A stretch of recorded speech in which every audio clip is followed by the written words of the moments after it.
Good evening. Hello, guys. I'm here. And good to see quite a few of you already. Thanks for joining so early. Ashley, and Sam, and Wookie, and Matt as well. And Gemma and Meebo. Good to see you all. Hope you're having a good day. I am back in my usual get-up, but I'm not wearing the hat today. I've decided my character's got his hat now, so I don't need it. I'm sick of having an itchy head, so we're leaving it for now. For it, welcome in as well. Good to see you. Hope everyone's been having a good week. Usually I don't stream on Tuesdays anymore.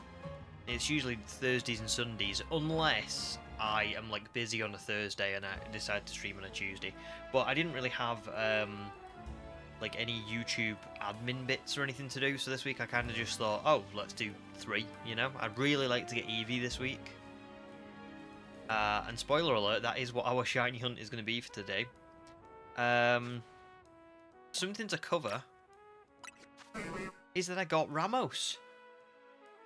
Or Ramos. I think it's Ramos. But I just found a shiny Bellsprout while I was exploring the rooftops offline. Basically, as you can see, I've done a lot of exploring.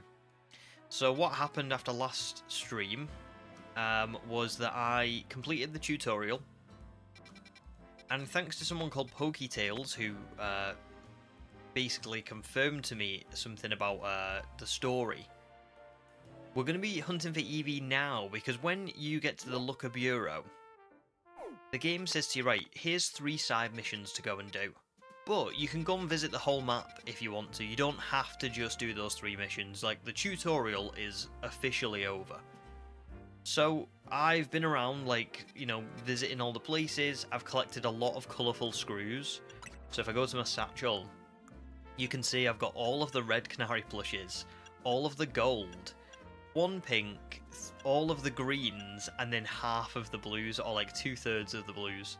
So I've managed to get, like, I think it's a good 50 odd colourful screws, and this is without the Roto Glide as well, so I've really like looked around for them. And while I was doing that, Ramos popped up. Just a little shiny Bellsprout, so I'm probably not going to use him all that much, but you know, it's good to have another Pokemon at this point, just for the sake of, you know, Fletchling is difficult to use on its own. I just about beat Zach. Lazy Eternel. Like, I nearly... Honestly, Malvo was on about... I think it was like 12 HP. And his Pikachu was about to unleash a Thunder Shock. And I was like, oh my god, I can't lose to Zach. This is embarrassing. But Malvo pulled through. So it's good to get another Pokemon. Sam says the hat can only exist in 1 dimension. Nice. I like that little bit of character lore. If I have it on, he can't have it on. If he has it on, I can't have it on. Good stuff. I did buy some extra clothes. I got like some new pants, and I think the shoes are the same. But maybe like some red socks or something to match the shoes. And the hat is new as well. This is like a, I think it's a leather trilby. So it doesn't have that like white stripe in it, which I think looks a lot more like mine. So yeah, good stuff.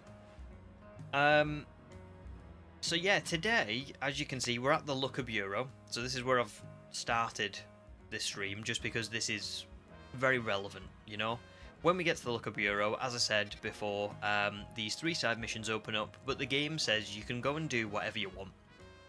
However, even though you can do whatever you want, you can look around the city, you can explore, everything's open. You don't have to do these side missions. The game locks the day. Sorry, the game locks the weather to sunny and always daytime. So you can't bench reset.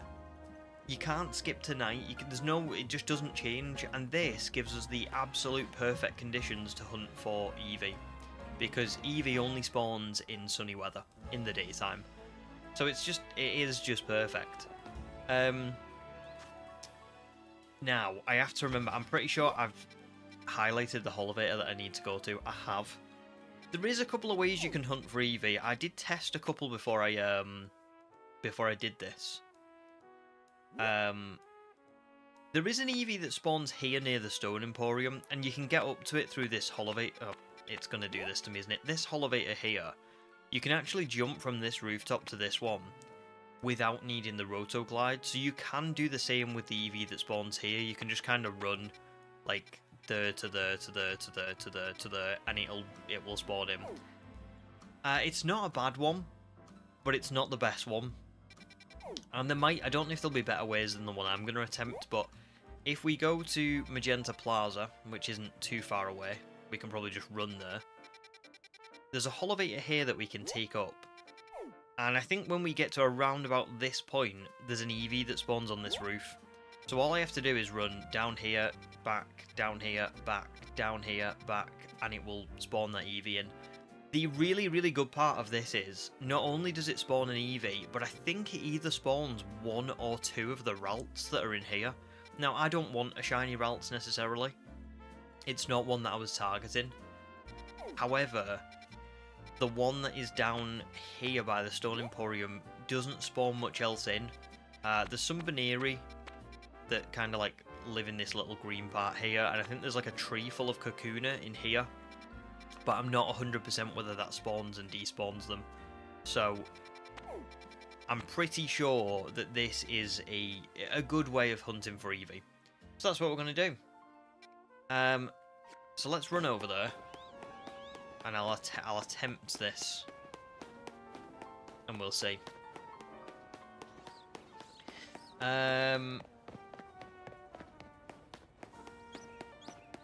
Meebo says Bellsprout's cry is hilarious. Let's send out Ramos.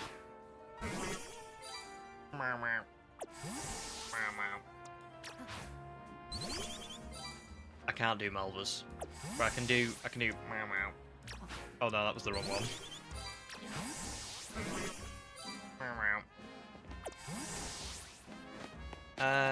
Little Miss Mewtwo, welcome in as well. Good to see you. Got this on the background while you finish cleaning. Very cool. That's lovely. I had someone's videos on last week while I was doing like while I was decorating the bathrooms. So that's really cool. Ramos supremacy only in this chat. Absolutely. I knew I wasn't going to use Ramos for anything else as well, so it was perfect. So yeah, this is the Holovator. It's unlocked immediately. There's no missions that you need to do or like waiting around. Like I've just finished the tutorial pretty much. That like pillar there is where that Alpha Fletchinder spawns when this becomes a wild area. Or not wild area. I'm thinking of Sword and Shield. When that becomes a wild zone, this is the one with the Alpha Fletchinder, the Vanillite, I think Ordino spawns in here as well. So you come up here. Let me just collect a couple of these. And let's just test this, but yeah, you can't bench reset. So this is proof that the game is now locked to daytime. If I go just to here, bam, Eevee. There it is. And this is pretty much it, because of course if I was to put like a little marker on Eevee about there, in fact I could probably even put it a little bit closer. I could probably put it like there just to be safe, right? If I then run down here, I don't even have to go up this ladder. 70.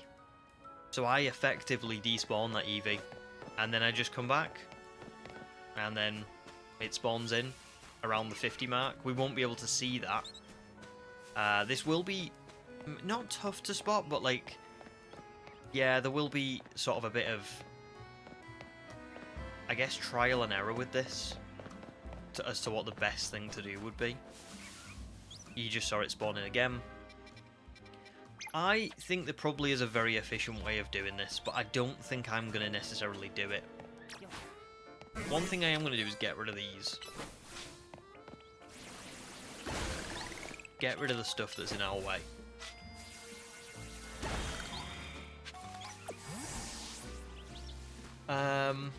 And yeah, we're just gonna. This is what we're gonna do today. So good stuff. And we're probably we're gonna be doing this until we find Eevee, which hopefully will be soon. But who knows? I also wonder, this might despawn and respawn the Beedrill and the Weedle behind me. If I just run down here, be careful, don't go too close to the edge. Oh, I think it does. So, listen, Weedle, Beedrill, not like the craziest Pokemon, but, you know, it'd be nice to have them. Oh, Meebo's just bought the DLC, very excited, good, good. I can't wait for it now. Obviously it's going to be a while before I can play it, but when I do get to play it, I'm sure it's going to be good. I'm not sure it will be amazing, but I think it will be decent. You know, I think it will be like, yeah, I'm glad I played it. I'm not sure whether it'll be worth the money. I'm going to have to give it a chance before I make that judgment, but... very good point, yeah. Wookiee, Shiny Relics could actually work out. The Guard of Warite gift still exists, so it would be a superb team member, 100%. And if we could get a male for Gallade, oh my god.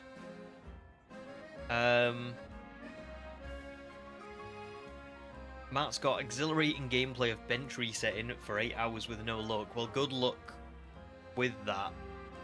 That does not sound fun.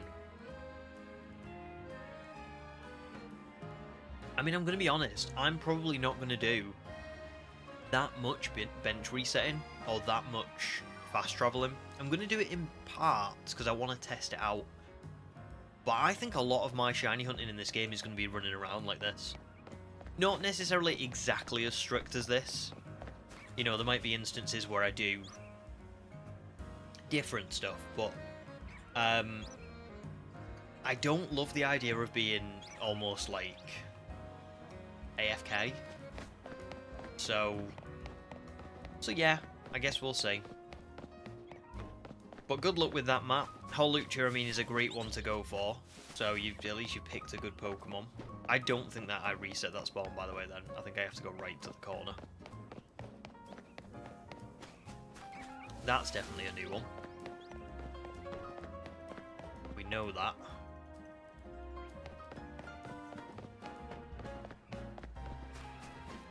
Is it? Am I dreaming now? Is this the same Eevee? It's really hard to tell. I think that might be the same Eevee. Hang on. I might have to go up here just this one time. When I tested this, it always despawned. So that might have just been a one-off. It might have just spawned a little bit. Or I might have waited for too long. And it just... Yeah, see, look, it's over there now. Okay, there we go.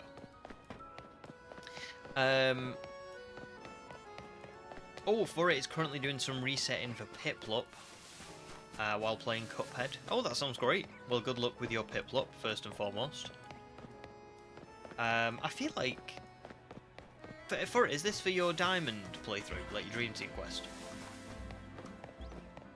Gemma says, don't forget there's a free Alpha Zard that people can get. Yes, I did see that, right? And I cannot tell you the panic that I experienced watching that Mega Dimension trailer and seeing them Mega Evolve Charizard and put loads of emphasis on it, and I'm sitting there going, oh my god, don't be Z, don't be Charizard Z. And then it was like, oh, it's just Charizard X. And then it carried on focusing on Charizard, and I'm going, oh my god, don't be Z. And then it was like, oh, Charizard Y. And I went, oh, okay. And then it carried on with Charizard, and I was like, oh no, stop it. I don't want this, no. Please. So, I experienced real trauma today watching that trailer. Being like, please no, don't do it. We don't need this. Is this Eevee gonna is this... No, that's the same one. Okay, this is definitely new. Yeah, that is new. Okay, so it is despawning, because it ran away. And then when I got closer, it was in that spot, but it wasn't... It wasn't at the point where it had run away. So, good stuff. We know we're doing the right thing.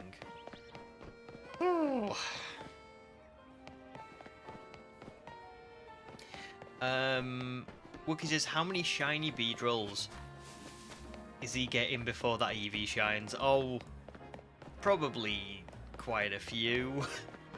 The thing is, I don't mind if this goes over odds again. Because I think this actually is quicker than maybe what I thought. When we originally did this, right, I thought, like when I was originally thinking of doing this, I was like, ooh, this is probably going to be the worst one of the run. You know, I'm not doing any kind of like multiple Pokemon kind of hunting. I'm not doing bench resetting or like fast traveling. Like I'm not getting a lot of spawns very quickly. But when we did the math on it, I think this one actually could be faster encounter-wise than the starter hunt was. So I don't know. I guess we will see. Might not be, but it also might be.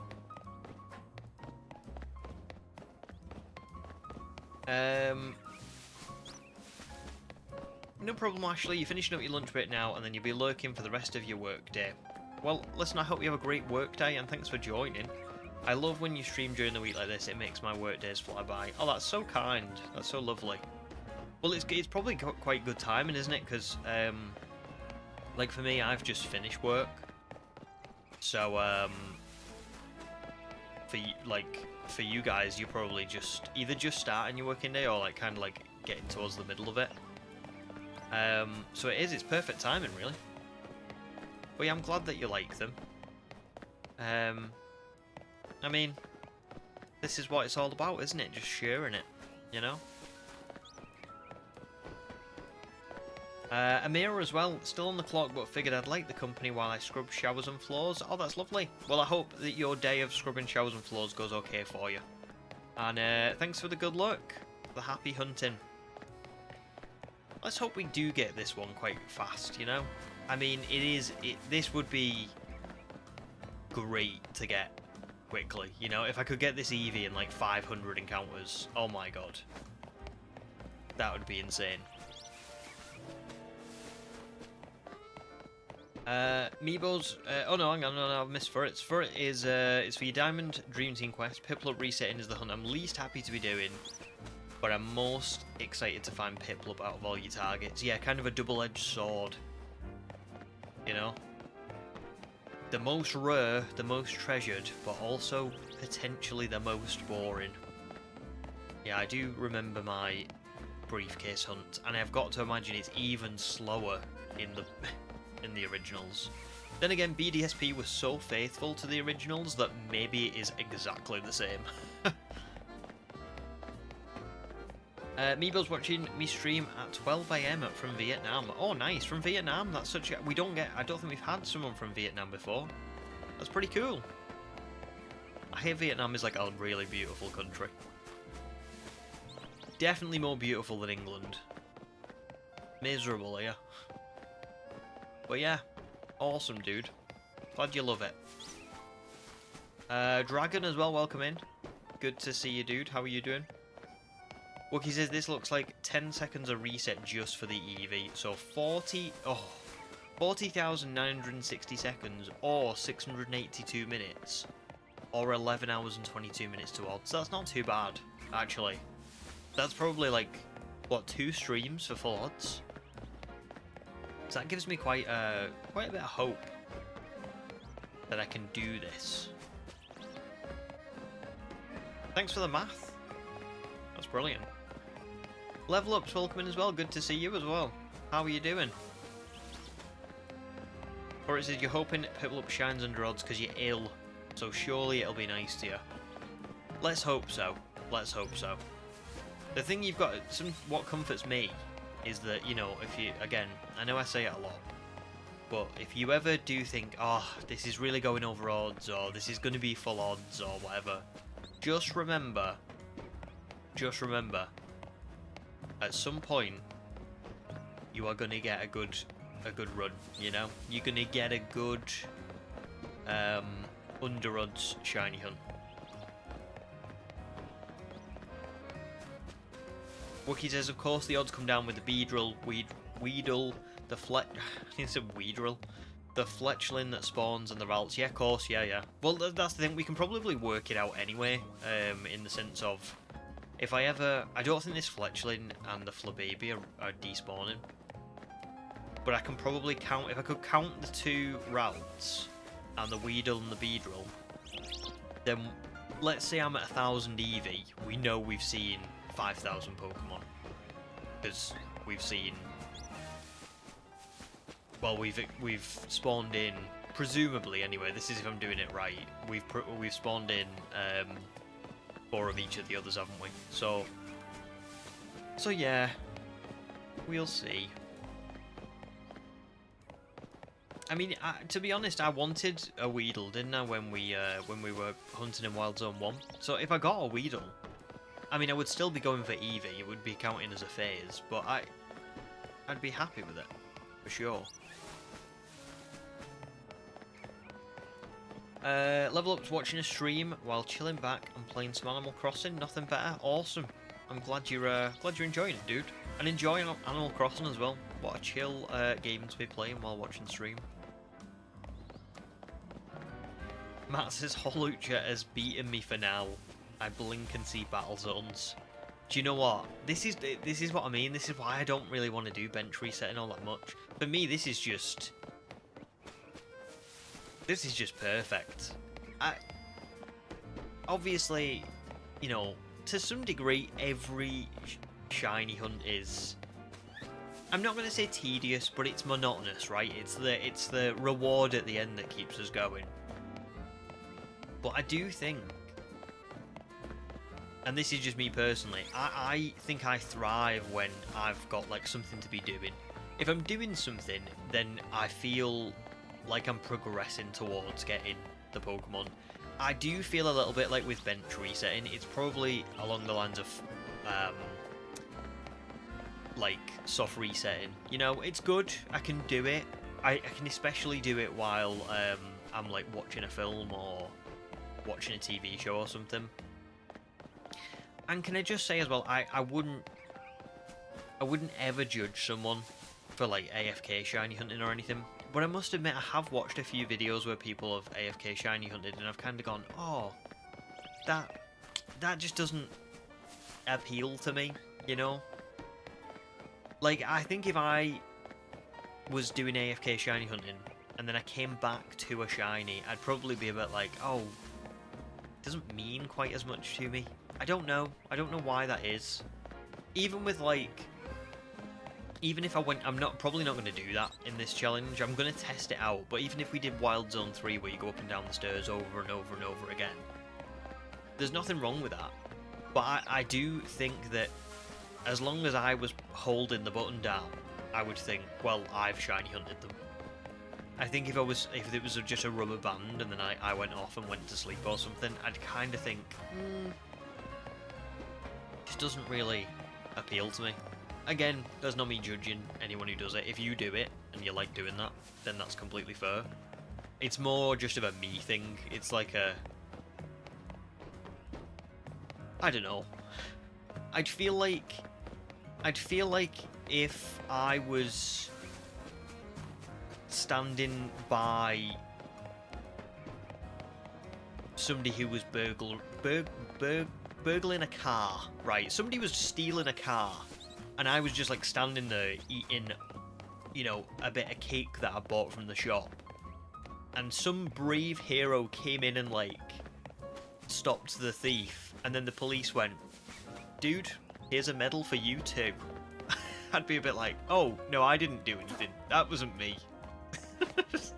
I can't claim that. That's what it feels like. I know that's a really weird analogy, but that's the only way I can describe it, to be honest.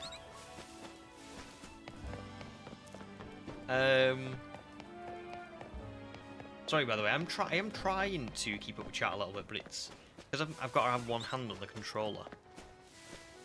I may miss a few bits and pieces, especially when I'm spouting off about weird analogies about people. Did that just reappear? Oh no. that should reappear when I walk away. Like, don't reappear while I'm here.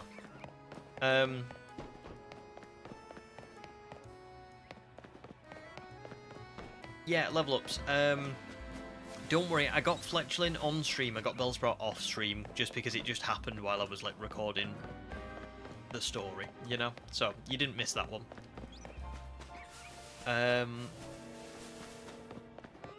2 streams with all the pauses and random tangents to full odds, of which there are many. Not bad at all, no, yeah, for an Eevee, you know, Christ, that's really good. Oh, it's so windy, you know, outside. Honestly, there's like a storm or something in the UK. It is wild here. Oh, that is such a weird coincidence. GP, glad to see a shiny hunt that doesn't start with AFK in Zone 3. Mad, I actually didn't plan to talk about that, and then I've only just seen your message. But there you go. I suppose I've already answered, yeah. I mean, I don't judge people who do, but I 100% prefer this, just because I just feel like I'm doing something. Also just starting a hunt for shiny Flamigo in Scala. Oh, nice. Any quickfire tips? Ooh. I mean, I would say Flamigo is probably quite easy to get an outbreak of. So, this is me assuming you don't know how this works, but if you do know how this works, then just ignore me, right? But, if you do, like, a level 2 flying encounter power sandwich, and you keep resetting, you know, you change the time or the date on your switch, time will do, even if you just change it by 1 minute. If you go backwards, it's more consistent as well. It will reset the outbreaks more often. So do like 12 PM, 11:59 PM, 11:58 PM, 11:57 PM. Like, do it like that.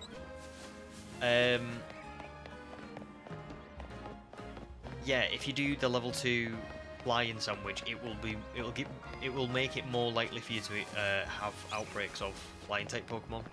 Just find an outbreak of it. And then it's up to you really from that point. You can, I don't know, you can do the Sparkling Power if you want to, or you can just knock 60 of them out and go for pretty good odds. I usually, even without Shiny Charm or Sparkling Power, usually can get a Shiny pretty quickly with 60 Pokemon knocked out in an outbreak, because the odds come like down to like I think it's 1 in 1,000 and something. I want to say 1 in 1,024, but I'm not 100% sure on that. But yeah, it's pretty good. Or actually, is it 1 in 2,048? Either way, that would be my recommendation.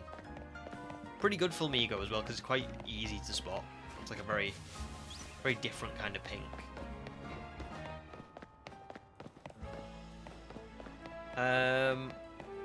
Oh wow, there you go, Wookie, yeah. So pretty good odds if all of them are spawning.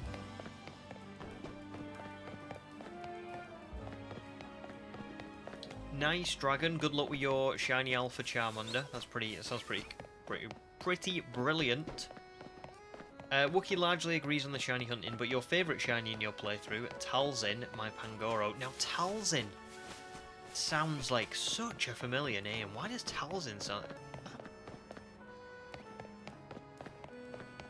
That's the name of a character, and I just can't for the life of me think who it is. But there you go, that's it. If you like AFKing, then that's like more than fair. And this is what I'm saying as well, like, is people... I know you said it overall doesn't appeal to you.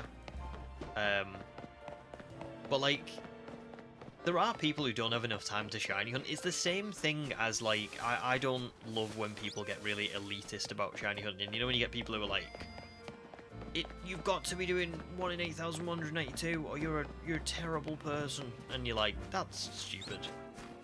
However, it's just preference, isn't it? You know? So I do think it's good that people can do whatever feels best to them. So there you go.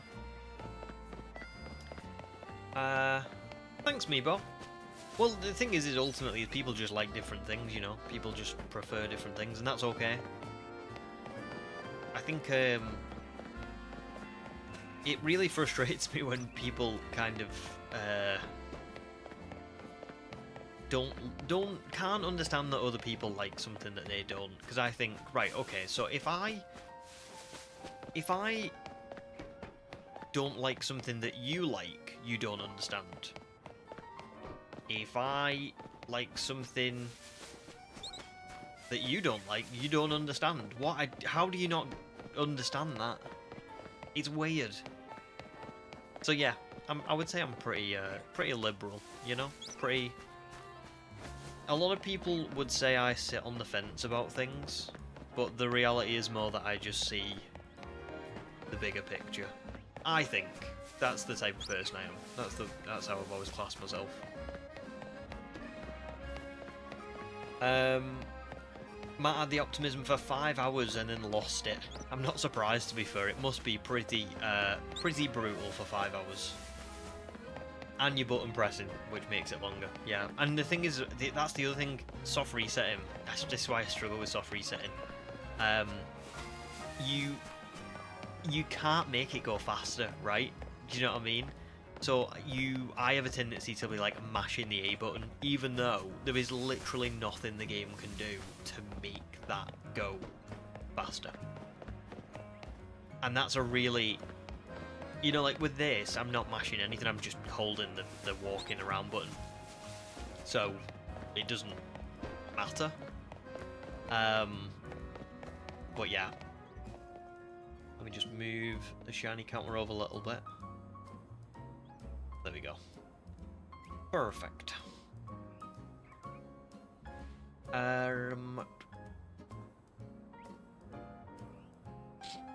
Oh, Bavaria, welcome in, dude. Just wanted to say you're at a friend's house, so can't join today, but wish you good luck hunting it and everyone who watches have fun. That's really lovely. Thanks, Bavaria. Well, enjoy your friend's house.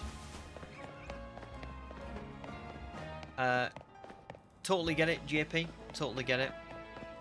And that's, to be honest as well, I mean, can I just say I'm not just doing it to try and make like a unique video, but I do, I did think like immediately like, no, I've seen a lot of people do 3, and I don't really want to do that. I want to be like, I mean, for me, after doing full-on shiny hunting in BDSP twice in the last couple of years, and in Sword and Shield,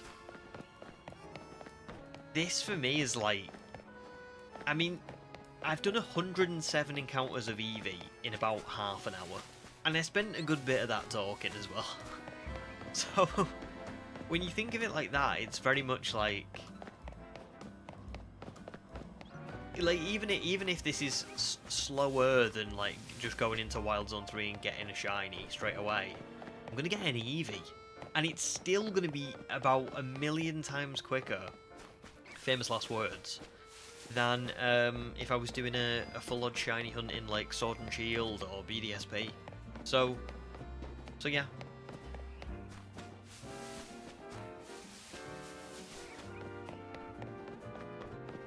Oh, level ups. I do remember this. The storm was it Storm Claudia? Because I was watching the Traitors, the celebrity Traitors, and Claudia Winkleman hosts that, and I remember like we were watching Claudia Winkleman. So me and my wife watched Strictly Come Dancing together, and we watched the celebrity Traitors together. So Claudia Winkleman was like on our TV screens every week for multiple hours.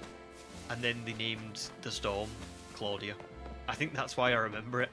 I remember being like, how weird that they called it Storm Claudia. Depends where in the UK you live as well. Like I tend to not really get too many like storms or like flooding or anything like that where I live. It's very just not. It's quite chill, which is good. I'm very thankful for that. Oh, there you go. Human says, can confirm Outbreaks is the best way to hunt Flamigo. Haven't really found a good isolation spot for them. There you go. And Human, it knows way more about Scarlet and Violet shiny hunting than I have forgotten. So, So good stuff. I would go with human. Level up says it's quite laggy for you. Is it? What's this? The stream is quite laggy. If the stream's quite laggy, I'm not sure what could be done about that. Is it okay for everyone else? Ah, Wookie Mother Talzin. Yes, yes. Oh, I'm a bit annoyed that I forgot that. I was going Talzin, Talzin. Why does that sound like Star Wars? And I did think it sounded like Star Wars, but I was like, no, you're thinking like... I think... I was thinking of like Merrin, and then I was like, no, that's not close. Talzin. My Talzin. Brilliant. Love it. What a nickname. Gemma. Massive congrats. Found shiny male relics. That is a good one. That is a good one. Holy. Have you been looking for that for a while? Because that's quite rare, right? I remember watching BP try and get I think it was it a shiny male relics or a shiny female relics? And it took him like a ridiculous amount of attempts. Like it was just, I think he got the opposite one of what he wanted about something like 11 times in a row. It was ridiculous.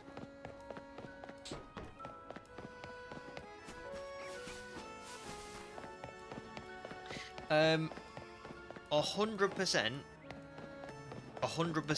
level ups. 2025 has gone fast. Yeah.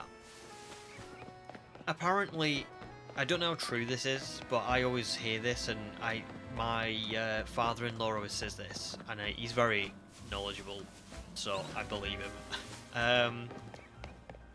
He always says that the older you get, the more the faster we perceive time. So he has this really fun thing that he says to me, where he says you're middle-aged, and I'm like, what, at 30? And he's like, yep, because time will speed up for you now. So really, it's like you're like 40. So yeah, there you go.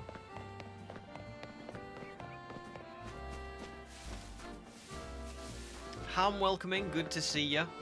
Hope you're doing well, dude. Not missed any shinies, don't worry. We're very early into this Eevee shiny hunt.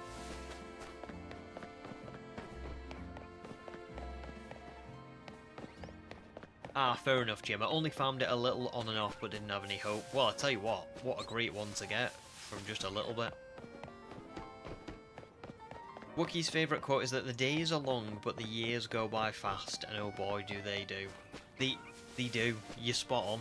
That's such a good quote, because I've kind of felt like that in general over the last few years. When I actually sit and think about what happens year to year, so much happens, you know. Like, I could sit here and say, wow, me and my wife have been together for, you know, coming up to 5 years next year. And that's like, that's crazy, because I remember meeting her like it was yesterday. But at the same time, we've moved house twice, we've got married, we've got a dog, we've both had like several jobs. Like, when you do really sit and think about how much happens, I think our brains have a bit of a, not to get really deep, but our brains have a bit of a habit of casting like our perception of time in like a really negative light. It's so easy to convince yourself that time is just like slipping away, and it's so like nothing, you know, like you know, you've not done anything, or like this year just started and it's almost over already. But when you really do think about it, I promise you, if you sit and think about how much has happened and all the memories you've made over the last year and all the things you've done, a lot does happen. And that always makes me feel better. When I really sit and think about it.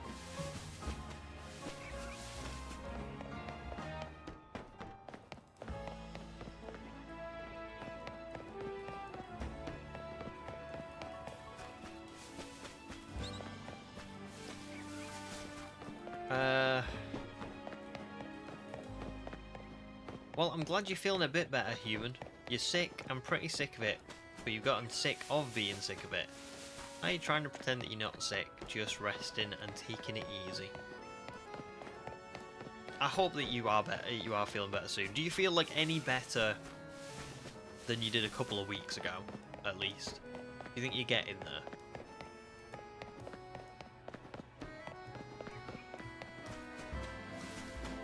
Wookie says, as humans, we've evolved to take on a lot of sensory stimuli in the moment, but only categorise and store a few bits. So every moment feels long living in it, but not many of those stack up in my brain. Oh, beautifully worded. And probably, yeah, that checks out. I think.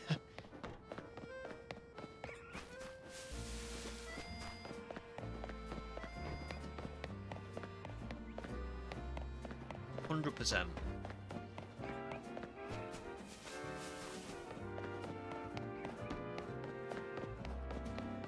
So if we're counting this right now, we're at 153. Really, we're at like, if the Ralts are spawning and the Weedle and the Beedrill behind me are also spawning, then technically we're at like 600, 700, something like that. But really Eevee's the only one that counts, you know? I wonder if the Weedle and the Beedrill behind me are close enough to sparkle. I doubt it. I might need to check them every once in a while.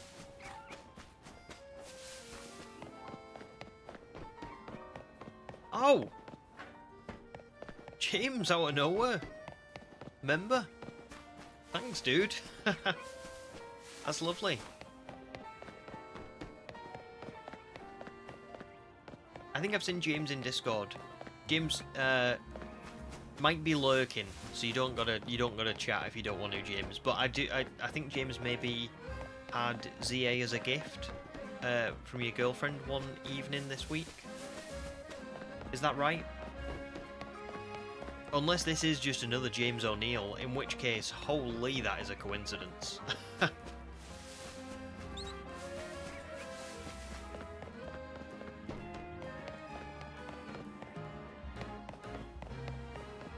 Meebo says it's true actually. For example, when you're 5 years old, 1 year is a fifth of your life. But when you're 30 years old, 1 year is only 1/30 of your life. Hence why you feel like 1 year goes by faster. I mean, that checks out. The trouble for me is I can't remember like the first 10 years of my life. In fact, actually, I don't even know if I can remember. Maybe I'm a synth. I definitely... I feel like I can remember odd memories from being a kid, but like really like fleeting. And that's the other thing, you know, like technically, I can't remember really all that much from being like less than 10 years old. That's like a third of my whole life that I just can't remember.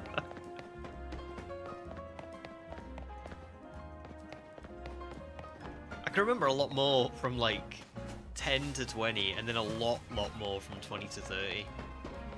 I hope when I'm like 55, I've not forgotten right now. I'm sure I won't have done. But man, that'll be disappointing. Human definitely feeling better than you felt at the beginning, but it seems to go a bit up and down. Yesterday was really bad, but you had to exert yourself and walking to and from the doctor's office. Damn. I'm very sorry to hear. I thought maybe you would be like on the up by now. I'm really sorry. That sucks. I hope you get better soon. Keep us posted, dude. Because I don't want to keep asking you. I feel like when someone's not well and I'm like, "Are you better? Are you better yet?" I feel like I'm like interrogating them. But I do hope you feel better soon.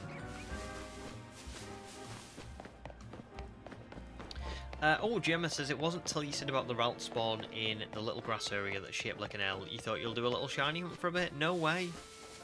What a bit of luck that is.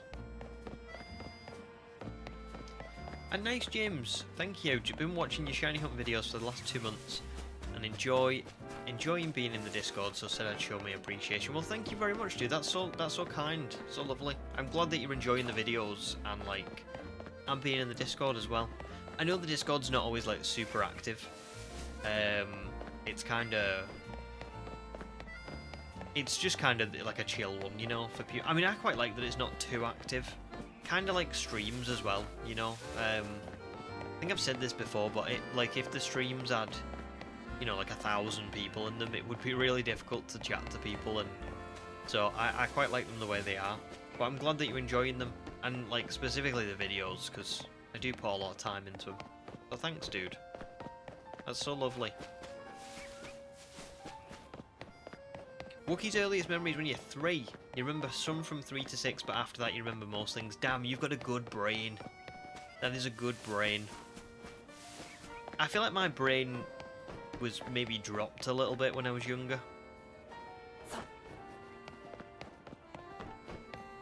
Because I don't remember a lot. I do have like the odd memory, you know. But I think for me sometimes it's really hard, and this might make no sense whatsoever, but my parents showed me quite a few like home videos that they recorded when I was a kid. Like, I don't know if anybody's heard of The Drugs Don't Work by The Verve, but there is a video of me singing, "Now the drugs don't work, they just make you worse, and I know I'll see your face again." At like 3 years old, in my like underpants with no top on, in our old living room, like in my mum and dad's first terraced house when they were like 22, you know, and I was like really young. And I can remember that, but I don't know if I can remember that because I've seen the video. Does that make sense? Does anybody else have that same thing? I just don't know. I don't know whether that's a real memory or it's been put there by the video. And apart from stuff, this is the thing as well, all of my memories from like being a kid, at least from being that young, are like things that I've seen on a video, and that does not bode well for my character.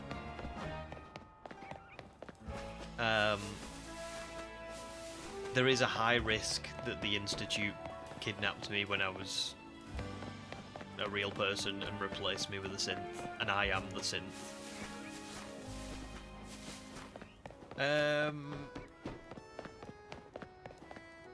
Meebo's earliest memory is when you were 3 as well? Damn. Oh my god. Wookie says, not always a good thing. Sometimes I'm tempted to put my face into the wall and scream when a random embarrassing memory of 6-year-old me takes over my entire brain. Yeah, I get that. Maybe I've been blessed with a bad brain. Or maybe my brain... Maybe I did stuff that was so embarrassing that my brain has repressed it.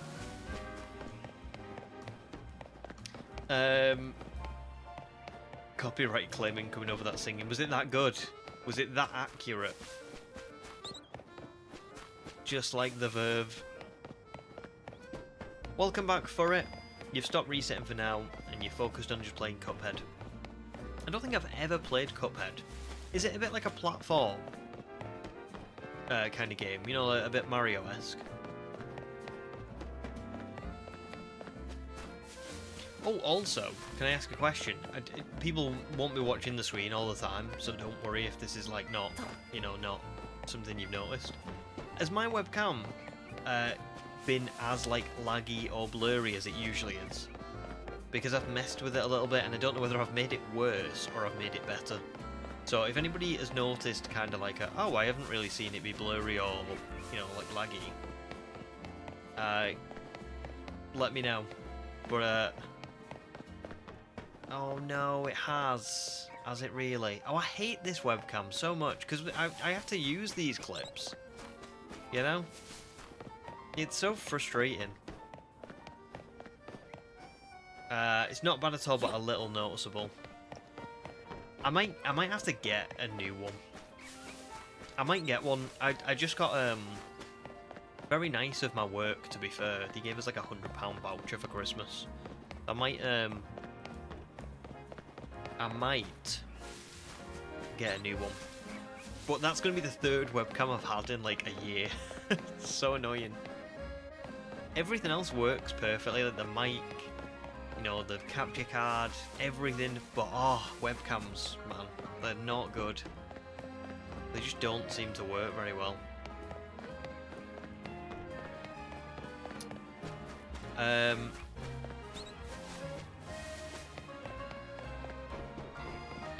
No way. So other people have too. Amira can't remember what are memories versus what you made up in dreams about childhood. Interesting. Interesting. I mean, I can't even remember the dreams.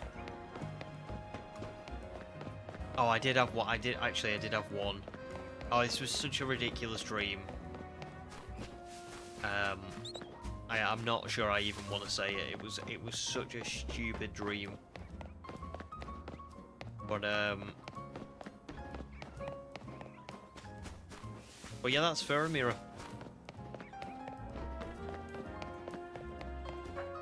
Oh, that sounds good for it. Kind of like a boss rush. There's 3 different islands with like 6 boss fights on. Pretty cool.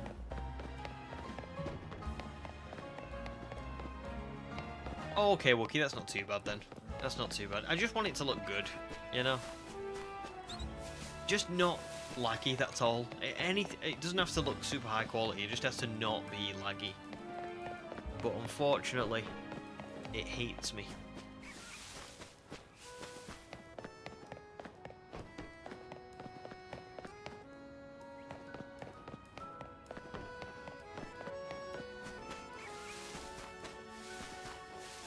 No rubs for it. Gotta go and eat pizza. I wonder what kind of pizza. I nearly had a pizza tonight, and then I changed my mind. I had to get a. What was it? I had to get like the dates on stuff eaten. So I don't. I'll be honest. I don't tend to cook a lot of stuff myself because I can't cook. So I tend to get like ready meals and stuff like that a lot of the time. And what I had tonight was, it was so good. It's like a new thing from Marks and Spencer's. It's a big Yorkshire pudding, right? And in the Yorkshire pudding, there's like cubed potatoes, chicken, sausages, stuffing, and gravy. So it's like a little kind of roast chicken dinner Yorkshire pudding. Really good. Really, really good.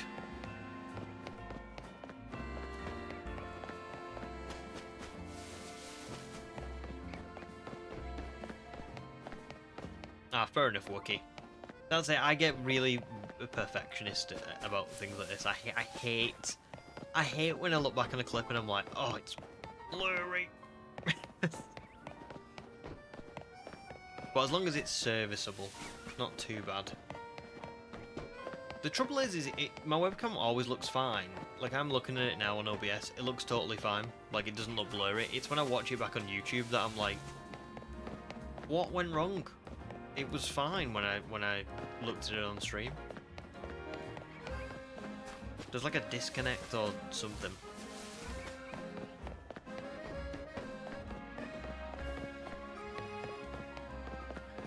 By the way, we've been streaming for an hour. Right. Maybe, let's say, 50 minutes with the whole, you know, talking and explaining what's going on. 229 Eevee encounters, that is That is kind of phenomenal, even if it's 1 in 4096. Eevee is never this easy to shiny hunt. Even when I do the Legends Arceus Dream Team quest, which I'm going to be going for an Eevee to start that game off with as well, it's never this easy. It's always like, you know, the Eevee outbreaks are really rare, or something like that. You can only get it at a certain point in the game. They make the spawns really, you know, difficult to get to. I don't know what it was like in Scarlet and Violet, but I'm assuming it was kind of similar.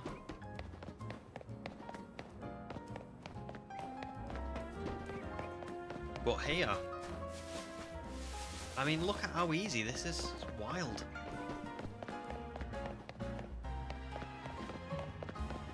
Meatboss is now making you hungry in the middle of the night. I'm so sorry. I know that pain. I really am sorry.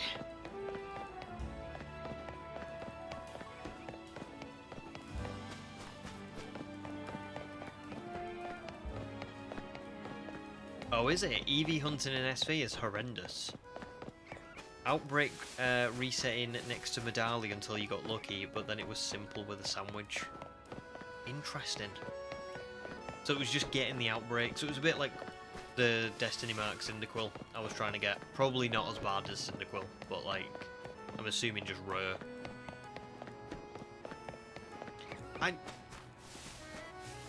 It's an odd concept. I do get the concept of like outbreaks being rare, right? It makes sense when you think about it, you know. Some Pokemon are going to be rarer than others, you don't want them to just be really easy to find in an outbreak, I get it, right? But, to some degree, Pokemon themselves have introduced a system. Not so much in Legends Arceus, but I don't think in Legends Arceus anything is ridiculously rare. You know, Eevee outbreaks are rare, but they're not like crazy, right? You know, they're just a little bit rare. At least in Scarlet and Violet, they've introduced a system where you are supposed to log onto the game every day, and the Pokemon you see on the map as an outbreak are the Pokemon that you get on that day, right? And then you're like, you know, if you don't have a Pokemon that you want, you go, oh, well, I'll wait till the next day. A little bit like the honey trees in BDSP and Diamond, Pearl, Platinum, right? And then they've kind of just made it, they've had to make it where you can just time skip, because it's just ridiculous otherwise. Like, it's, who would ever do that? Who would wait 3 years just to find an outbreak of Eevee? They wouldn't, right? So, and the fact that the let you time skip to change the outbreaks and things like that just kind of, I mean, I know that's probably just a byproduct of maybe they can't stop you from doing that because that's just the way the game works, but like, I don't know about that. I'm not 100%, because for me, that's not the first time they've done it either. Do you remember Sword and Shield? You could easily do that in Sword and Shield, and they didn't think to like correct it for Scarlet and Violet. Just strange to me.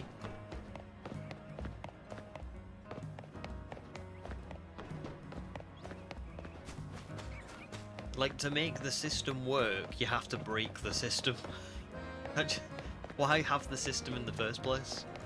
Why not just, I don't know, why not just make it like the item printer, where it's like, you know, not the item printer, well, kind of like the item printer, but mixed with the Aguav berries from Legends Arceus. Why don't you just make it that, I don't know, there's someone you can talk to who will like re-roll outbreaks for you for the day, but it's going to cost some resources. Make them not as rare to find, but make the resources, you know, something that you have to get. I mean, I don't care about the time skipping and all that kind of stuff. I know that's like, a lot of people probably prefer that to having resources and spending them. Like, I get that. I'm not saying necessarily that it would be better for us. I just mean, what's the point in introducing a system where outbreaks change based on the day and time when you know your players are just going to change the day and time over and over and over and over and over again to get what they want, because it's so fantastically rare to find something. It's just a strange thing.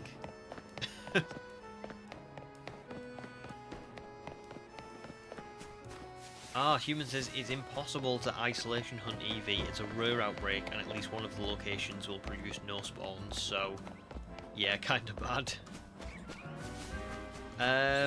Challenge accepted. Maybe when I do my Scarlet Dream Team quest, I'll do an Eevee outbreak then as well. That's going to be a fun video. It's miles away, don't get me wrong. It's probably 2027 to be honest, but not 2020. Yeah, it's 2027. But I want to get like a dusk form lichen rock at dusk, like things like that. Like that's going to be a really fun video.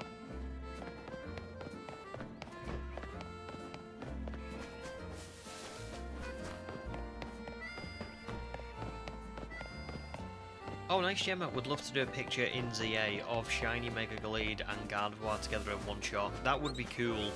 Such a shame that you just can't quite. But at least you can get the two of them, you know, non-Megas, but...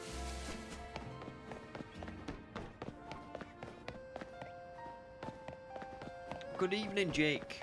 Hope you're all good, dude. But thank you, yeah, doing very well. I mean, I only started an hour ago and I've already registered quite a lot of Eevee spawns, so pretty good. Work was pretty busy today. Ooh. But we're nearly halfway through the week, aren't we? How about you? Doing all good? I would totally agree, Meebo. Lichen Rock Shinies are really cool. The only shame of Lichen Rock Shinies, I will say, is that the Dusk form and the Midday form, kind of like, there's not too much of a difference between them now. There is the eyes make a big difference, but you don't always see the eyes, do you? So I think it would have been really cool, I think, if they maybe just made the midday and midnight forms the same colour, and then given the dusk form like a really, just something different, you know, so it wasn't the same blue. Or even make it like a lighter blue, you know, something like that. But I still do really like them. And like I say, I think it would be really cool to get a shiny dusk form like a rock. You know, rather than just find a Rockruff with own tempo or something like that. Like, I want to get the actual form. And I think it's... Do you know what? I actually think it's fairly doable. There's a place... There's a place in Paldea, I think it's in the North Province, where you can see an absolute ton of dusk form lichen rock at sunset. Alright, well, at dusk. So as long as I've got like a sandwich that's level 2 to spawn a lot of them in, I reckon it can be done.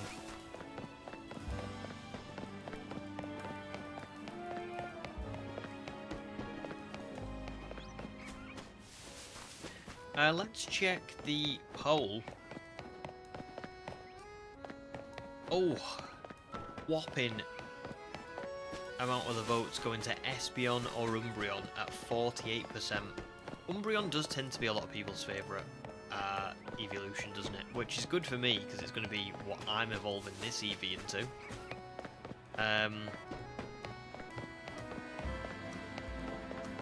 Leafeon or Glaceon and Sylveon tied at 19%. I must admit, I thought Sylveon would be a bit higher up. And then Flareon, Vaporeon or Jolteon bottom at 15%, which really just goes to show that Generation 1 is not always, you know, the first thing on people's minds, because there are 3 choices there, and that is still bottom of the pile. So, good stuff, well done guys. That was from 27 votes. So, we'll see how that gets on later on. Ah, there you go, Wookie Northeast, Paldea at dusk. You want to do that hunt one day? Maybe you'll end up doing it at the same time as me, that'd be pretty cool. You'll be hopping in and out for the rest of the stream, lots of little meetings and funding conversations around research. Oh, sounds like it could be fun, but that's to me who's never done the job, so maybe you'll say otherwise. So just enjoy your day, dude. I will see you, obviously, here or there, but hopefully you just have a good day.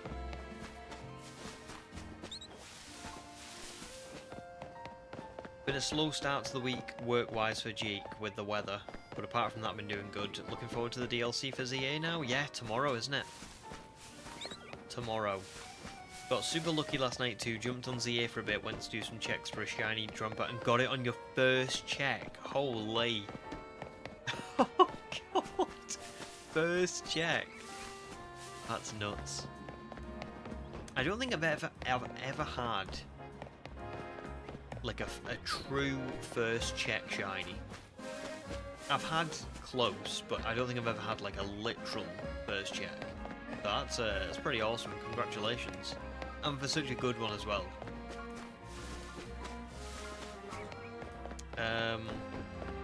But yeah, the weather's been crazy, hasn't it? Absolutely crazy. And someone was saying before about Storm Claudia last time. We've got another storm. We've had quite a few. Some fun, some depressing for Wookie. Mostly just meetings that could have been emails. Oh, I know that feeling. I know that feeling. It is depressing. Well, best of luck, dude. And thanks for your best of luck as well. And I'll speak to you soon, you know. And Theron, welcome in as well. Good to see you, dude. How are you doing today? Jake, are you doing anything new now then? Now you've got Dramper. Are you going to do anything today before the DLC drops? Oh, by the way, I don't know if Level Ups is still here, but I think Level Ups asked before, or someone asked before. I meant to read your message and then I think it got lost. Where are we shiny hunting for Eevee? It's the... So, it's... You can see it on this rooftop. Sometimes it spawns behind this like little thing here. Sometimes it spawns there. And I think sometimes it just spawns in the middle. But it's far enough away that if I run over here, it despawns. So that's why we're doing what we're doing, basically. Actually, I need to count this one before I take a drink.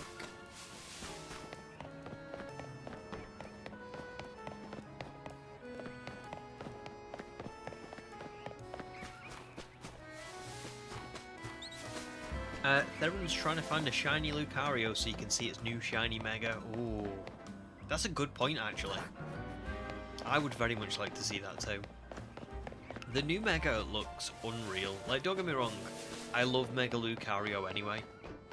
You know, especially after Journeys. I thought Mega Lucario was just awesome. But that new one does look good.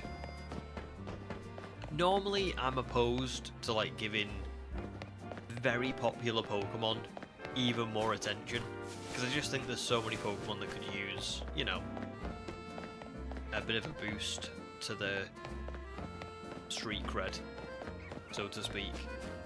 But I think I'm alright with that Lucario, because it's brilliant. Really brilliant.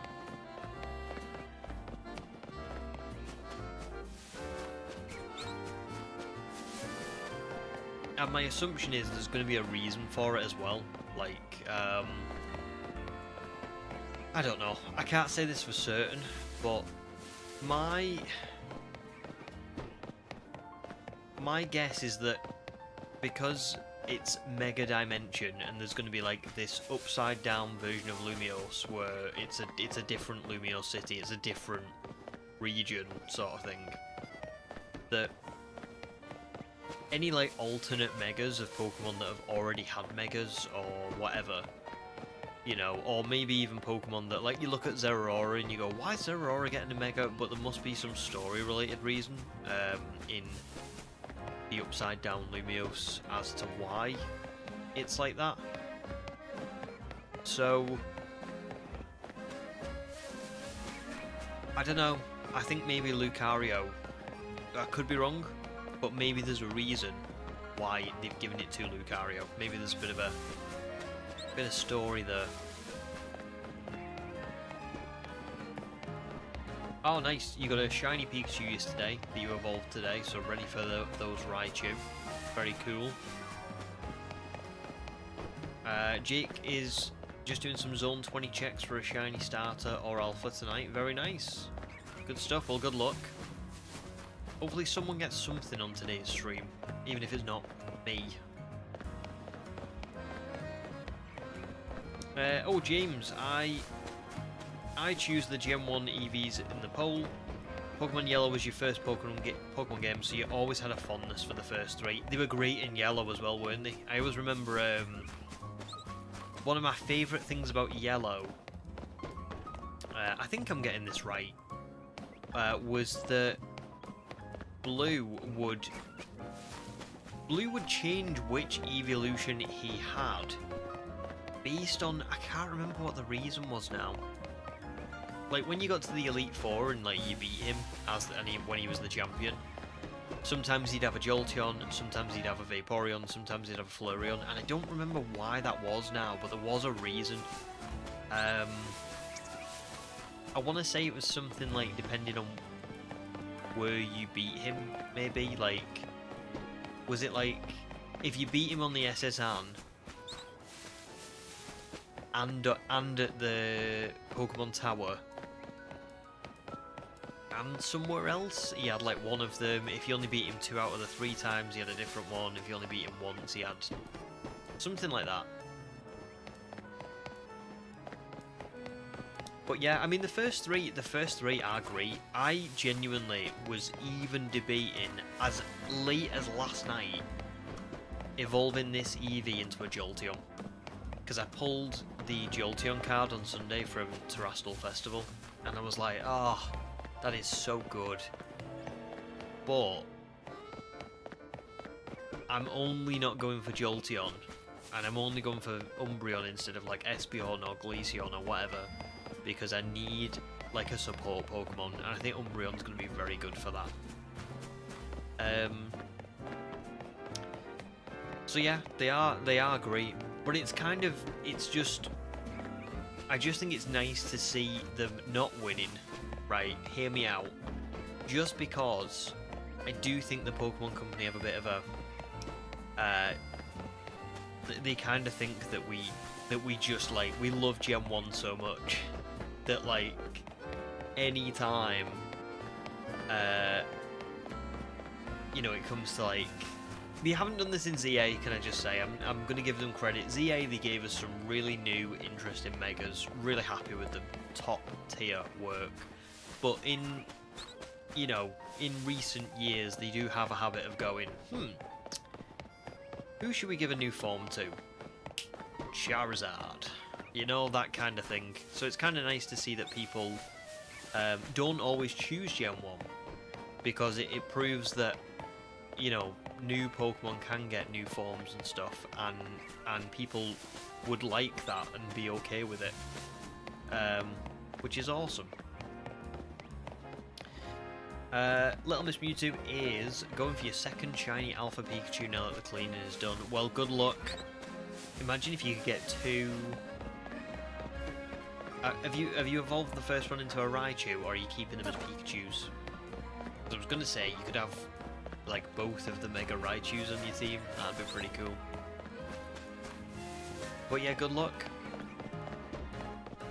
Oh, there you go. Human says it was based on how many battles you won against him.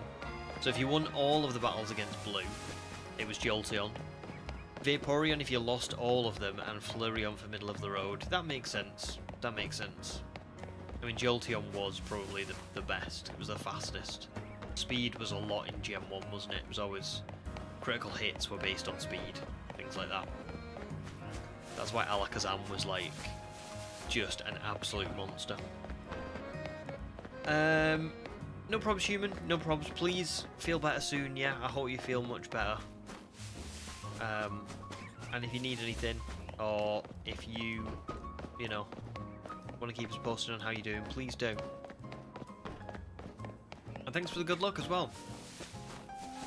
It is good to see you back on stream, can I just say? Very good to see you back on stream.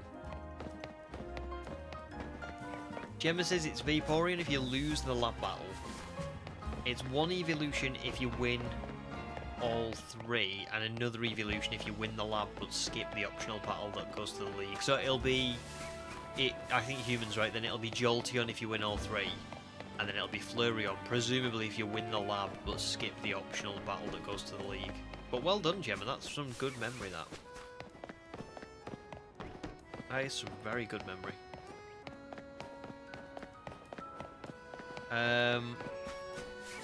Oh yeah, of course, also resisted, yeah, Pikachu's stab, forgot about that. Nice, Little Miss Mewtwo. First one's now a Raichu and is currently following you while you hunt for his new brother or sister. Awesome. Very good stuff. I've seen Alpha Raichu as well, by the way, it's very cool. I imagine it looks great as a shiny.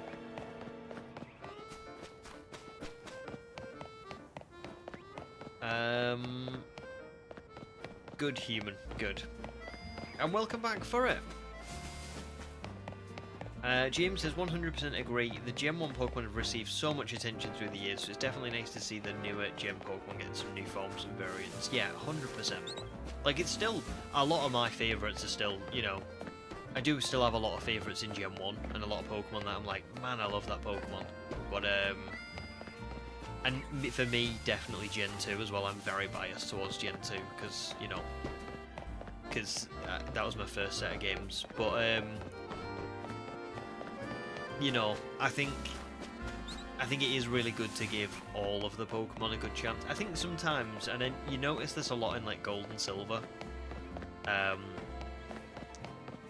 they weren't really sure if people would like Gold and Silver if they gave all of the new Pokemon the spotlight.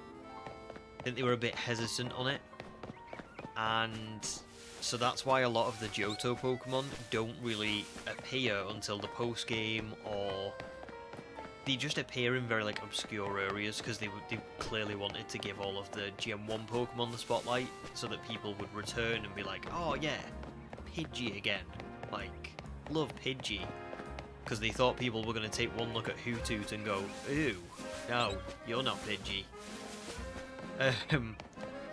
And so I think as the years have gone on, there's been other instances like that have kind of proven that to them. I mean, when Black and White came out and they had a brand new Pokédex, people did not like the Black and White Pokédex. I remember that vividly. I did, but I remember a lot of people being like, this is terrible. So I think maybe that was a bit of a cause for why in X and Y it was like, hey, look, we're giving Mega Evolutions to all your favourite Gen 1 Pokemon. Do you remember Lucario? You loved Lucario. Get it in a Mega Evolution. Come back, buy the games, please. We promise we won't do what we did in Black and White to you again. I think there was a bit of that going on. So it's nice to see ZA's come around, and they've kind of started going, you know, I think people do like the other Pokemon too. I think we probably can give Megas to some of these newer ones. Good stuff.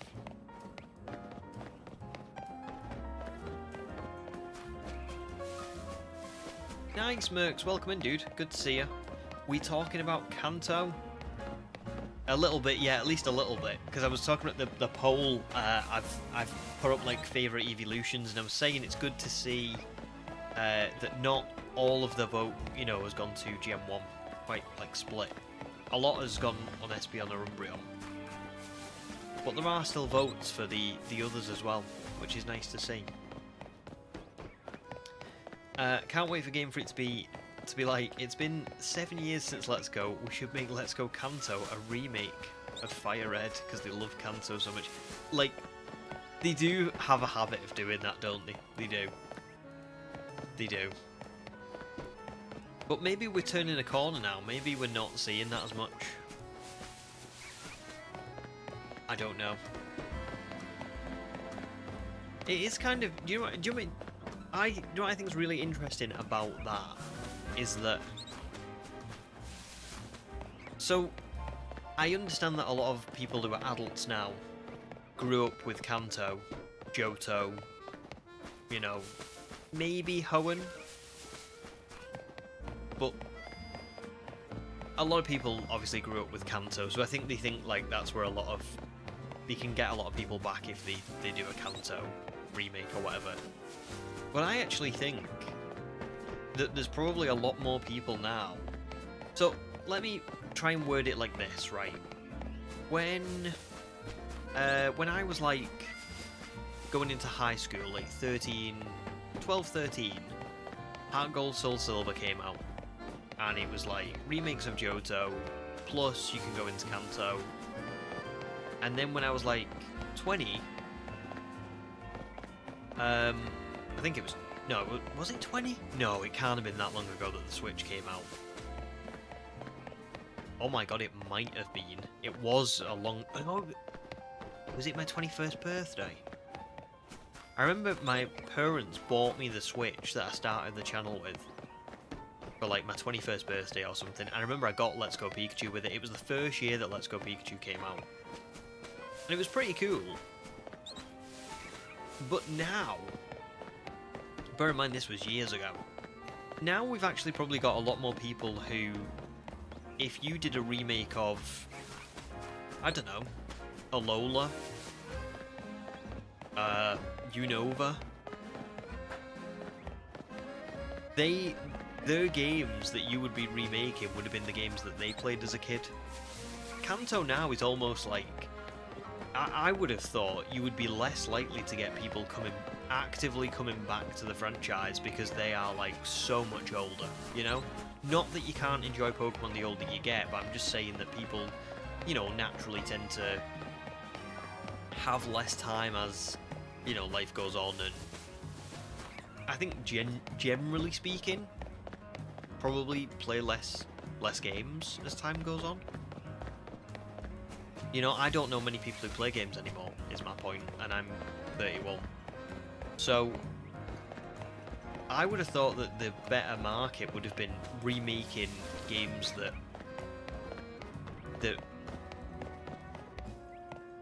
I don't know. So let's say like Alola or Kalos or Unova. Let's say people had them games when they were kids. They're now coming up to being like, what, 20? Something like that. So, do you know what I mean? Like that, I would have thought that would have been where the remake kind of, or like the Pokemon should be going towards. But yeah, I guess we'll see.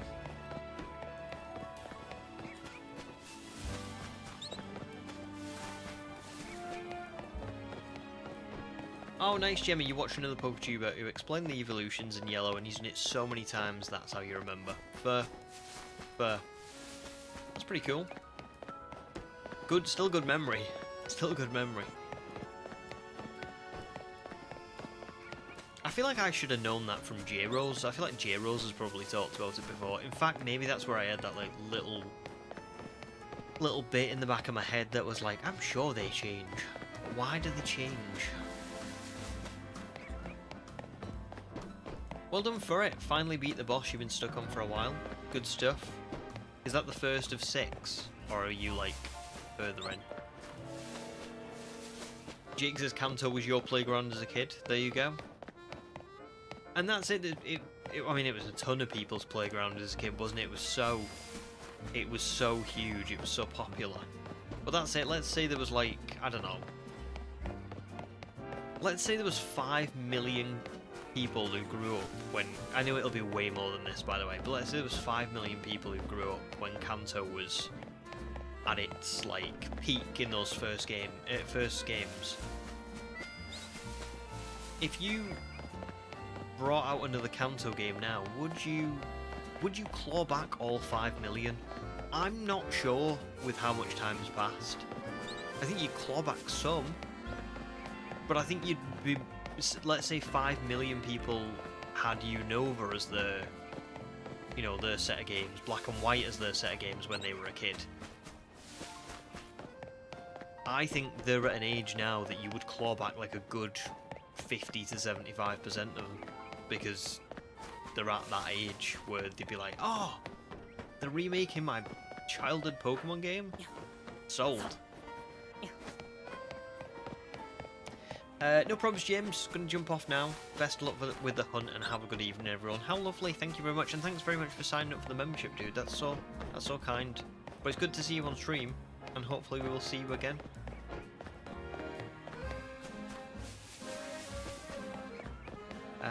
Merx's Let's Go came out like late 2017.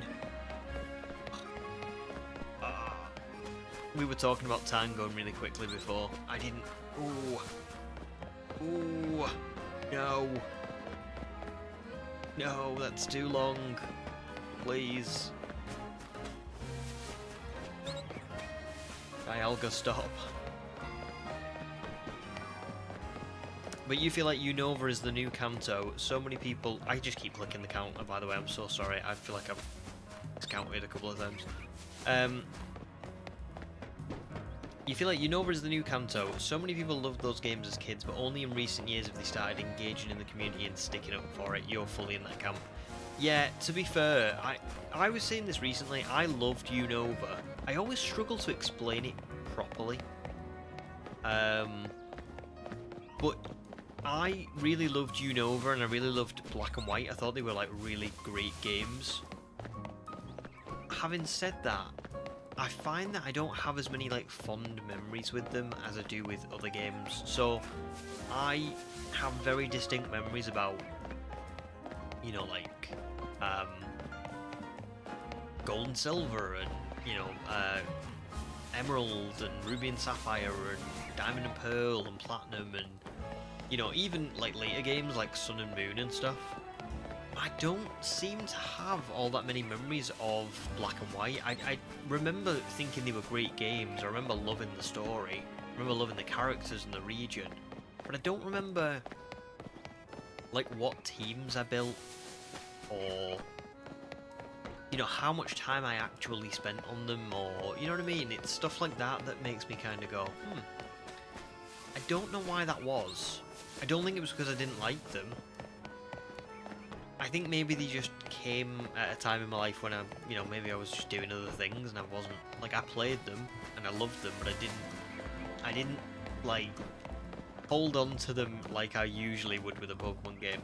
So I'm really hoping that, I know it's probably very predictable, but I'm really hoping that they do remake them, because I would like to have a second, you know, second bite and try and appreciate them a lot more now that I'm an adult. But it probably could just be boiled down to, you know, I was probably in year 9 or 10 and I don't know, maybe I just wasn't feeling it the same.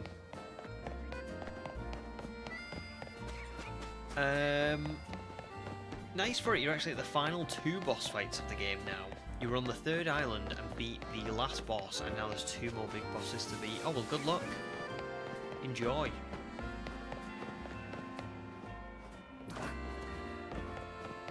Sounds fun. Like I said, I've never played Cuphead, but I've seen bits of it. It always looks beautiful from what I see of it. Meg says, sometimes you just grow out of a hobby and that's okay. Sometimes people just lose the interest. The Unova hate really boiled down to, I can't use my favourite so it's bad and it holds so little water. Yeah, I think that's it, isn't it? It's like, it's a shame because I think they took a risk in being like, from what I remember anyway, you had Kanto that had the originals, so nobody really had any kind of preconceived notion about them. Then you had Gold and Silver that was like really hesitant to put the new Pokemon out. You know, you could tell they were kind of like, let's keep all the old ones first because we don't know what people are going to think of these new Pokemon. They might not like them. And then Ruby and Sapphire was like, yeah, we're going to give you a lot of new Pokemon, but we are going to throw, you know, some of the old ones in there still. So it's a mix, you know, it's a blend. Diamond and Pearl did very much the same thing. Black and White was the first one that kind of went, yeah, we're giving you like, none of your old favourites are back. We're giving you a whole new Pokedex. And I remember that because I remember Black 2 and White 2 didn't do that. They added a lot of Pokemon in. So I really loved them for that. I thought that was a great idea, but I don't know. Maybe with younger audiences, maybe it just did kind of. Maybe it just didn't land. But I mean, now, you know, you look at all the designs. Some of the Unova Pokemon are some of my favourites. You know, they're great. So great. Jake recently bought a Game Boy Advance SP. Oh my god, the promised land. I loved the Game Boy Advance SP. And a copy of Fire Red, which cost you a fortune, but you've loved replaying the game after years from your last playthrough. That's so awesome, dude. I'm so happy to hear that. Do you know what I remember, right? I don't know if anyone else remembers having a Game Boy Color. I had a Game Boy Color that had no backlit screen, and you had to have these little lights that went over it in the car, like it was like an attachment that like shone on the screen, or you would like try and get the light of like lampposts as you were passing by, you know, like when your parents were driving you around. And then along came the Game Boy Advance SP with a backlit screen. Oh my god. You know what's mad about that? Is like how much technology's moved on in like 24 years. Like that actually makes me sound like I'm from the Stone Age to say that I had a Game Boy Color that where the screen didn't light up. Why? Why did they do that? Presumably because I'm old and the technology wasn't there. But yeah, sounds great, dude. Who did you pick for your starter? Merc says Black White is very narrative based, so weirdly the team building takes a backseat. That's also a good point, to be fair. Maybe that's why I don't have those memories the same. Because that would explain why I have like positive memories of the game, and that I just don't have those, you know, the gameplay memories almost. Because I remember loving the whole concept of like, you know, do people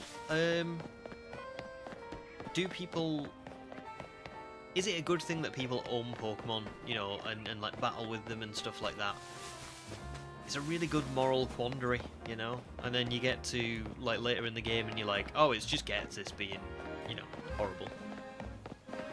Just manipulated N and all that stuff. It's great.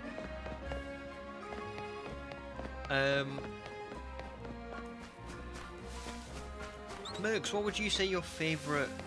I mean, this question goes out to everyone, but just... What would you say your favourite, like, generation is?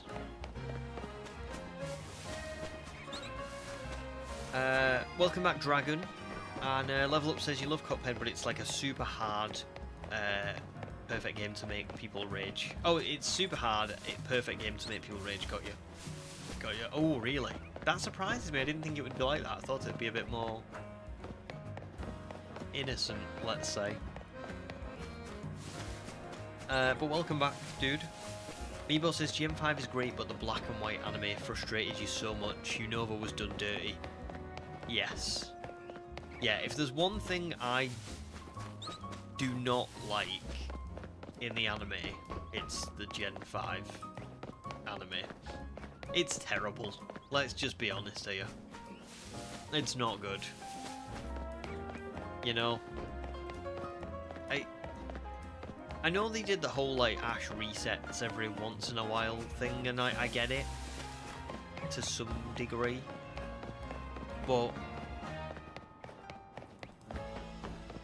I also don't get it, you know? I really wish they'd come up with, like, a better reason than just, like, Ash just forgot everything, and Pikachu is now, you know, weak, kind of. From what I remember, anyway. And the whole, like, I understood the whole thing of, like, building a different... They wanted him to have, like, different Pokemon to call on, but it didn't give people enough of a connection with the ones that he had. So yeah. Totally with you on that one. Oh, Jake even borrowed your brother's Game Boy and also bought a link cable so you could trade to yourself. Now you have an Alakazam at the second gym. Oh, that is awesome. That is like, I can feel the inner child in me, like, cheering, you know? That was one of the things as a kid. You could never really explain to your parents why you needed a second console and a second game just for you. They just wouldn't get it, would they, you know? And plus, like, it is ludicrous. It is way too much money to ask for and everything, but even just the concepts of it, like, imagine trying to say to someone like, oh, I need another one of these. They'd be like, but you've got one.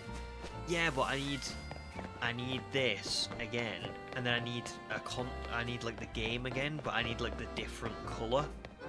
Why? What's the difference? There isn't really a difference. It's just like you see that Pokemon on the front. That's the only you can get the other one, and there's like a couple of different like little bits like that. But it's the same game, right?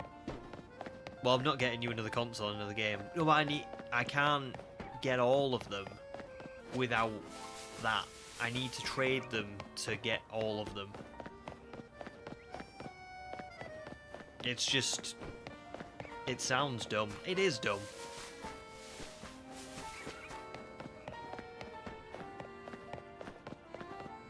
Bulbasaur is your starter. Very nice. Bulbasaur's sprite in Fire Red Leaf Green, I still remember what it looks like. It's gorgeous. Meebo's favourite is Gen 7. You just love Alola so much. Great choice. And Gen 4 is second. You are a good person. Guys, those are some good choices you've made there. I love it. Wookiees is Gen 1, because you're old. Gen 3, my favourite legendaries and possibly starters. Or Gen 8, because that game has some special memories for you. Love that yours are like scattered across the different types. Not different types, different, you know, different generations. Very good choices there as well. You are also a good person. Well done. All really for it. I mean, obviously I don't know for it beyond chat, right? I can't picture for it being angry. You're just such a pleasant person, like, in chat. I just can't picture you being, like...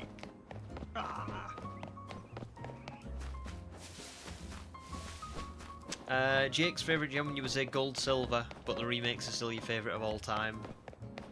Bingo! We have a winner. Jake, you are the best person. Really. I mean, they're my first generation, so I have to be biased. I'm really sorry to everybody. Merc says that's a really tough question. It is, to be fair. Nostalgia-wise, Gen 5 was your first Pokemon game, so you love those. Lost Eevee then for a second. But looking at all of them, Gen 9 being Scarlet and Violet and ZA might actually be the best gen on the whole. Nice! Very different picks than what I would have expected, but I love it. Good stuff. And then I'll reply to Ham and Meebo in a sec, but for it says, your favourite is Gen 8 because you love Sword and Shield, it's awesome. Second and third are probably Gen 9 and Gen 5. Again, varied picks, it's good to see, I like it. Good picks. Everyone who's answered so far is a good person. Well done. Can I just say, you would have been a good person anyway. Any pick of any Pokemon generation deems you a good person. The only people who wouldn't be good are if you said to me, you prefer, let me think. You prefer Pokemon Pinball. That would be a ban. Mainly just because I remember getting so frustrated with Pokemon Pinball as a kid. Hated it. I mean, I loved it, but I hated it. Oh, Pokemon Pinball used to wind me up. And Pokemon Dash as well. I think Pokemon Dash used to like really annoy me because I don't think I ever got the controls, so I used to get really frustrated at Pokemon Dash. But anyway, sorry, back to Ham. Ham says, you know that Pokemon card opening stream has really got you interested in Pokemon cards, just haven't bought any yet. Well, listen, one thing I would say to you, Ham, is that's great, just be careful. It is, I swear, they're a slippery slope, you know? The Hammond collection figures that you collect are very like, you know, you just get one and you're like, right, I've got that one now, so I'm not going to get like 5 of those. But with Pokemon cards, it is a slippery slope into buying a lot of them, let me tell you. Meeple says the Black White anime is extra frustrating because Ash did so well in Sinnoh with all his strategies and stuff. Diamond Pearl is your second favourite anime. I love that and agree with that as well. And can I just say as well, completely understand. Because for me as well, I think what is even more frustrating is that Ash was completely just like sacrificed for the sake of the plot in Sinnoh. Like, they were like, oh, Ash is getting pretty good and we don't want him to win a championship for like 6 more seasons, so get a trainer in here called Tobias and give him a Darkrai. Oh, that was a close one. Ash nearly won the championship. And then you like, he goes from that to then Black and White, and you're like, why? Why are you doing this? You didn't have to do this. You could have just made him, you know, like all he could have said was like, listen, you thought Sinnoh was tough, Unova even tougher. This is a hard region to beat, you know, or given some reason, but they kind of just went, nah, you just forgot everything. So I get that. I do. I get it. Heracross, welcome in. Good to see you again. Hunting's going pretty well, to be fair. I mean, we're not even 2 hours into stream and I've seen 516 Eevee. It's pretty wild.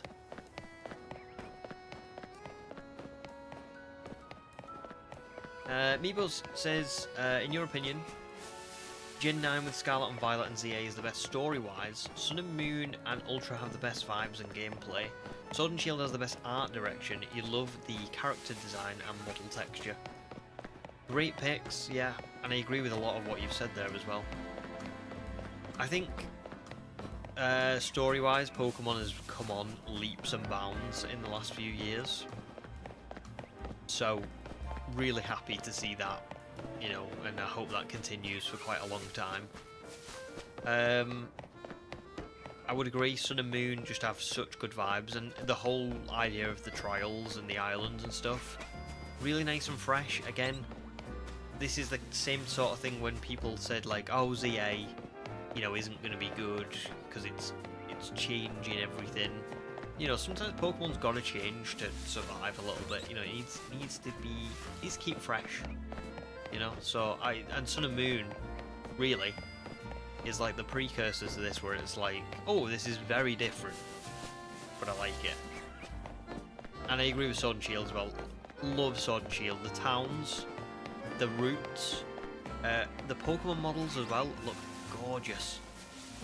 It's a shame that people decided to focus on the trees when there was so much other good stuff to focus on in that game, but there you go. Love that Wookiee. Push come to shove, you'll say GNA, it was an anniversary present from your partner along with the Switch. And it changed your life for the better. That's lovely. So lovely. I know, do you know what? Like, I think I've said this before, but Sword and Shield definitely, like, reawakened, like, my passion for Pokemon. So, very grateful to them for that. The only correct answer to who's a bad person is BDSP. Not that gen, just BDSP specifically. I don't entirely disagree.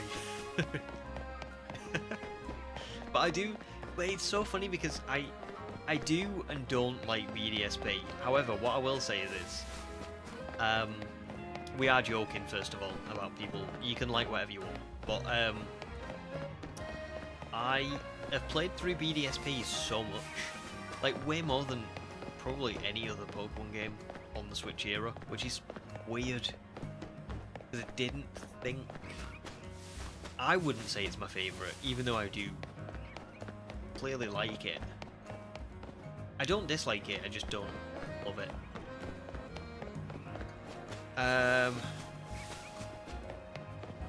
Everything after Red and Blue was garbage. Okay. I agree. Do you know what I agree, Jake, about the older games brings back so many? I even played recently. I played through Pokemon Crystal on the 3DS just to get Celebi. I just did like a regular playthrough. You know, I didn't do anything crazy. You know, I just played through the games, and I had a lot of fun. And it was just playing through Crystal. Oh, okay, Ham, you really want the Articuno card, so you might buy those packs. Well, those were, if you want the English set, Journey Together. If you want the Japanese set, Battle Partners.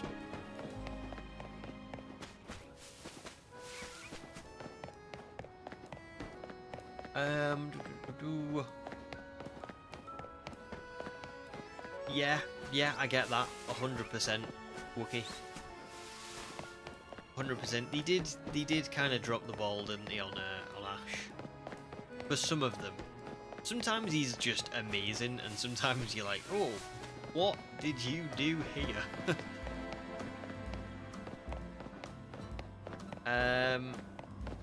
Oh, nice, Amira. As an adult who didn't start Pokemon until GNA, I would just be happy to visit older regions on modern console, even if it's just Legend games.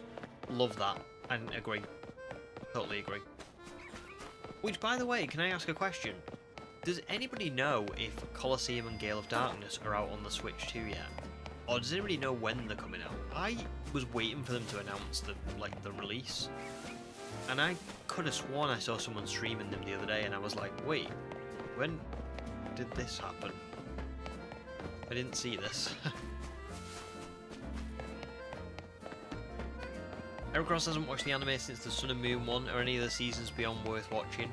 I really liked Journeys as someone who isn't mega into the anime.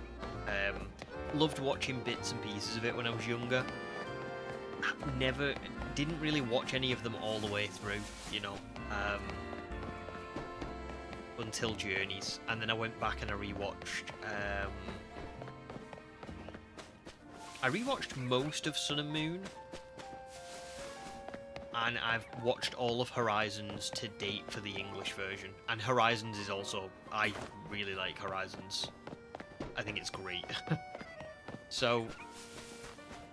it's probably subjective, but you know, I would say give them a go. JP says the best anime to come from Gen 5 was Pokemon... Oh, Pokemon Origins! Now, there's a couple here, isn't there? What... I think when I hear Origins, I think I always think of Generations. Does anybody remember Pokemon Generations? Which were like, it was like 5-minute stories in the world of Pokemon, and it would tell them from like different regions.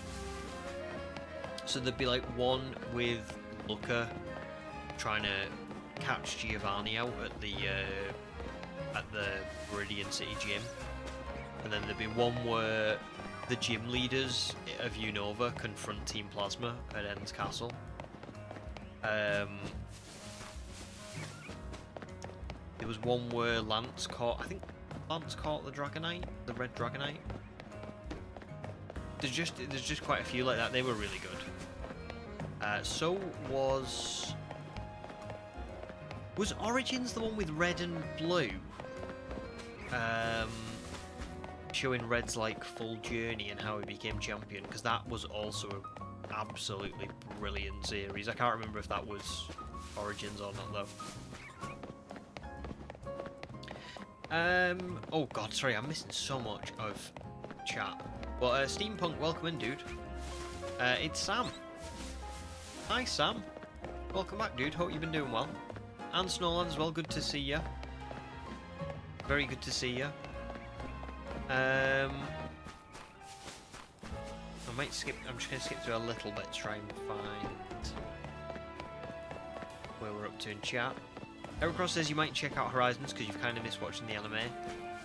It might not be for you, but honestly, I think it's really good. It is quite it surprised me, because I remember I watched Journeys and then I tried to go back and watch other animes, and they weren't all available. Like on Amazon Prime, they had like bits of seasons, but not the full, the full show. So like let's say with Johto, they had like some episodes, but not all of them. It was dead weird. And so what I decided to do instead was I was like, well, I really like Journeys, so I'll try Horizons. Maybe it'll be okay. And it gripped me like straight away, because a lot of the thing with the regular Pokemon anime, it's not that it's bad or anything like that. This is just a personal thing, but it's quite like Ash gets thrown into the world and he just goes from place to place and he does stuff, right? There's not really like much mystery as there is. He's very much just kind of in a new region with Pikachu, trying to work his way up to the championship, building a team. There's not much going on that is where you're like, ooh, that's going to catch up later and be a plot point and stuff like that. Horizons, I remember like the first episode, you go into it, you're like, what is going on? Who's this person? What are they doing? But in a really good way. Not in like a, I don't know what's going on. More in like, it just grips you straight away. You're like, I have to find out what is going on with this and that, and yeah. So just give it. I think you will know in the first episode if you are going to like it or not. I think. So. Welcome back, Level Ups. You were just grinding Clash Royale. Meebo love Generations. Heracross remembers Pokemon Generations. Your favourite one was Ethan and Chris or Jimmy and Marina. Oh, am I thinking of... I thought Jimmy and Marina were from... See, this is the thing, there's so many different ones. I thought they were from something called Chronicles. Have I got that wrong? Have I got Generations and Chronicles mixed up? But either way, both good series. Wookie loved Pokemon Generations, just added it back to your list to watch tonight. Very nice. Always a good watch. I think I watched it not that long ago, which is why it's funny that we're bringing it up.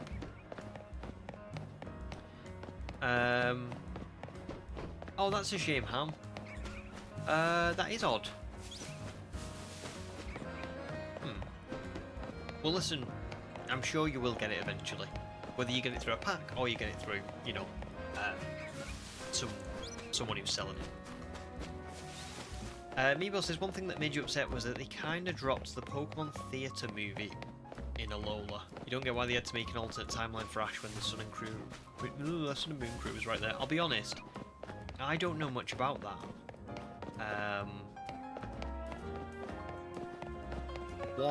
Could you explain that a little bit more? Just so I know. Jake really loves Horizons 2. It is good. It's good stuff.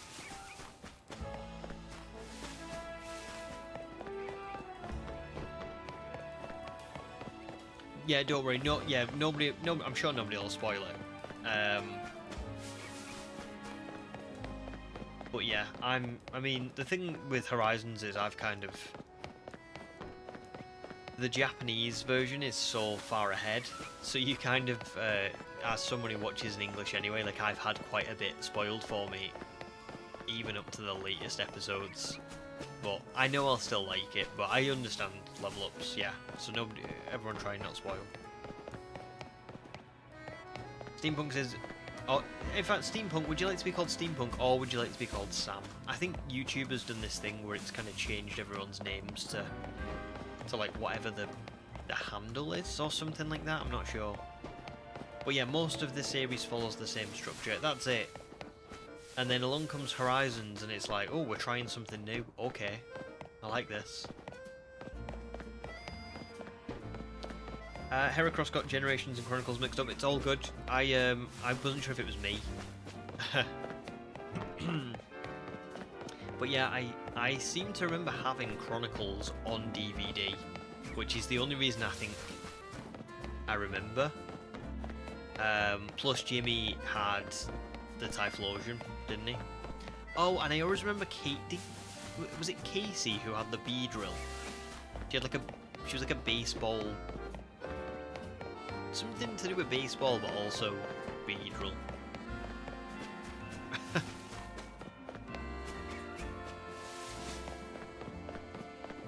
Awesome, Heracross. Well, listen, I'm sure you will enjoy it. I'm sure you will. Like, I can't wait to hear what you think of it actually now. Oh, Connor, welcome in. I feel like Connor is new, so yeah. Hope you're doing good, dude. How would I rank ZA compared to other recent Pokemon games? I do love it. I think for me, it's probably not as good as Arceus. But I think that's a me thing. I don't think that's the game, because I would say that this game, in general, probably has a lot more going on in it than Arceus did. I just like the freedom of Arceus a little bit more. Having said that, it's still a great game. You know, the story, the city is pretty alive, and I think it feels big enough that you don't feel like it's a small little area. New Pokemon battling, great, great. Everything looks good for me. I mean, I know some people might say the buildings don't look great, but I just don't really notice that at all. So, yeah, I'd rank ZA pretty well. It probably beats Scarlet and Violet on the Switch 1, but not on the Switch 2. It doesn't beat Arceus for me, but that's a biased thing. Definitely better than... Ooh, I hate that I'm saying this, but definitely better than Sword and Shield. And I think definitely better than BDSP, and definitely better than Let's Go. That would be my sort of ranking. Have you played it, Connor? Oh, Snowlad says, you feel like they should make a new Pokemon movie. It's been a while since we've had one. Yeah, I think I saw a video recently. I didn't watch it. I just saw it pop up and I was like, oh, I need to watch that at some point. About why they don't make Pokemon movies anymore. I think there is a reason, but I don't know what that reason is. But yeah, I'm with you on that. 600 now, guys, after 2 hours. So we're getting about 300 encounters an hour. That is nuts. Jesus. Meebo says, from Gen 1 to 6, whenever we have a movie, the anime crew in that generation was always there with Ash. Yeah, 100%. But during Gen 7, there were 2 movies, and the protagonist in those were an entirely different Ash from the OG one we know from the... Oh! Hence he only had Pikachu and he either travelled with a different crew or alone. That is strange. I didn't know that. I did not know that. That's really odd. What were the movies? Were the movies... I can't remember if this is an episode now or a movie, but what was the one where he travels to like a destroyed version of Alola, and there's a guy with his Aurora, and he like helps Ash get back or something. That's an episode, right? That's not a movie. Feels like a movie plot though.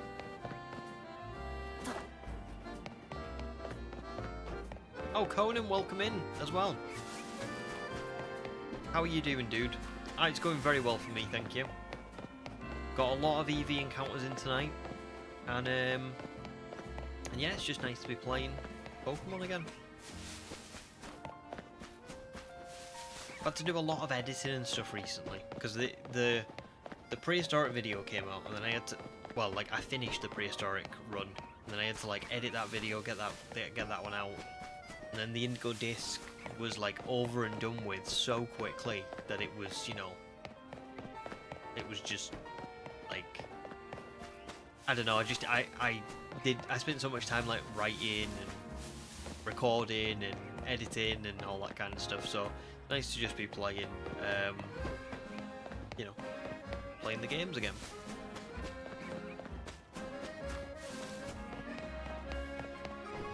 Eric Ross says, do you think that's a fair ranking? ZA is in your top 5 personally, you love it so much. I mean, it is great. It really is great. I gave it, I think when the game first came out, I think I gave it like maybe an 8 out of 10. I'm not 100% sure.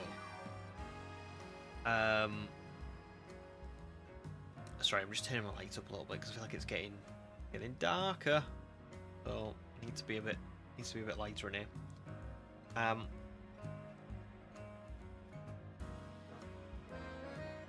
I feel like when I first played ZA, I gave it a ranking of like maybe 8 out of 10 maximum. I don't know now. I'm inclined to give it a little bit of a better rating because it is fun. And there's a lot of good parts to it. I don't know if it would be top 5.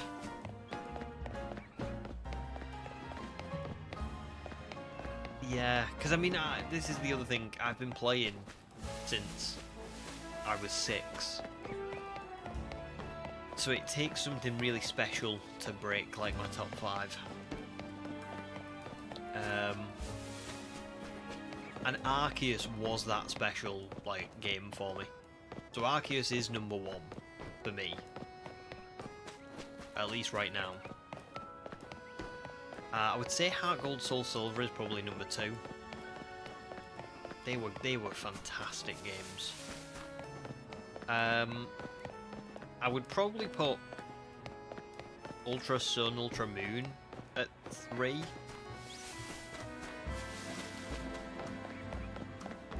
I'd probably put,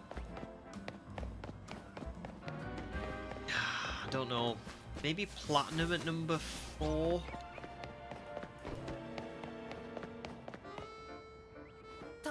And then 5, it probably is pretty close. Maybe this would, I don't know, maybe this would crack my top 5. But this is the problem is now I'm going, right, 5th choice, I've got Black and White, or Black 2 and White 2. Got Fire Red, Leaf Green, Emerald, Sword and Shield, Scarlet and Violet, like especially on the Switch too. It's very tough.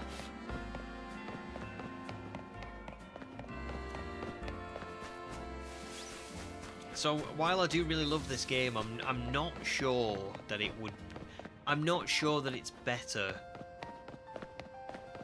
Oh, not better. I'm not sure it is more of a favourite for me than some of these other games. I'm not 100%. Maybe I'll feel differently after this playthrough. Shiny only playthroughs definitely influence the way I feel about games.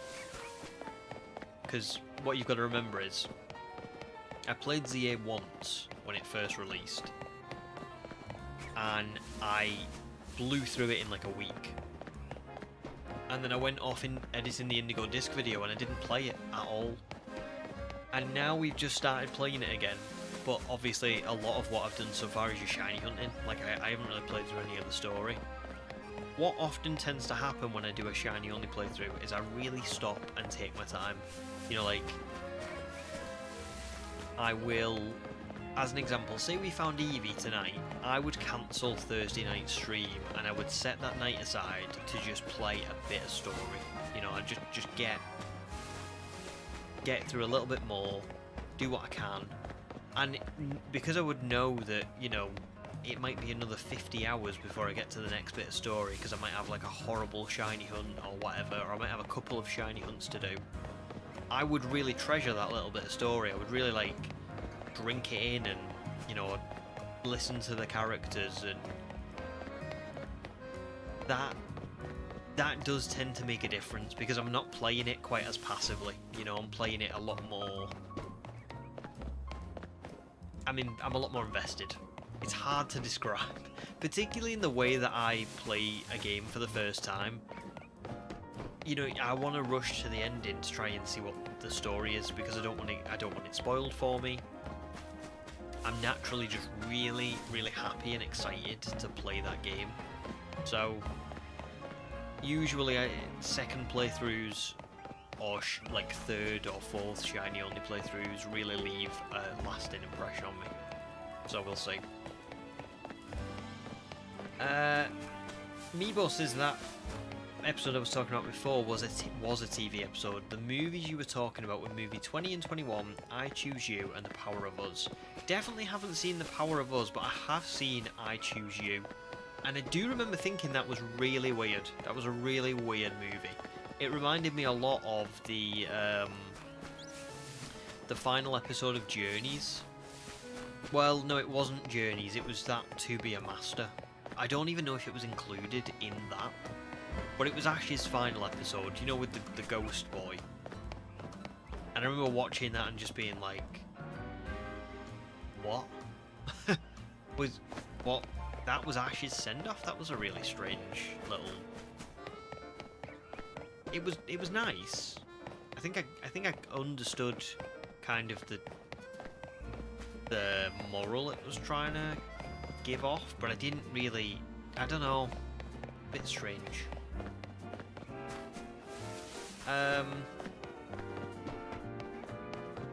Oh, there you go, Meebo. Remember perfectly, you gave the game...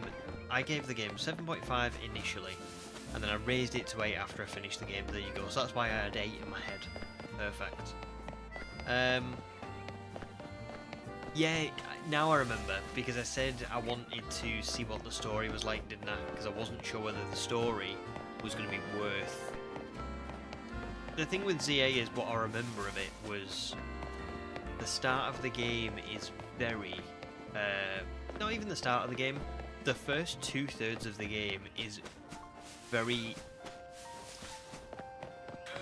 not slow, but it's definitely got weird pacing. They really withhold a lot of things from you, because they want you to, you know, keep playing to find the answers out. That did get a little bit tiresome for me.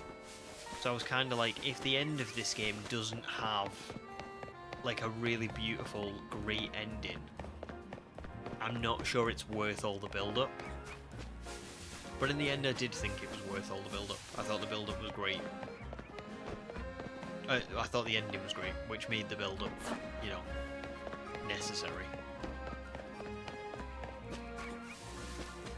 Heracross says, I think the characters do a lot for you this time around. Usually it's new Pokemon or gimmicks that are deciding factors, but the ZA cast have just taken your heart. That's really lovely. Really nice. you hadn't touched... Oh, no, sorry.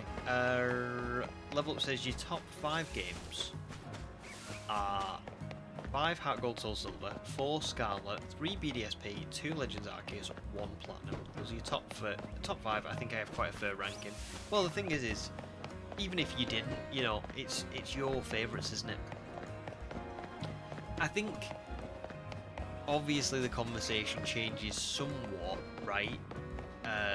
When you start talking about like what you think is the best, because best is different to favourite.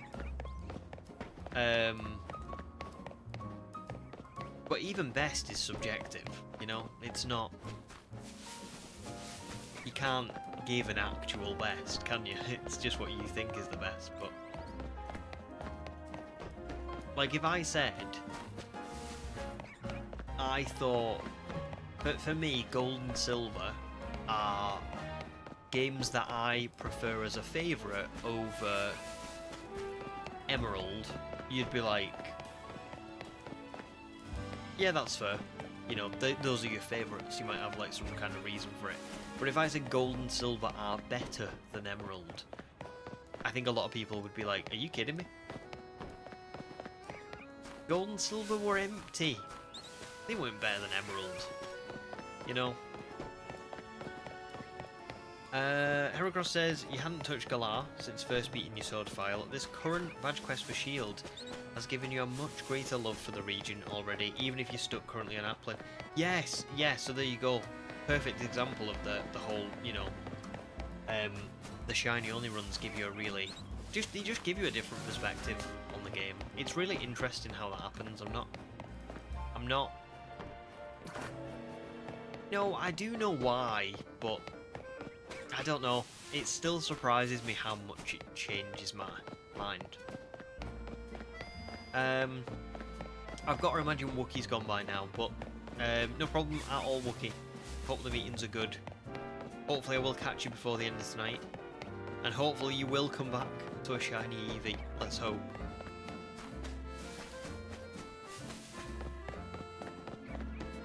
Level Up says it was over Gold and Silver or Sword and Shield. It was hard. That's fair. That is a hard pick. That's a hard pick for me. I'm not sure what I prefer out of Gold and Silver or Sword and Shield. It's probably Sword and Shield, but I do have a lot of nostalgia for Gold and Silver.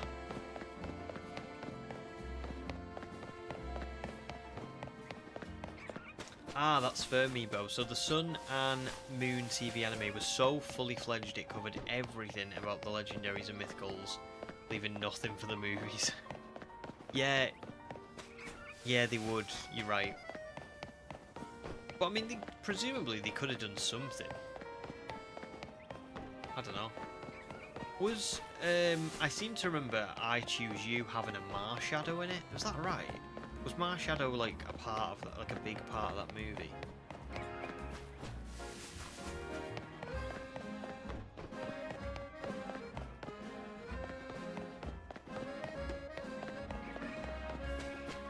Yeah, I think we've said that before. Gemma.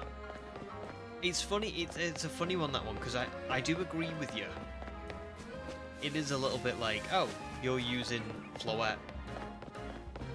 Like, even though I beat you. But I think maybe the reason for that was just that Tawny or Urbane kind of realised that they didn't have a connection with Zygarde. But you did. So it was kind of like... I don't think they say this, but I'm assuming the thought process was like, listen, I will take Floette, you stay behind, and if everything goes to hell, you can use Zygarde, I can't use Zygarde. That's my guess. Not 100% if that's what the actual answer is, but that's what it seems like.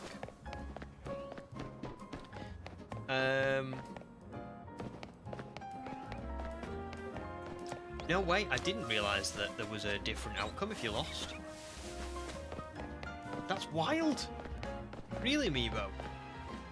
So you can lose that battle and there'll be a different interaction? I had no idea about that. Just give me a second. My dog is going crazy. Let's see if my wife's home. Because if she is, I'm going to take a quick 5-minute break. Because I have been going for a while anyway. Because, bless her, she's been to London today. Which is quite far from the northwest. And, yeah, she's been on like a work trip thing. So, she got up at 5 AM and it's now 7:45 and she's only just getting home. So I'm gonna go and welcome her in. I'll probably come back in about 10 minutes, okay? And then we'll carry on. I'll be staying on till probably about 10:15, same as usual. But yeah, it's just a heads up. So yeah, I won't be too long, guys. But yeah.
Hi guys, I'm back. Sorry, that might have been a little bit over 10 minutes, but I'm back. Right. Take a drink and then we'll carry on.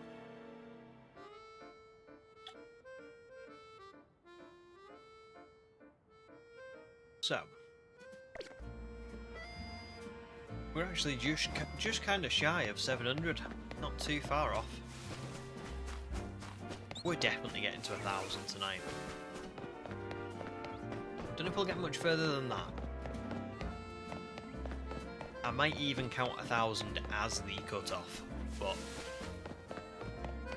we're definitely getting to that.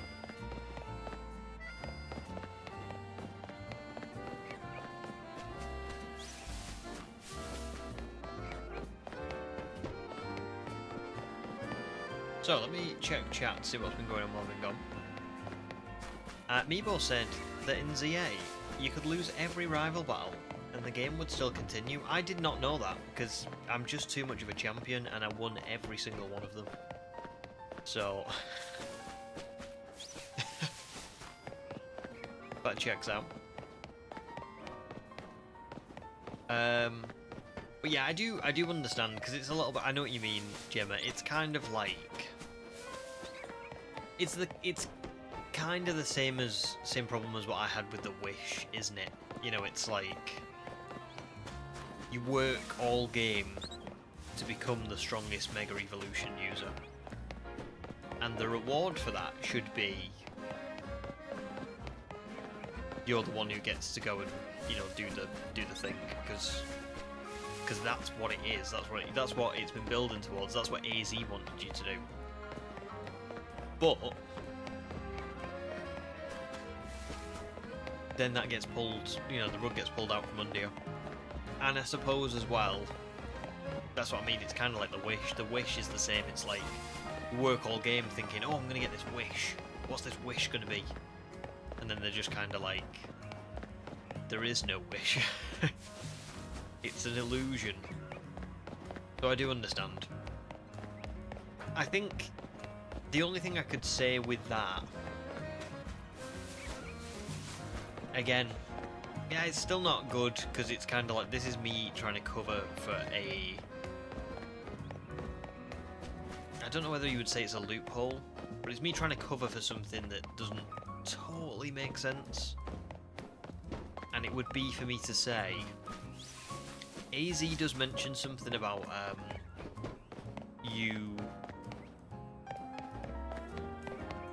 Floette has to choose the person, you know. It's not just about who is the strongest, it also has to be that Floette accepts them. So I guess in that instance it's like, it has to be that way, but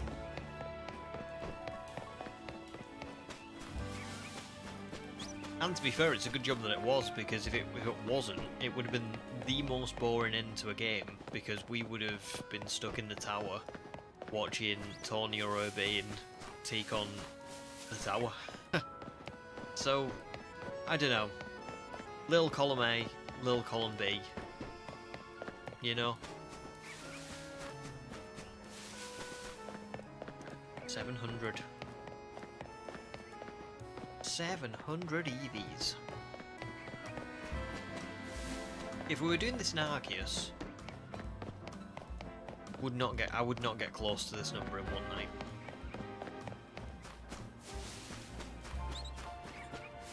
Even with, like, bravery, I think.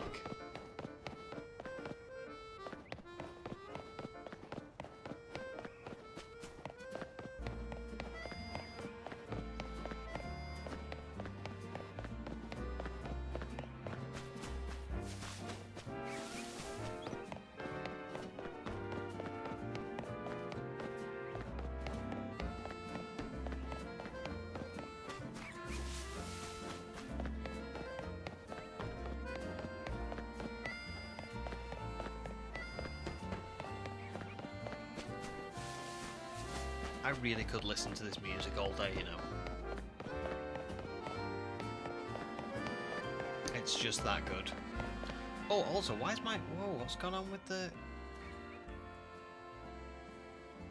I never usually have the music that loud. Things happen there. I hope it's not been like that the entire time. I think maybe... I don't know if it's just jumped up.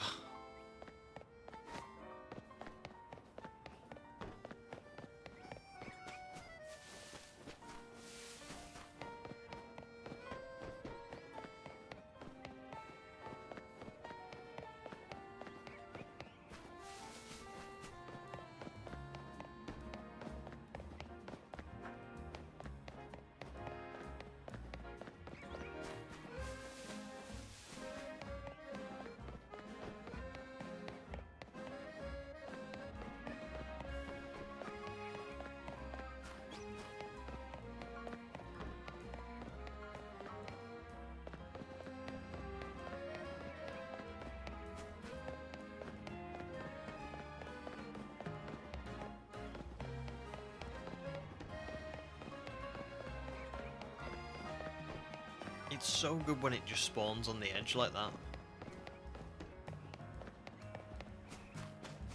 Like, that is such a quick little encounter. Not so much when it spawns elsewhere. Yeah, especially when it spawns there, you just can't see it because of that little chimney thing.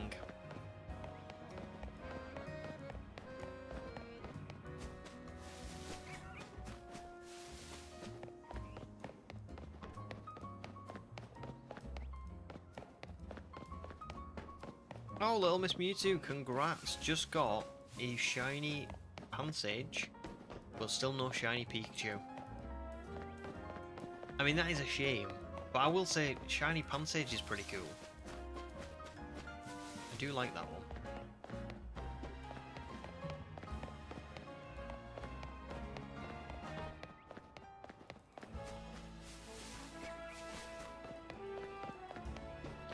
I do want to check something really quick.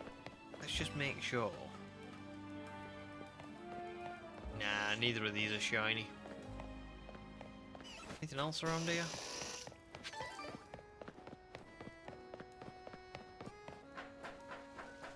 Nah, there won't be, will there? But do you know what I could do? I could go and check the routes. Just while we're, you know, a decent amount of encounters. Oh no, I've gone the wrong way.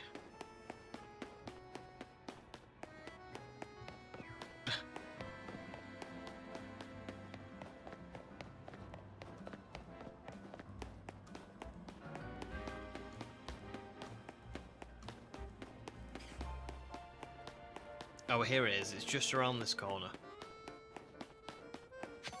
I'm assuming we're not going to get anything, but you just never know. No, not for that one. And not for that one, or for the Weedle or anything. So I don't even know if these are spawning in. But...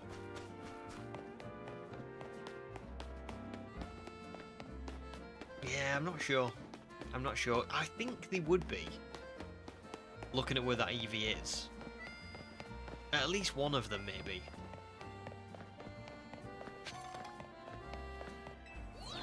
But anyway, doesn't matter. Back to it.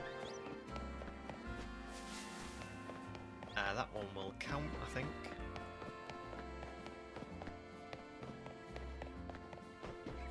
But yeah, little Miss Mewtwo, good luck with the Pikachu. Hopefully it'll shine for you soon.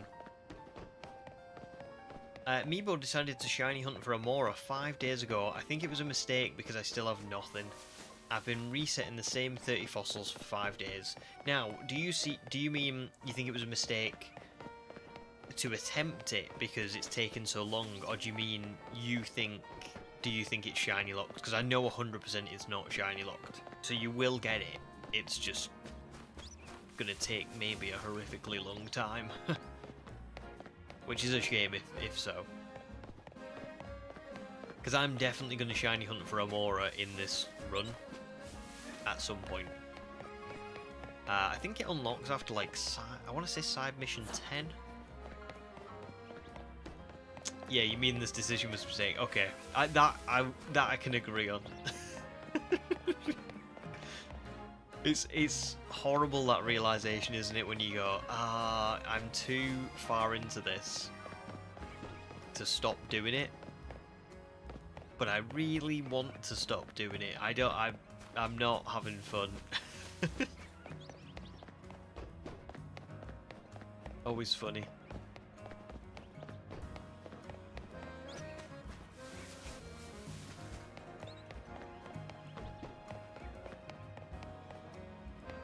Jim is glad you got Psycho Punch again, as he pulled his weight in your Violet playthrough in BDSP as well. Is this the male Ralts, i.e. Gallade?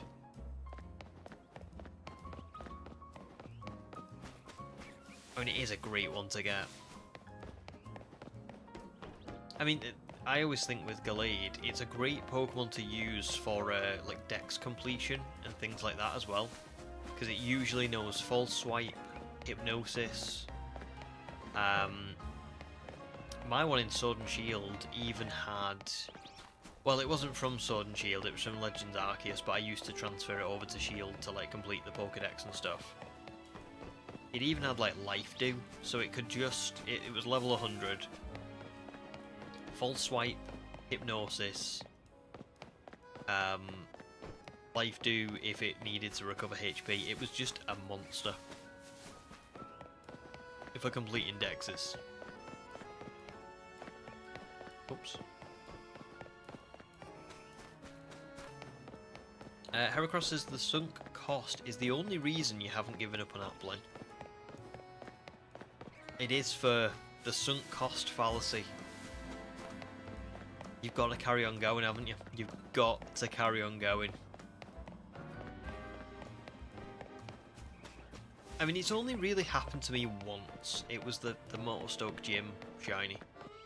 And it was really like...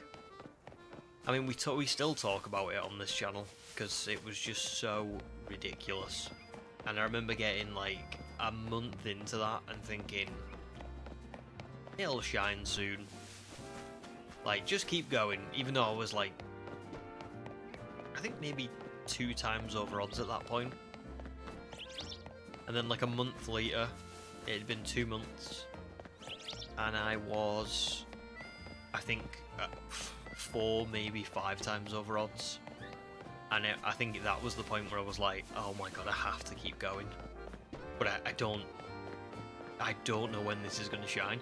Usually I could be positive and be like, oh, it'll be soon. You'll get it soon.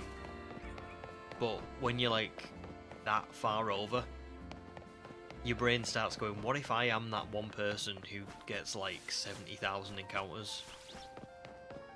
It could happen. So...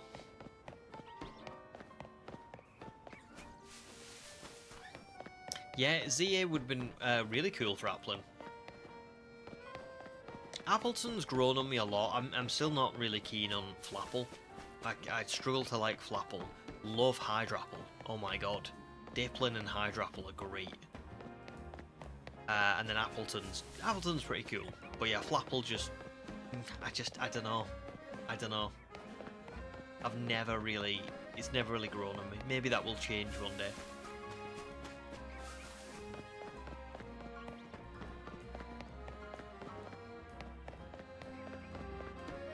It will be a great one to use in Shield, for sure, Heracross. Appleton. It'll look gorgeous. Great first shiny hunt as well. Great pick.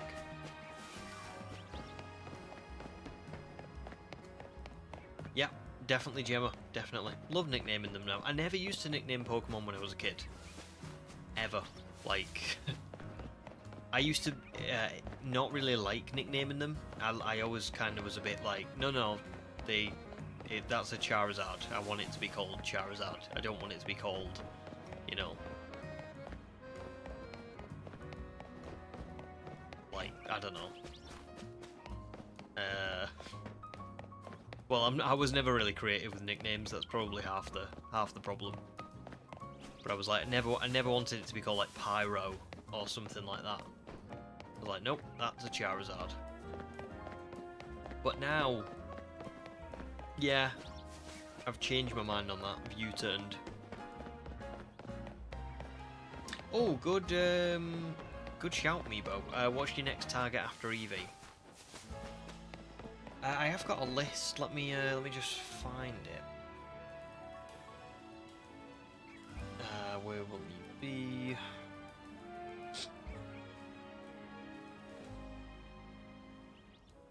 Hey, here it is. So I've got two, really. I'm not sure which one to go for. And I'm not sure when to go for them as well. I don't know whether to do like a few shiny hunts back to back and then get a bit of a team together and then do quite a lot of story and then, you know, try and do more shiny hunts down the line, or whether I should get this Eevee, progress the story, go shiny hunt for something else, progress the story, go shiny hunt for something else, progress the... Do you know what I mean? I'm not 100% yet.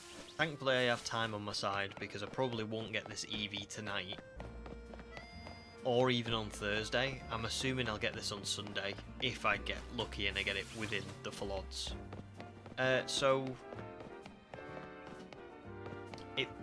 The next two... In fact, no, I'll give you the next few. So, next one is potentially Ghastly, because I think it would be really good to get a Gengar nice and early. You know, I could get... it evolves into a Haunter at level 25, and then I've just got to trade it, so that would be perfect. I won't be Mega Evolving that Gengar, because it's not going to be my main Mega, but I think it could be really useful for the start of the game. High speed, high special attack, could save me a little bit, so I might go for Gengar. The other one that's a definite is Baneri, because I think Mega Lopunny is going to be my like main Mega on this team. It's great in this game. High attack, high speed. It's just fantastic, and the Mega looks great as well, you know.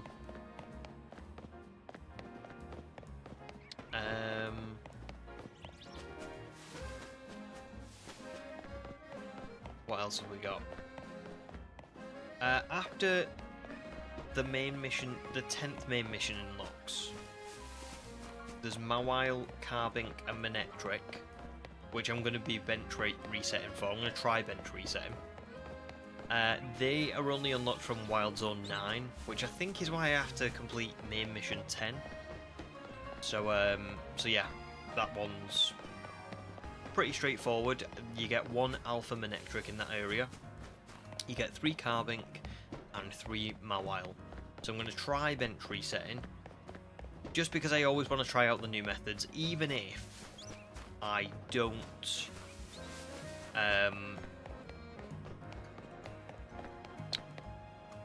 even if I don't like use them. Do you know what I mean? No, hang on, that's not what I meant.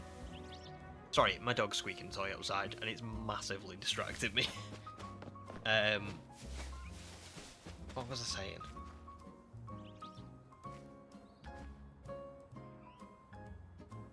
Yes, that was it. Bench resetting. I don't, even though I'm not going to like bench resetting, I still want to try it out because it's a new method, you know? Even though it doesn't boost your odds, it's technically a way of shiny hunting. And the same with the fast traveling as well. I probably will do that for something. I just won't do it at every given opportunity because I do like doing this running around. After I've found either a Mawile or Carbink or Manectric, the next one is Aurorus, because you can get Aurorus after main mission 10, side mission 27, which is really good. I already have, you can see top right there, 320k, which is enough for 16 fossils for Aurorus. Oh, for Amora, sorry. But I think what I'll probably do is buy 10, which will take off 200k, but not, you know, it won't bankrupt me.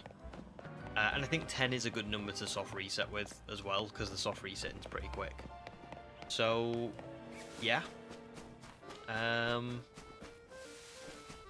After that, maybe Altaria, but that's going to be like a little bit further in, maybe like main mission 15-ish. I definitely want to go for Aggron when I get to main mission 20. Greninja at main mission 25. And then it's between really Salamence or Metagross for my like another kind of like last late game Pokemon, you know? So that's the plan, really.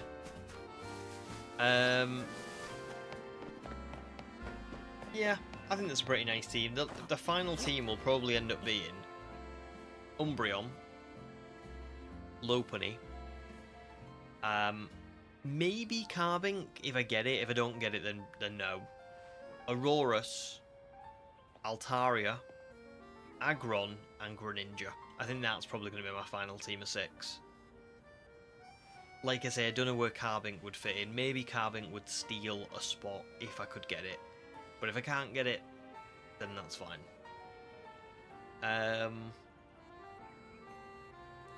So yeah, got a decent plan. If I find any shinies in between as well, like I found this this Bellsprout, haven't I? I don't want this Bellsprout, but if I find a shiny that I really like the look of, you know, like let's say whilst I'm doing this, I find a shiny Ralts. I might say, you know what, I'll use that shiny Ralts for a little while. You know, I might not use it for the whole game, but I'll use it for a bit. Good question.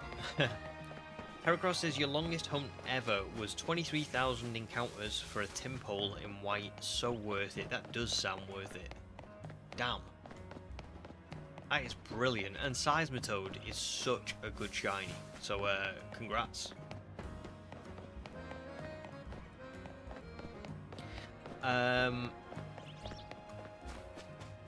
In Violet, Gemma had Flambe, the Skeledirge, Gibby, the Garchomp, Psycho Punch, the Gallade, and I can't remember the others off the top of my head with the rest of my team without relogging to Violet. Still good nicknames.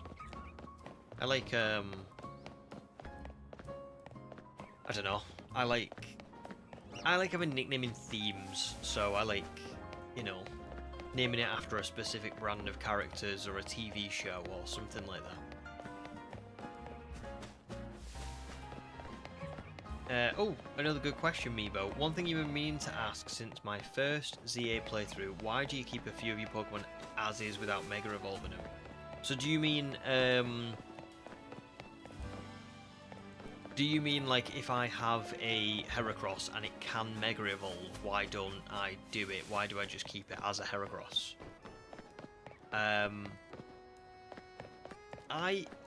If that's what you mean, I think the reason is, particularly in games like this one, I like building a team around one member. So, not necessarily like my whole team is built to complement this one Pokemon, but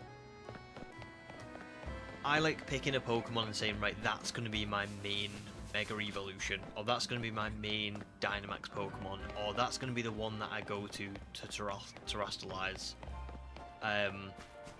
Because one, it lets me kind of utilize the other Pokemon better. As an example, trying to think of a good example. Like,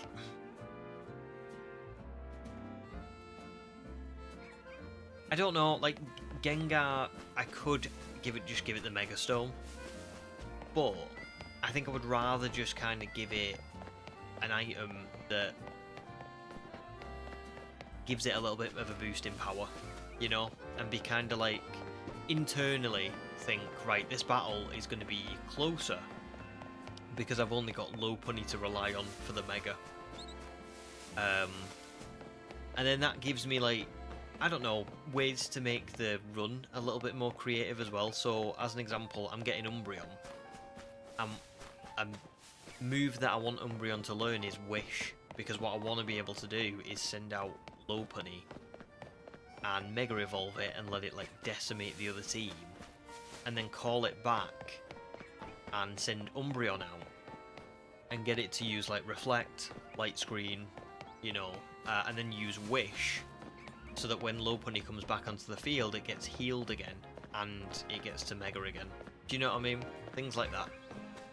So it's really fun to have a full team of Mega, like Pokemon that can Mega Evolve, but I just love having like a diverse team that is, I guess, more.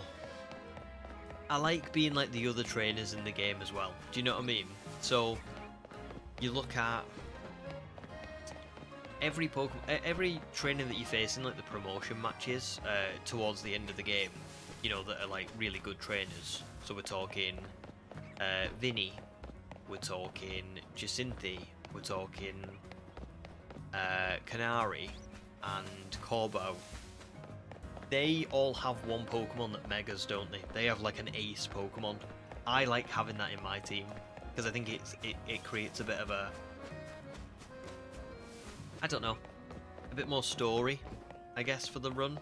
Because I'm just like them. I've like picked a Pokemon and I'm like, yeah, that's going to be my Mega. That's my ace Pokemon. So yeah, sorry, very long answer.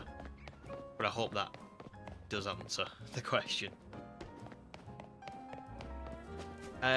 Thank you very much, Jimmer, but I'm all good, thank you, because I would prefer to get my own, you know. Can you imagine if I put a video out and I was like, oh, and I got a shiny Carbink because someone gave me one? Like, people would be like, what? That's not fair. So, it's got to be my own, but thank you. Yes, Shiny Beldum is very easy to shiny hunt. Spot on, Meebo. Yeah, I've seen the teleport thing. It's crazy. And I probably will do that just for the sake of, like, it's really late on in the challenge. I think main mission 35 is so close to the end of the game. So, yeah. Heracross says Greninja, that Froakie hunt is going to be scary. Do you know what? I thought it was going to be until I learned that you can just save before you catch a shiny. And that completely changes it, because usually where you would kind of be like, oh, this could run away, this could be bad news, we might lose the shiny. Now it's kind of like you can just save and just reset over and over and over and over and over and over again. So yeah, it's not too bad. Not too bad. I think I'll be alright with that one. I have a decision to make on that one. Do I fast travel, like, to the zone over and over again? Or do I do what I'm doing now, which is run into the zone, running back? I think the answer is probably I should fast travel. Because, you know. Oh! Good point, I'd forgot that I used to do that. And to be fair, I have said in videos before, I don't like saving before shinies. Sorry, completely forgot about that. We did have a conversation the other week on stream where people said the exact same thing, so I can't believe I've forgotten that conversation. But, yes, ordinarily I don't like saving. However, ZA is a weird game, and I'll explain why. So, Legends Arceus, if you lose a shiny, really, it's your fault. Because you can catch shinies pretty easily. You know, you can stun them, you can throw Pokeballs from, like, way further away from them than they would ever notice you. So, if you lose them, it's a learning curve, you know what I mean? Like, really, it's kind of like, oh, I shouldn't have lost that. That was quite easy to get. With ZA, I don't feel like that the same. I think it's a little bit... I think the game can screw people over unnecessarily. So, with the Froakie as an example, if you run up to that Froakie when it is facing a different way to you, I don't think it runs away. But if you sneak, which you would think would be the right thing to do, right? You're trying to sneak so that it doesn't see you. If it takes too long to sneak, and then it sees you, and then it runs away anyway. So I don't really want to risk it. And the second part of that is the fact that in Legends Arceus you can throw Pokeballs from like anywhere, can't you? You know, pretty much. I could, if this game was Legends Arceus, I could stand way further away from that Froakie than it would ever possibly be able to see me, and I could throw a Jet Ball at it. And if that Jet Ball missed, then that's my fault. But if in this game it's more like, oh, you have to get close to the Pokemon to catch it. And so I think that's... I'm not going to say it's unfair, but I just kind of think it makes the game a little bit too restrictive. And so I am going to save before Shinies for this one. However, when we do go back to Legends Arceus, and I do the Dream Team quest, which is going to be my next video after we finish this one, I won't be saving them. That is going to be back to the old rules, which will be fun because, you know, as an example, Eevee in that game is really really skittish and really easy to lose, and it's also pretty rare. But I want an Eevee first, so there is going to be an instance in Legends Arceus where I could lose an Eevee. So yeah, but I just don't think Legends EA is fair, you know. Because like I've had instances in Legends EA, like if we look at this Flabébé, right? If I can lock onto it from here. If I throw a Pokeball, it won't catch. It'll go right through it. See? And I think stuff like that is just like, that's silly. Arceus was not like that. Arceus, you could just, I wouldn't even have to lock on. I could stand here, crouch, and just like throw a Jet Ball, and it would get it. So... yeah.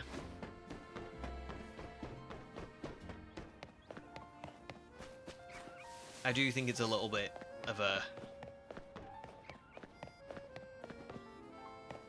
it's a little bit of a cheaty game for me. But good, well remembered, Heracross, and, you know, good question. Jake always saves regardless, just habit. Yeah, that's fair, to be fair. Maybe I'll feel like that after the end of this game.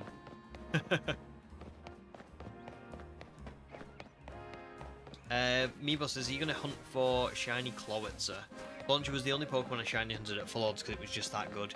Do you know what? I originally did plan to have a Clauncher on my team. Not Clauncher, a Clawitzer on my team. Because I had one on my regular playthrough, and I really loved it. I thought it was like a really good Pokemon. So I might do, yeah, I might do. I'm just not 100% yet. Because I think by the time, it depends when Wild Zone 11 opens up. I think by the time it does, it might be at a point in the game where I'm kind of like, ooh, it's not that much longer now till I get Greninja, so I might not get it. But we'll see. Maybe, because that was genuinely like in my like top 3 to shiny hunt originally, and then I just kind of over time went, do I want this? Maybe not.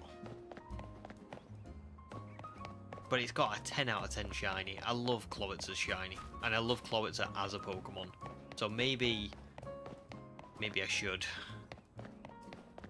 If I don't get it in this run, I'll probably get it when I go back and do the Sword and Shield DLC, because that is something that I wanted to do. Although actually, now that I think about it, I'm sure Clauncher is like super rare in the Isle of Armor, so maybe that's not a good idea. Excuse me, little burp.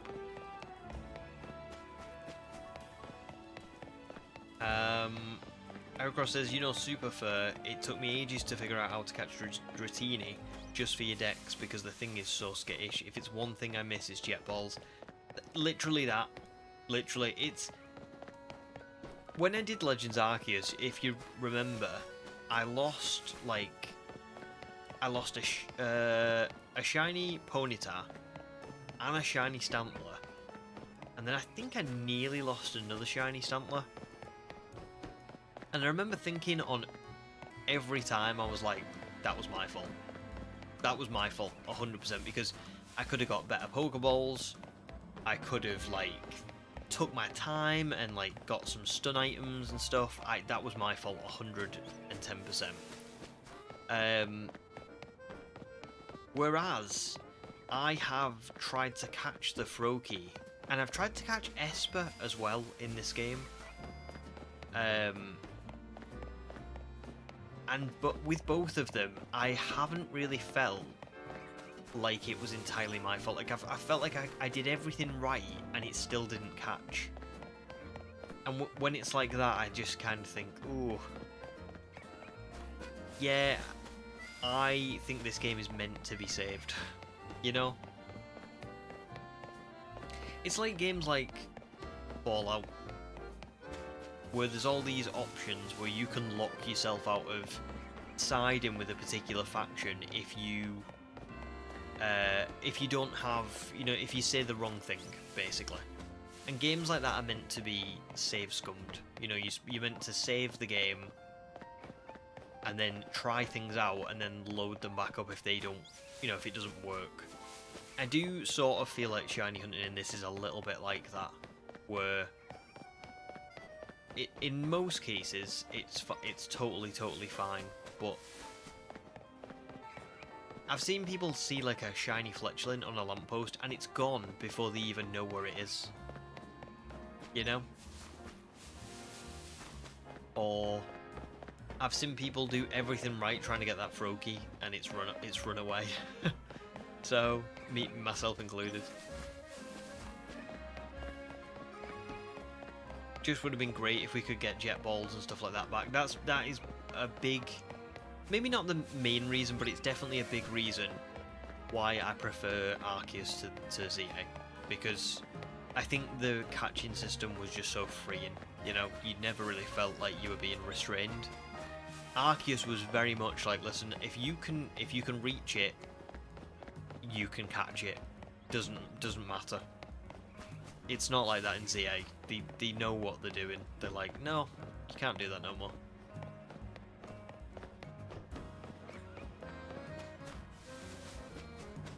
Maybe it's so you can't just lob them at Pokemon on other rooftops that you can't get to yet.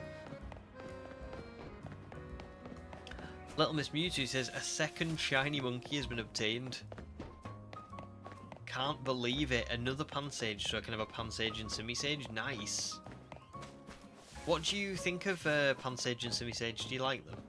And do you like the elemental monkeys as a whole? But still, congrats. I mean, I want it to be Pikachu for you so badly, but...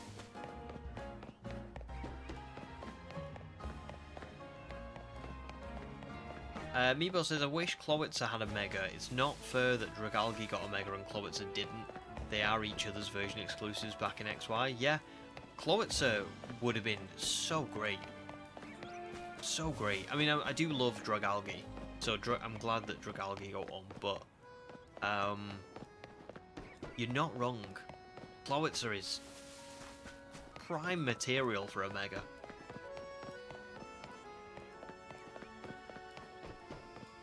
I think Clowitzer would have been good if, like, it got its other arm became, you know, like it became like a proper cannon. Do you know what I mean?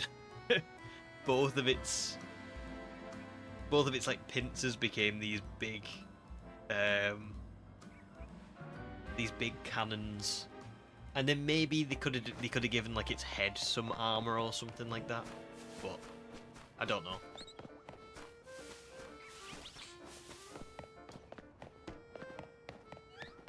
I think with ZA, what something that I will say is some people will see this as a positive, some people will see this as a negative. I would probably say it's a positive.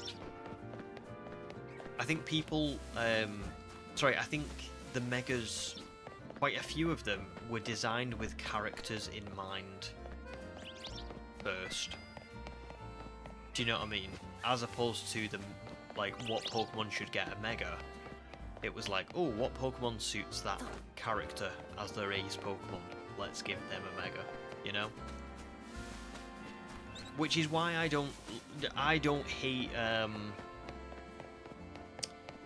Mega Starmie or Mega Scrafty, because I do think there's something cool in the idea that Starmie's Mega does kind of like resemble or relate to Leader, and Scrafty's relates to Naveen. And I know that might not make complete sense, because then it's like, well, what about other Scrafties that aren't Naveen's, and, you know, what about other Starmies that aren't Leaders? But I think, for me, it's more about, like, Leader and Naveen picking those Pokemon without even realising the similarities between themselves and them, as opposed to the Pokemon Mega evolved in that way to suit that character, if that makes sense. Kind of hard to describe, but I do think that there was a lot of that. Mega Skarmory for Philippe, Mega Scolipede for Corbeau, Dragalge for Laban, Clefable for Jacinthe. They were all designed to fit the characters, weren't they? You know?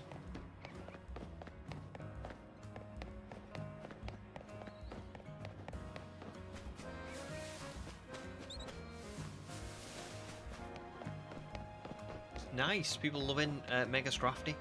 Does look good. Does look good. I mean, I love Scrafty in general. The only thing with Scrafty is I don't love it shiny, personally. Actually, I don't know what its Mega shiny looks like, now that I'm saying that.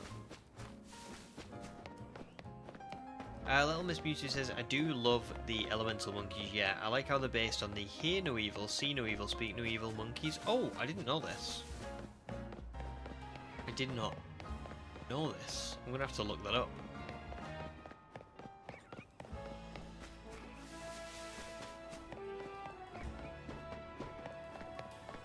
Scrafty and Scolipede are some of your favourite mons and huge reasons why I adore Gen 5. I love the Unova rep in ZA a lot. Unova did get a lot of attention in ZA, didn't it? Does make you think. There are quite a lot. And then there's quite a few Gen 6, which makes sense because of where we are. But yeah, quite a lot of Gen 5.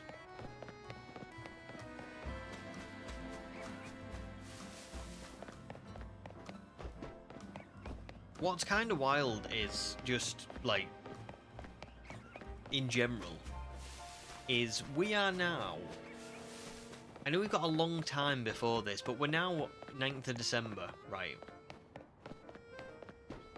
ZA was kind of really only shown to... I know it was announced way before, but ZA was only really properly shown to us in February 2025, and we're like 2 months away from getting, you know, that reveal of whatever's coming next. Which I don't know what that will be. Will it be a remake? Will it be... It won't be another Legends game, I'm pretty sure of that. I think. But will it be a remake or will it be the next gen? Surely the next gen, but I don't know.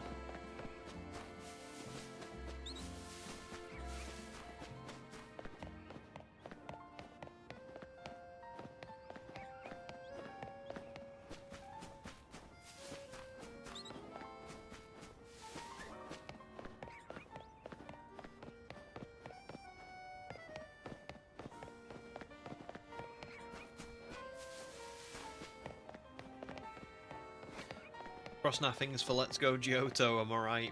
100% you are, Heracross, 100%.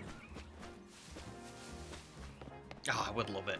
It'll never happen. I really doubt we'll ever get another Let's Go game. Like, I might... That might come back to bite me. I might sound like the biggest idiot, but I just can't see it. But, at the very least, you know, I would like to... I would love to go back to, Unova. You know, if we could get a remake for that, that would be awesome.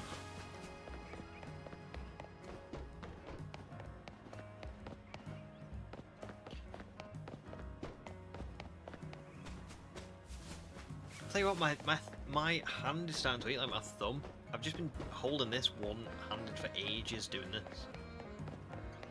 Just like moving the joystick up and then moving it down to go back. And it's starting to take its toll.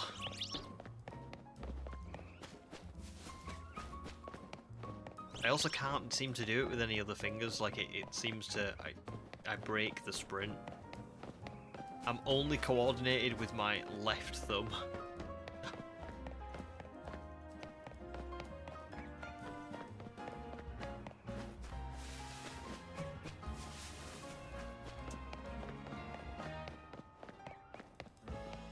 Maybe this is why people do bench resetting. Or fast travelling. Just to avoid RSI.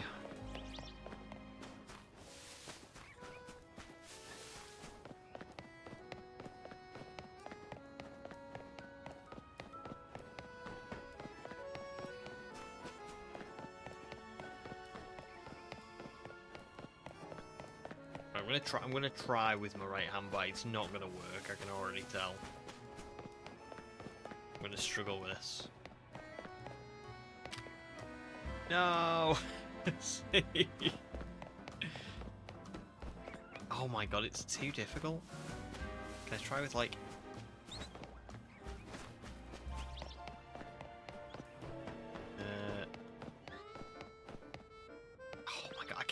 I can literally only do this with my left thumb. That is wild. I urge people to try this. Can you do the running around with anything else? I definitely can't.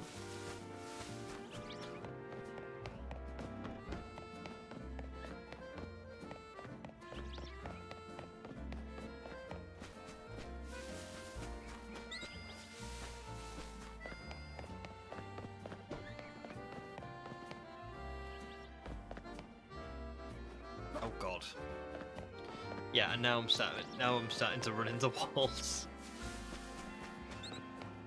So let's have a little look at the poll, because we've not looked at it for a while. Oh, we're up to 45 votes now. Espeon or Umbreon still winning as a favourite evolution at 44%, which is about probably like 18 or 19 votes, so that's pretty cool. No, sorry, no. Probably like 20 or 21. 20% is Sylveon, and 20% is Flareon, Vaporeon, or Jolteon, so they're kind of like even. And then Leafeon or Glaceon at 16%. Still kind of even, other than Espeon or Umbreon.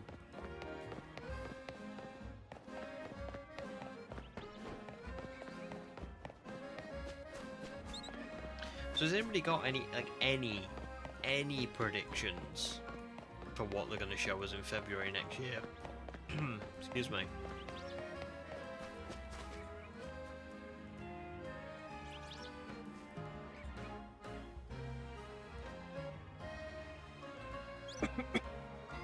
Oh, excuse me, I've got them stuck.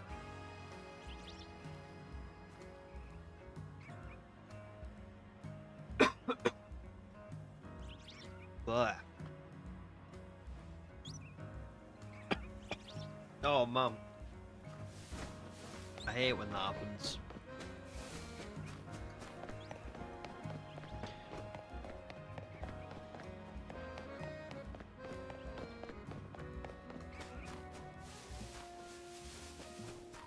Yeah, sorry, has anybody got any predictions whatsoever for what they might show us in February? Because it's not that long away now, and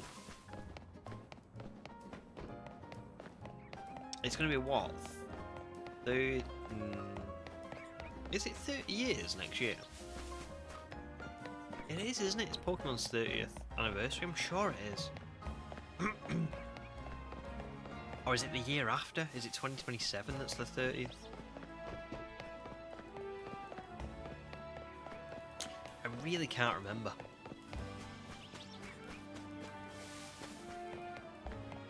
Amira feels like they've alluded to Pokemon India, but you would be surprised if they actually do it. Something like that would be so cool. If there was like a, yeah, I think that would be great.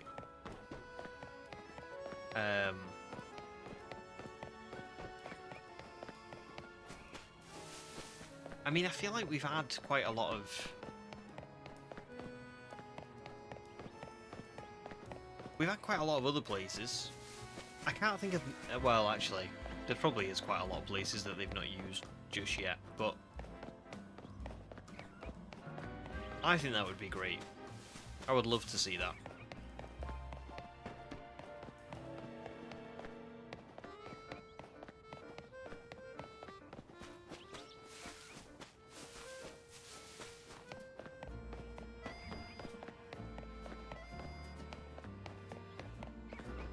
I think I have heard rumours about stuff. I don't want to like leak it or spoil it, but I have seen the I have seen the odd post.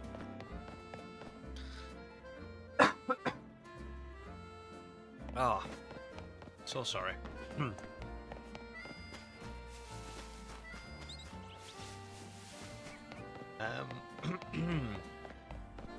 Heracross says Gen 5 remakes, Gen 10 news, nah. All I'd like for them is to release an update to fix BDSP crashing on startup. I'd like to soft reset beats again. Is this on the Switch 2, can I ask? Or is this on the Switch 1? Because I saw Pugs struggling with that, and I didn't get why. I was like, oh, is it just his like software, or is it like his game cartridges playing up? But it was happening quite a lot. So it's like a real, it's like an issue for everyone. Because if it is, that's mad. And also, I feel like I did the prehistoric run on the Switch 2, and I had to soft reset quite a bit to do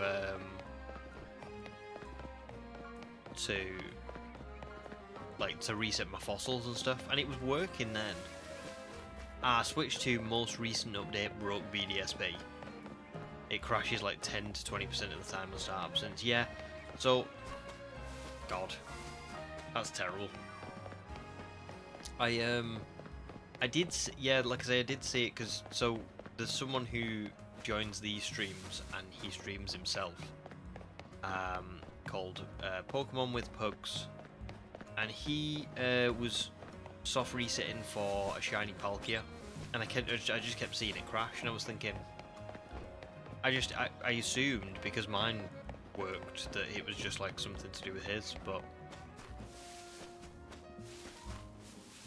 how do they fix something and then break something else? That's crazy.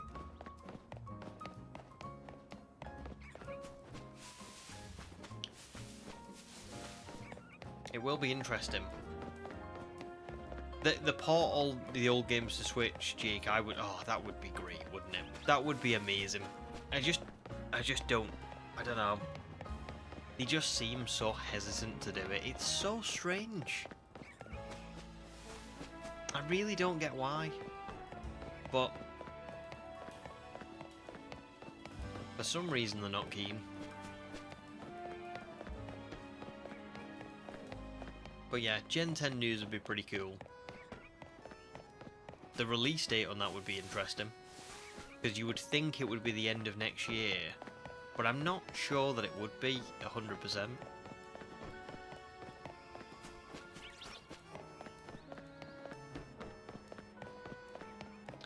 Meebo still resetting Amora. Best I got is one alpha female. Oof. Well, listen, best of luck. Hopefully it will shine soon. One thing I will say is at least with Amora is even if it's painful to do, it's a very good shiny. Like at least you know you're gonna get something that's just unbelievable. I think Aurora's is definitely up there in like my favourite shinies. It's really good.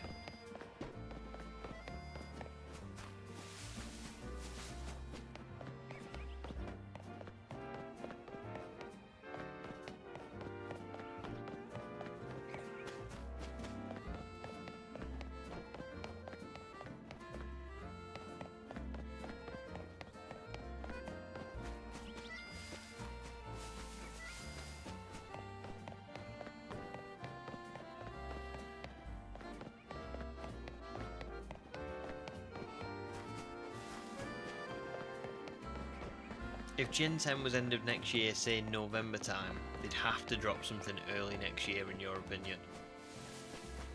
Well, I mean, I would agree because I'd like to see something next year. Especially because I think ZA was small enough that you could maybe say other things. You would hope other things were being worked on, especially with the new Switch 2, you know. Ordinarily, I would say like, oh, I would like them to spend time on it and make sure it's right. However, a lot of people have bought Switch 2s, you know, hoping for new Pokemon. So I think they can't leave it too long. So I get that. I do get that. I mean, I would have thought that they would release whatever they're planning on releasing. Whatever's coming up next, I would think would be for the end of next year. But I just don't know. Because when I think back, ZA was announced, I think, a year before we got anything on Pokemon Presents. Was it a year? I'm not 100% actually now. I might be making that up. But it was a good bit before Pokemon Presents. But we haven't had anything announced before this February. So whatever it is going to be a total surprise, and that means that, I don't know. Will it be 2026? But we'll see. We'll see. Because I would agree with that as well. I can't see, like you said, I can't see how ZA, even with the DLC, would last till then. But who knows? Yeah, I just agree. Let's hope so. Let's hope we do get something next year. I'm ready for like a new gen. Meebo says Shiny Tyrant is also really good, but you don't know if you'll hunt it after this. That's it, isn't it? One fossil hunt is long-winded enough. 2 is too much. Tyrant's I mean, I don't know if it's something you'd like to do, but Tyrant's pretty good to get in Sword and Shield. But you can just Masuda for it. I did that. But it's whether you want it in ZA, whether you want it, you know, at the full odds or not, etc, etc.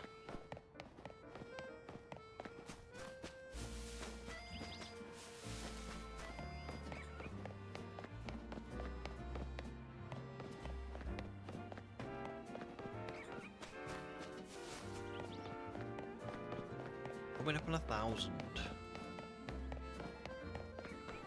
I'm gonna have to compare this to the first stream we did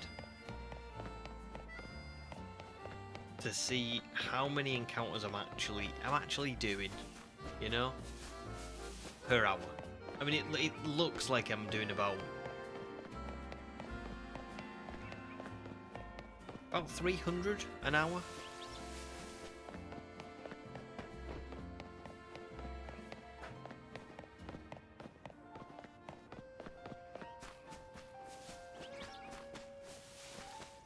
I don't know. It's hard to know with this one. I can't tell whether it's going faster than the first one or not.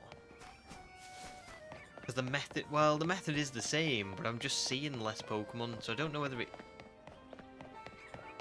it is faster, but it doesn't feel like it. Or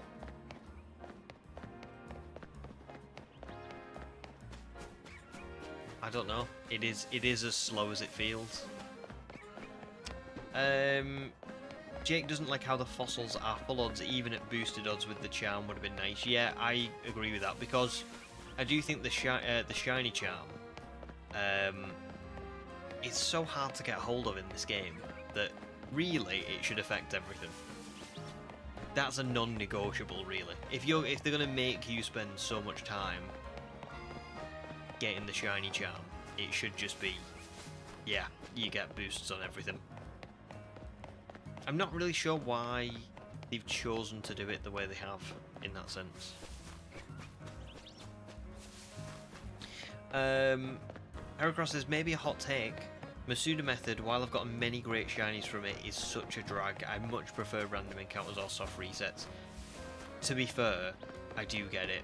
Masuda's very up or down for me. I really like it in Sword and Shield, because I think Sword and Shield are just fun to ride around the wild area in, or the DLC, and the music is always like really lovely to listen to. So I actually really like it in Sword and Shield, even if sometimes it is still, I agree, it isn't the most exciting shiny hunting method, let's be honest.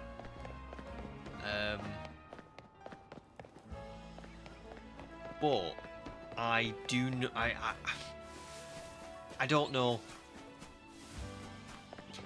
I would probably say I don't like it in BDSP.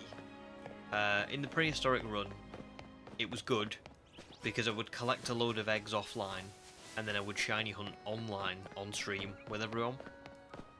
And that was quite, well, it was just quite good, because it gave me, like, the perfect kind of way to shiny hunt. Oh, we're over 1,000. But, man, the actual hatching eggs in BDSP is not fun. It's just not.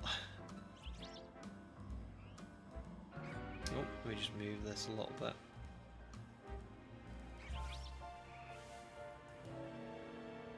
There we go. Oh, where's that Eevee gone? Oh, there it is. It's like properly hiding. I've not seen it do that yet.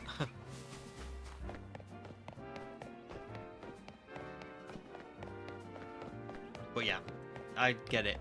I do get it, Heracross.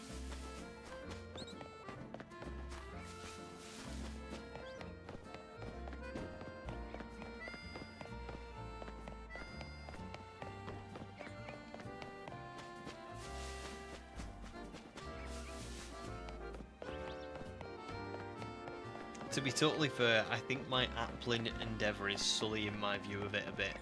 I do remember really liking Masuda in Oras because of the perfect riding loop at the Battle Resort. Yes, I remember that too. That was great. I also think I had a bit of a soft spot for, I think it was Sun and Moon. You could ride on Tauros down this like really long path, and then you could ride through the town, and then you could ride back up the path over and over and over and over again. But yeah, I think Oras was great, and I think, I don't know, I know what you mean. I think when you go over odds in Sword and Shield, it becomes a bit of a drag, definitely. But I don't know, just Sword and Shield for me. Maybe it's because I was like really into the game at that time, just the music and the fact that you can sit in the wild area and just like hatch the eggs. Because I tell you what I don't like about Masuda in Sword and Shield is if you use the nursery that's in between Turfield and Bulbury. There's like a nursery where the camera is fixed on your character, and you can go like across the bridge and then like back to the nursery. I hate using that one because it's just so. It just feels really restrictive. But what I do love is using the nursery in the. I think it's near the bridge in the wild area, and that is really fun. Because, you know, you can just ride around the whole of the wild area, looking at spawns, listening to the big fancy music, those bagpipes, and then hatching your eggs.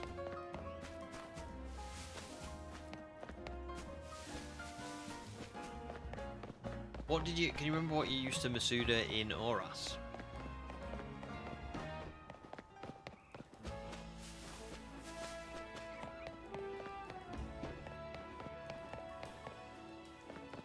Right, so in 5 encounters, we will be a quarter of the way to full odds, which, to be fair, in 3 hours and 40 minutes, not bad. In fact, it's not even 3 hours and 40 minutes, it's 3.5 hours. Which means in 14 hours, probably, I would reach full odds. I know Wookie was saying this earlier on, but it's just kind of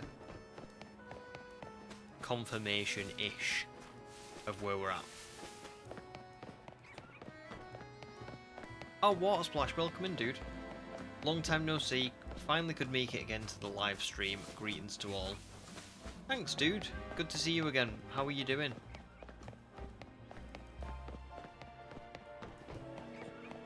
Joined at a good time. That is quarter of the way to full odds. Ooh. I think... Well, I said I was going to stop at about 10:15, didn't I? That would take us to... That's an hour and 10 minutes, so you would hope that I would get another 300 encounters in that time. What I might do is I might stop today's stream when we get to 1,250. Because I think that's fair then. I give it a little bit of time at the end of stream, just in case we do find it. To like nickname it, take some photographs of it. I don't think we're going to find it tonight, if I'm honest. I think this is going to be... I don't know. I don't know how long it's going to take us. I have got no predictions on that, but I don't see it being tonight, if I'm honest.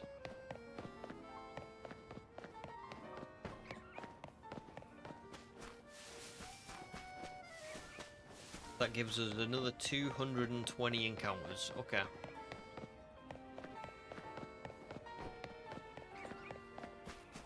Heracross's first ever Masuda hunt in Oras was for Mudkip. Nice. Still have him on the cartridge. Named him Soccer because you start a swamper. It was called Katara. Are they from like... I don't know. Are they from like a show or something? But cool. Very cool.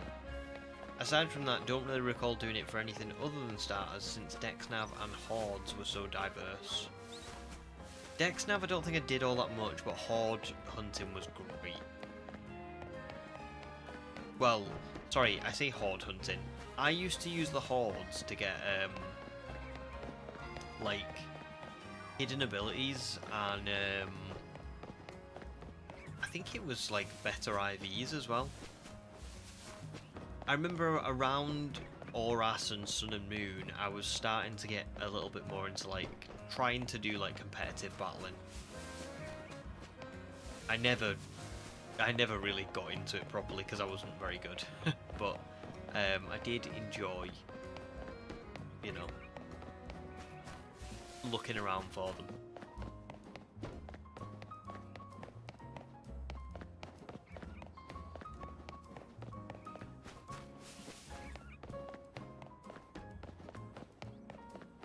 Jake will say 1144, hopefully not 7799. Nice. I would take 1144. If it's 7799, I'll cry, and if it's 11447799, I'm out. I'm done. I'm never shiny hunting again. I'll get the Eevee, but it'll be the last time you ever see me, ever. I wonder how long that would take. 114. What is 11447799? That's like that 1 million. 144,000. No, hang on. It's not. Worse than that, isn't it? It's 11 million. 447,789. Nah, that's not happening. Honestly, that would, if that was what it was. There's not enough time in the universe.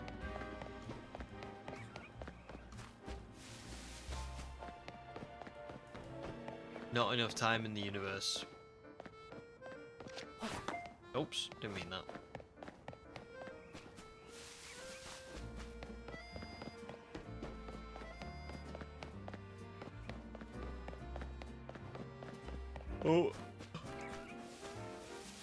Oh, starting to get tired now. To be fair, I have been up since 5 AM because when my wife got up to go to London, I kind of just woke up as well.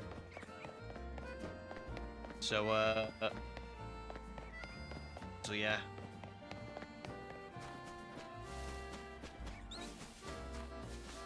Oh, Meebo tried shiny hunting routes around this exact area but to no avail. Then I just randomly ran into one day in a different place. That is mad. To be fair, same. I had let me save this really quick.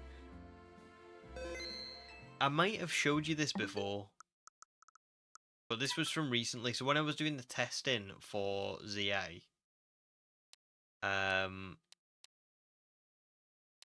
where is it? This one?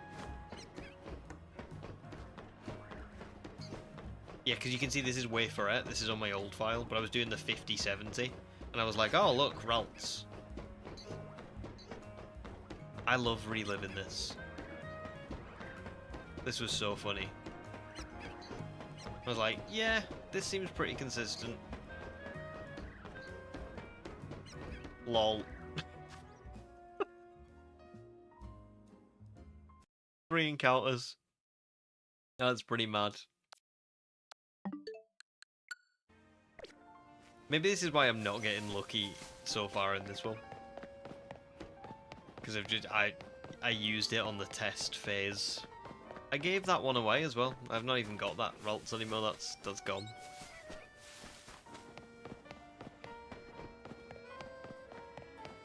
Where did you run into yours, Meebo? Oh, you saw that you've already seen the Ralts clip. Sorry. I just anytime someone mentions it, I've got to replay it because it's just funny.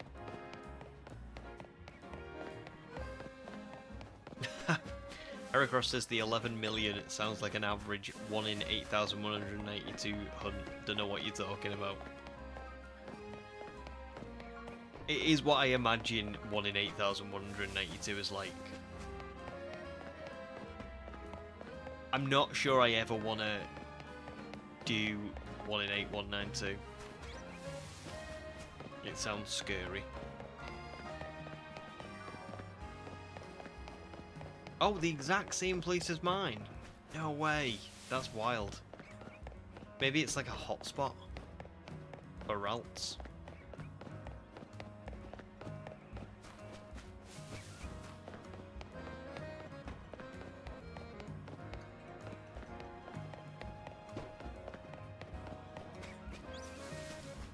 It's just, I think it's just funny sometimes because you kind of, I don't know how other people feel. I know that doing what we're doing here spawns in, it can spawn a shiny, right? But like when I was testing that Ralts, I was like, yeah, this looks right. Is that the same Ralts? Is it not the same Ralts? You know, like, I think I'm doing this right because I'm running the correct amount away and then I'm running back, so that has to be a different Ralts. And then you just get like absolute confirmation, like you see the blue and you go, yep. Yep, this is I'm doing it right.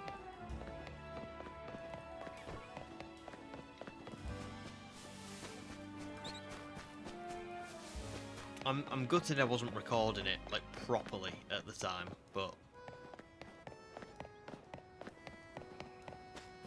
I suppose it wasn't part of a video anyway, so.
What we'll do is we'll get to like 250, and then I'll probably go and check all the other spawns as well to see,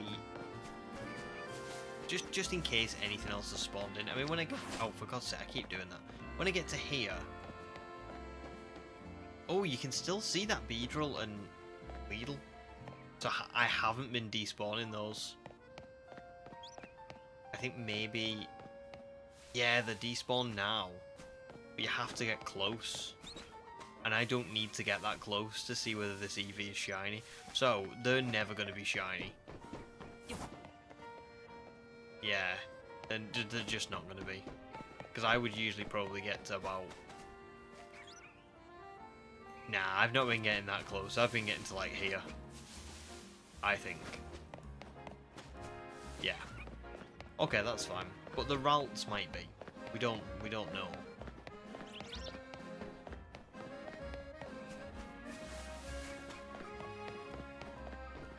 But it doesn't matter anyway. Eevee is the main target, you know? Above all else, it's not.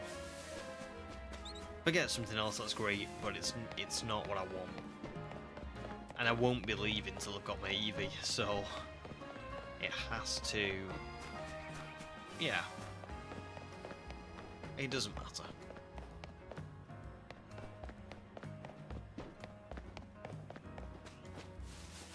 Amiibo's still got a dozen of spare shiny Drillburs from your shiny hunt of 6 Gibbles in Zone 8. So you forever get the shiny Alpha Gibble, but it was so worth it. It looks great. I think I've seen it in Discord. It's fab. Did you do the, you might have said this before, but did you do the, like, the spawn overload thing for that? Where you, like, I saw some short or video or something where somebody got, like, a Drillbur to dig under the gate and follow them, and then they went back and they did some, it's really, it looked so complicated.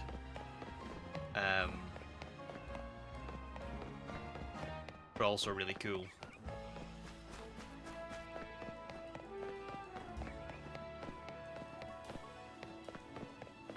Oh, nice, Heracross. Gibble is one of your dream alphas. 8 stresses you out because of all the sand tombing, but you do remember nabbing a shiny alpha camera up there. Oh, nice. There are quite a few good ones there, for sure. Ah, nice. You did the guarantee 3 Gibble method. You didn't need them to follow you outside. You just need to lead them to the gate. There you go. The video I saw was like, I remember I think I stopped watching it because I was like, yeah, I'm never going to end up doing this anyway. But it was it was something like you had to lead the Drillbur outside, and then it would start running back to the gate, but you had to like save before, like when it got to a certain point, and then you had to soft reset, and then you had to load it back up, and yeah, it was just, it looked really complicated. What's been everyone's longest hunt so far in ZA? Good question. Well, you know mine. Mine's been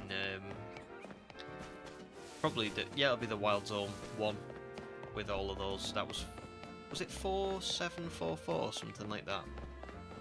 It was over odds, but not crazy over odds.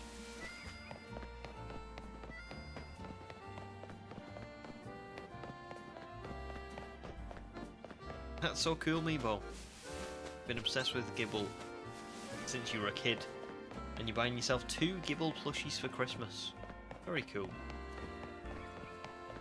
I love when people are like obsessed with a specific Pokemon. I think it's really nice. Like mine's Gligar. I've never really seen that much Gligar merch. I need to find something. You know, I would love like a Gligar, Gligar plushie or something like that.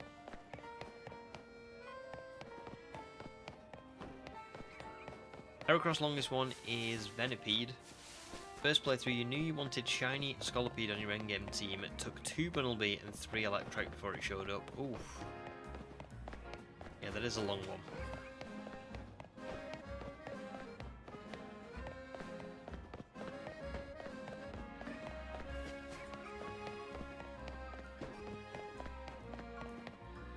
How did you hunt for that one, Heracross? Did you just fast travel or this or bench reset?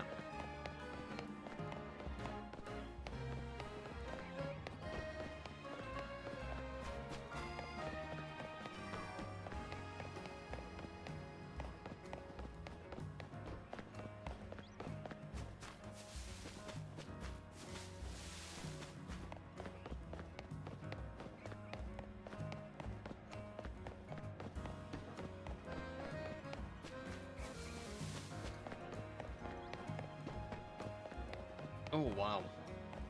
Skarmory from the battle zone reset at the gate must have phased 20 times.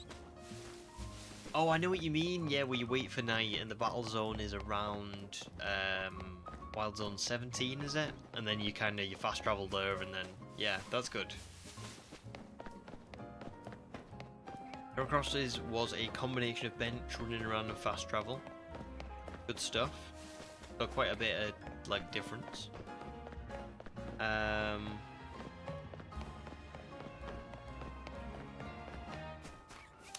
That sounds great, to be fair, Meebo. That's awesome.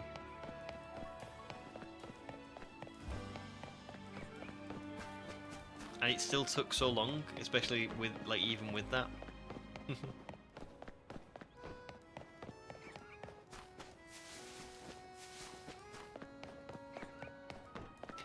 Okay, this method resets after 1 day and night cycle, so you have to do it again.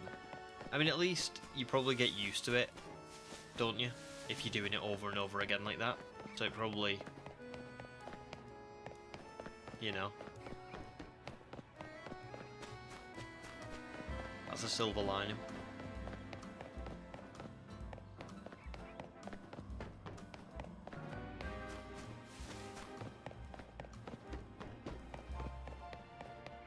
Well, same here, Jake. That's where I'm at as well. Bench is your least favourite method. You prefer to just run around if possible.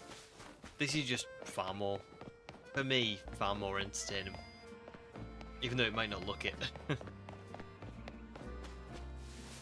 Took me about 3 days to get the Shelfer. You got the normal shinies pretty quickly. I mean, it is pretty mad. I watched Absol Vlogs get something ridiculous, like I can't even remember the number of failings it was, but it was a lot. Like, we're talking 30, 40 plus failings, trying to look for a shiny alpha failings, and just didn't get it for ages. In fact, now I can't even remember if he ended up with it. I know he got a shiny alpha Roki. I'm not sure if he did get the failings in the end. Remember, there was a whole thing where if you didn't get it in time, he was banned from eating pasta for the rest of the year. And he didn't get it. But I can't remember if he ended up getting it, like, in the end, you know. But anyway, my point is you can get really unlucky, can't you, trying to look for the shiny alphas. Really unlucky.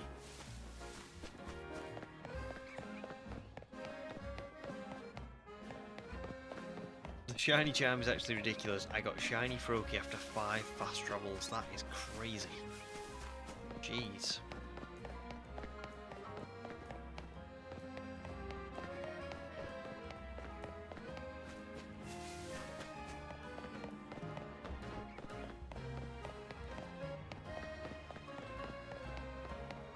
Right, we're down to 130 remaining.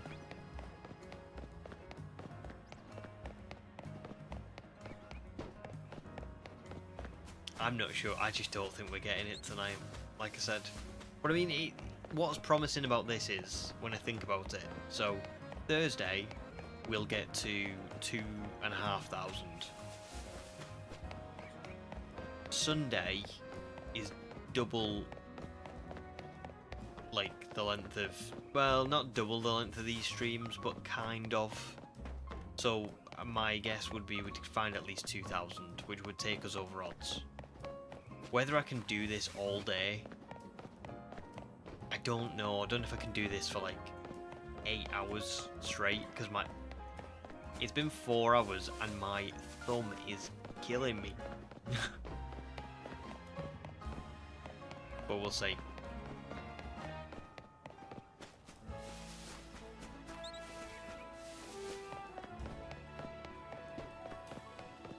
Little Miss Mewtwo is phasing like mad tonight. Just got Trubbish and Meditite, which is cool and all, but I just want my Pikachu. 4 other shinies, that's crazy.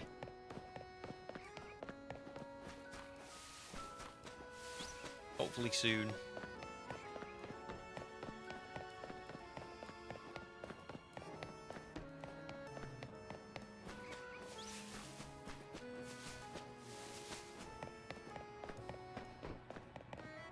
Turn down the light a little bit because it is I'm getting tired. The light being so harsh is kind of like making my eyes go a bit funny. There you go. Might help a little bit.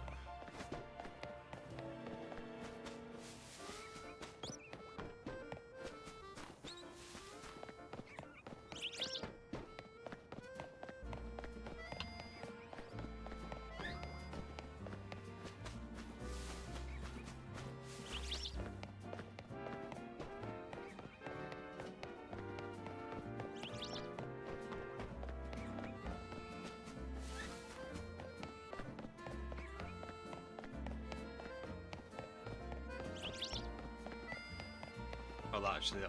I think that was the same one. I didn't go far enough away.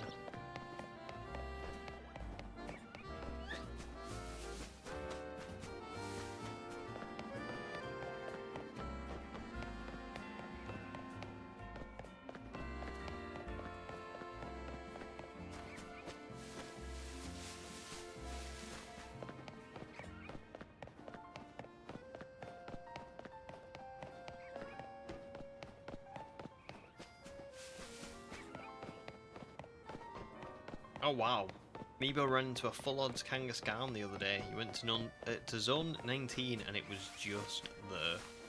That's brilliant. Kangaskhan's got a pretty underrated shiny, I think.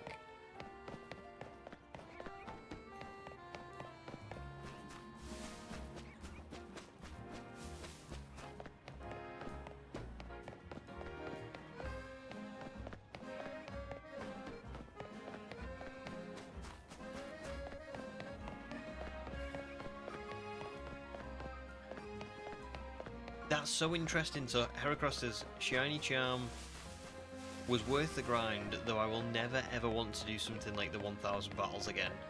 I'm perfecting the decks in Legends Arceus, and that was less tedious than getting the charm in this game. That is interesting.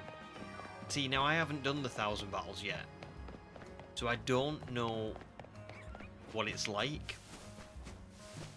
I imagine it's horrible, but I can't say without having done it. I always thought perfecting the Dex in Arceus was very daunting. So, to hear someone say, like, it's literally better to do that than to get the shiny charm here is... oh. Wow. Yeah, I'm not particularly looking forward to that portion of the video. But I will be doing that. Probably in the post-game, like... when I'm trying to do, when I'm trying to get,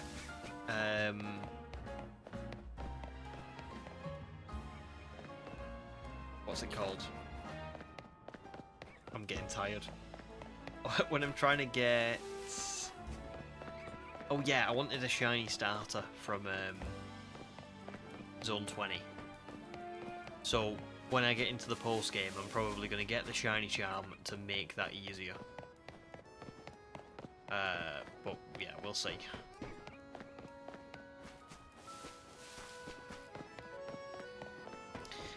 Jake hunted for a shiny Alpha Pikachu in ZA, but you never like evolving Pikachu. I do get that. It feels a bit weird, doesn't it? I think Ash kind of brainwashed us all into being like, you can't do that, you can't evolve your Pikachu. Who do you think you are, Lieutenant Surge? Can't be doing that, man.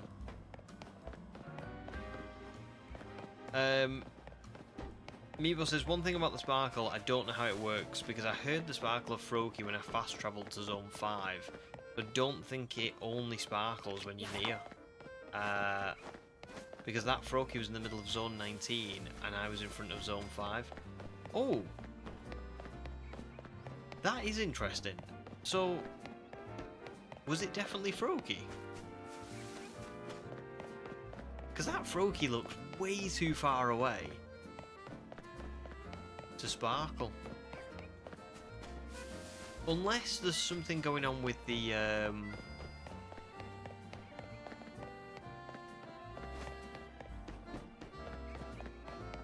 oh, actually, do you know what genuinely might have happened with you, Meebo? I could be wrong. I could be completely wrong. But is there any chance whatsoever that a Fletchling appeared on a lamppost at the same time? Oh no, hang on. I was gonna say, did a Fletchling, like, coincidentally appear on a lamppost and fly away before you saw it, and then you turned around and went, oh my god, Froakie's shiny? But it doesn't. Snorlax says there are two different sparkle noises. One that tells you that one is nearby, and one that happens when you see it. But I thought you still had to be close to get the one that was nearby. Like, somewhat close. Because as an example, when I saw that Ralts, I never got that. I just saw the Ralts. I never got a shiny sparkle. I only got a shiny sparkle when I, like, went to it. So that's really odd.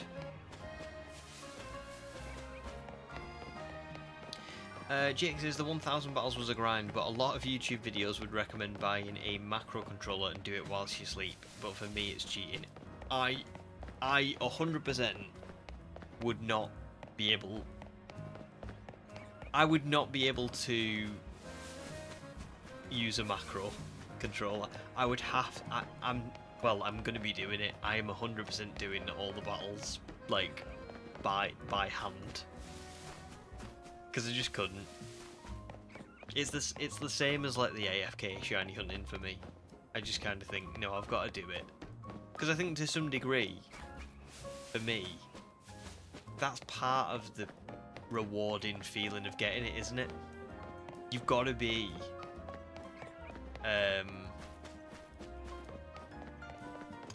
you've got to be in the you've got to suffer, and then when you get the charm, it will feel so much better.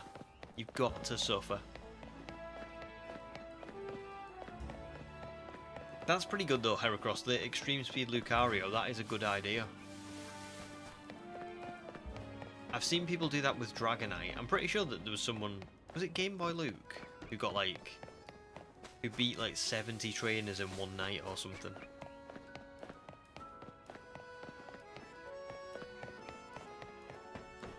Meebo says there is no lamppost nearby though, because I was in front of Zone 5 and on the side of Zone 19. The only lamppost nearby was the one inside Zone 5. I have seen, I know which one you're on about, because it's the one where you fast travel to 5, don't you? And then every so often you turn around and you can see the Froakie like directly behind you. Is that right? That's so strange, because I haven't seen... I don't know. I haven't seen that shiny sound go off.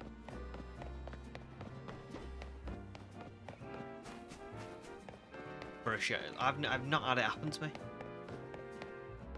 I mean, Snorlax said you can do it, so it must be possible, because you've both experienced it, but I haven't experienced that yet. And I would say, well, I know I'm at the start of this run, but I've seen a few shinies. I got a Beedrill, a Spritzee, and a Ralts from my last run, and a Budu. And in none of those instances did the Pokemon sparkle. Twice. And specifically as well, the Spritzee. I remember. So where I was, let me find, because I can explain it better. See this bit here with the shopping centre. I was running on the roof on this. Oh my god! Stop snapping on this side, right? So where all these shops are, I was running down this side, and the Spritzee spawned here. Don't get off the shot. Oh, I hate the snapping in this game. The Spritzee spawned on this side, and I was running down the opposite side, and I couldn't see it, but it was there on my left. When I then turned round at the top and then round again, it's like I went like this, or I went like this, up here, down here, and then back around. That's when I saw the Spritzee. So that's really odd that I haven't heard it. But I believe you, you know? It's just weird that it hasn't triggered for me yet. I will have to keep an ear out for that.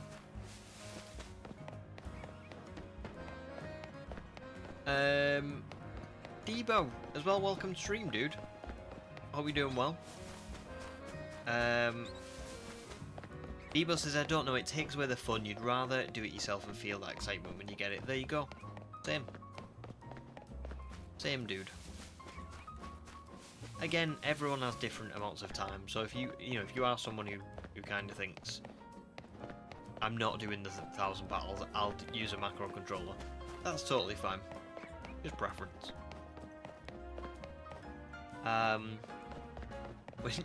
When Jake started ZA, you wanted Fletchling on your team, but after 180 hours played there everywhere, I must have at least 12 in my box. Well, that was why I did the lamppost shiny counter. We haven't had one yet, but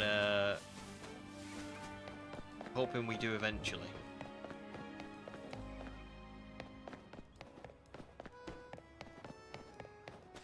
Mad, 3 of you have all had it, and I've just not had it. No, it says it only does it to warn you that there is a shiny that you haven't seen with your camera, but if you see it first, you only get one noise. But this is what I mean. I have had that exact scenario happen to me, 100%, and it hasn't happened. So obviously I believe all of you, but I'm just saying it it means that maybe it's not consistent, because I definitely haven't had that.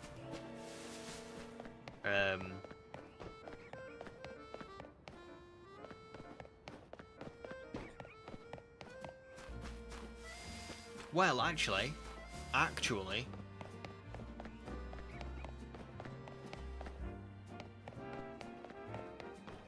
have and I haven't.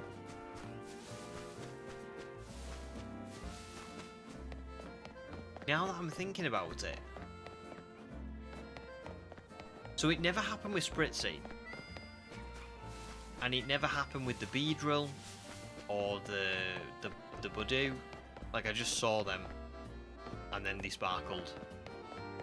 Spritzy I didn't see until I rounded a corner, and then I saw it didn't spawn in. It clearly had already spawned in off camera. But this Bellsprout that I've got in my party, I was walking past a roof and I heard the sparkle. And then I went up to the roof and it was there. Now, what I assumed had happened there wasn't that it had sparkled to alert me to it because I couldn't see it. What I had assumed had happened was this Pokemon had spawned in and just made the sparkle noise like it normally would because I was in its distance. Does that make sense? Is that not what it is? Is that not possible? I know, but I think this is what I'm saying. I'm not sure that that's what you mean. I think you mean something slightly different. You mean the game says... So let's say I was walking here and there was a shiny all the way down there, way outside of the usual shiny spawn distance, right? You're saying that would spawn in and it would make that noise to say like, hey, there's a shiny in the area. It's just quite far away from where you are, right? Which makes sense. Every instance I've had, I think, is like the equivalent of... So look at that Eevee now. That Eevee has spawned in, right? I haven't been looking here and the game's gone, oh, that's a shiny and sparkled. I've been here looking at like this and I've turned and gone, oh, that's a shiny, and then as I've got closer it sparkled. I don't think I've had that instance that you're talking about. I think when I was walking that time and the Bellsprout sparkled, it was the equivalent of the Budew being there and it being... I am close enough to it to trigger the sound. So I think what you guys are talking about, I don't think I've experienced. But I will certainly keep my my eye out for it. Or my ears out for it.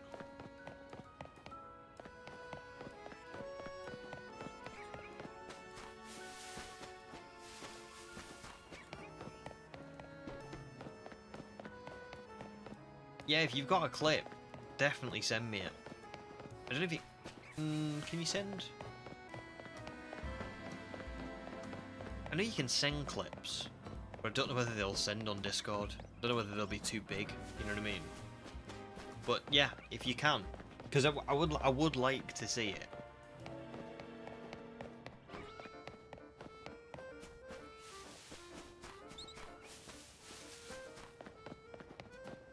Ooh, 48 more.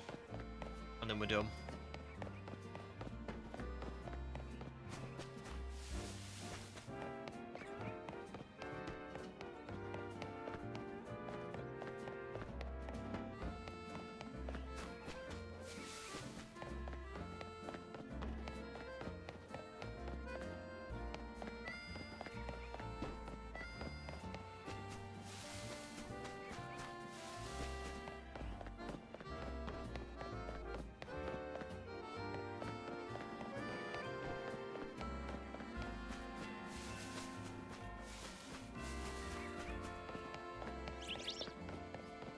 Yeah, if you can, definitely. I'll definitely look. Oh, I'll look now.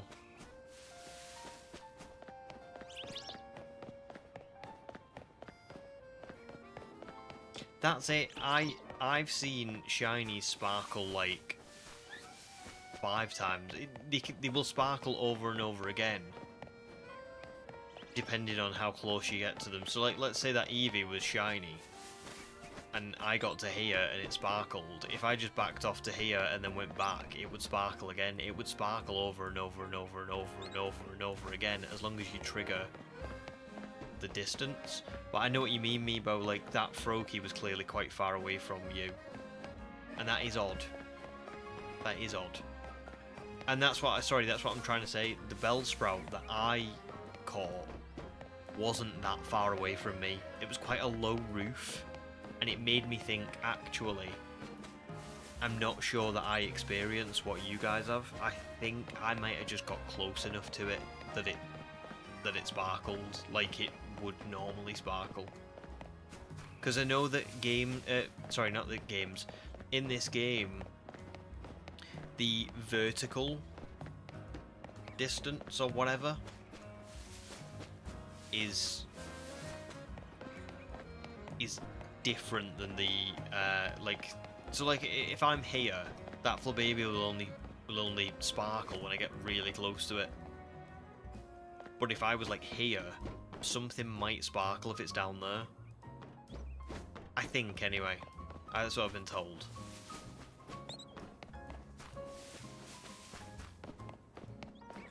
You mean twice at the same time, not when you run away and run back? Yeah, I don't know then. Like I say, I've not seen it yet. I'll have to look it up. Or see Snowlads, if Snowlad can share a clip. That'll be weird if so. Very weird. Because I haven't heard it. That's the thing. I don't think I've seen anybody do that.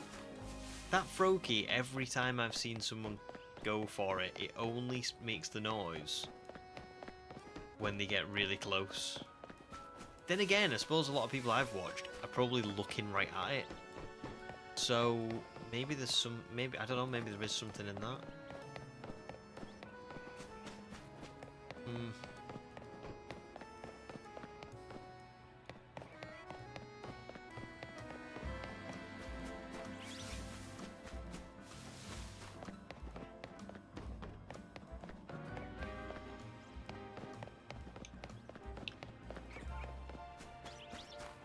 I hope I get to experience it. Because it is, you do have to get really close for the most part, don't you, to trigger it. It's a shame that I wish I'd recorded the Bellsprout clip on my Switch, but I didn't. I was recording because I was doing like exploration. Because otherwise I could get it up now and be like, this is what I think. Do you know what I mean? I could be like, this is what I'm talking about, and this is definitely, this is why I think I've not experienced it. But unfortunately, I've not.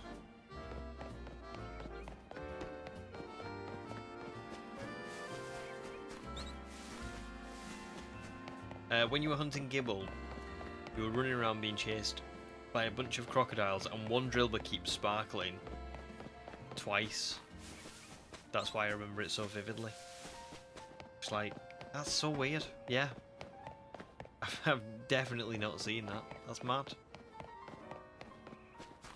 I'd love to see that though.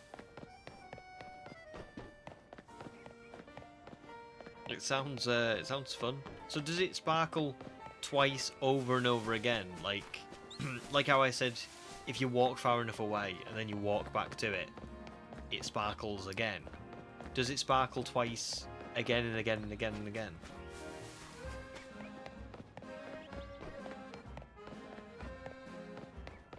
Imagine if you could get, like if you could do the Wild Zone 3, where they sparkle twice, and you get all of them to sparkle.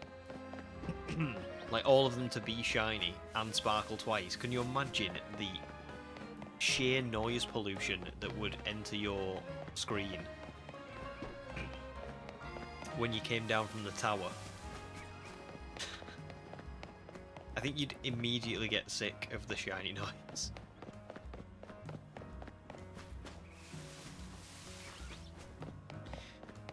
Oh, 19 more. Damn. I knew we weren't going to get it today. I knew. gutted. It only sparkled twice. One time when you first encountered it. From then on, it only sparkled once at a time. That's brutal. I thought it was going to be like a recurring thing. Like, as you were running around, it was just doing it over and over again.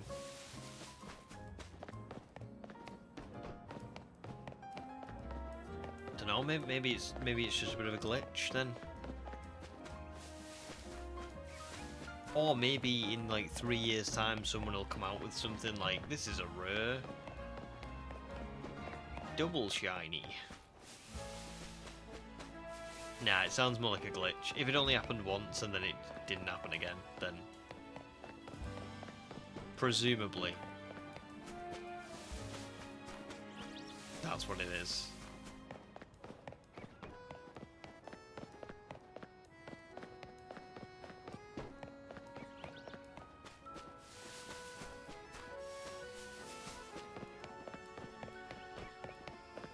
You know what's really annoying is my thumb and my hand have stopped hurting now from doing this.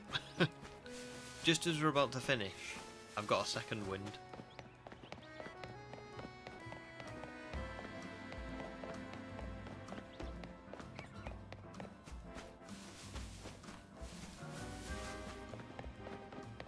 Ten more.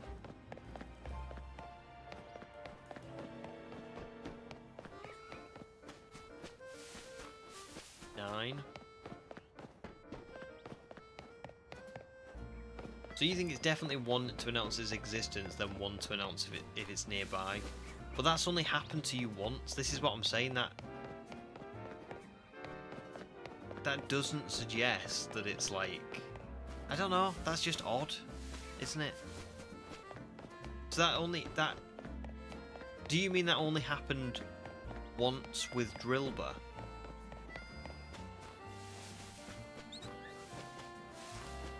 I don't know. I just can't. It's really annoying me that I can't, unless I've got it massively wrong and it's happened on every time that I've had a shiny, but I haven't seen it. And I never saw it with Ralts. Like I said, Ralts, it definitely did not happen. So I just don't. Bellsprout it did, but I kind of thought that I got close enough to trigger it, and that's why it sparkled.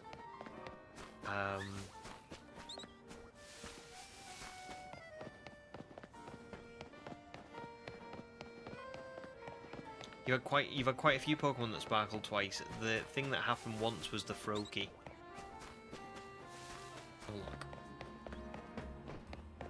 Well, hang on, I've got 2 more, and then I'll watch this.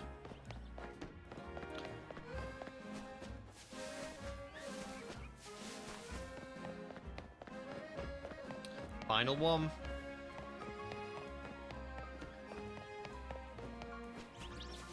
No shiny Eevee, but we will check the spawns in a second. Right, let's watch this.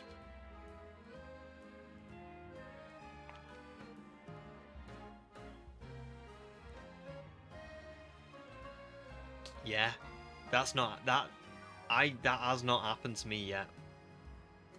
Definitely not. Because it's so distinct, isn't it? It's like.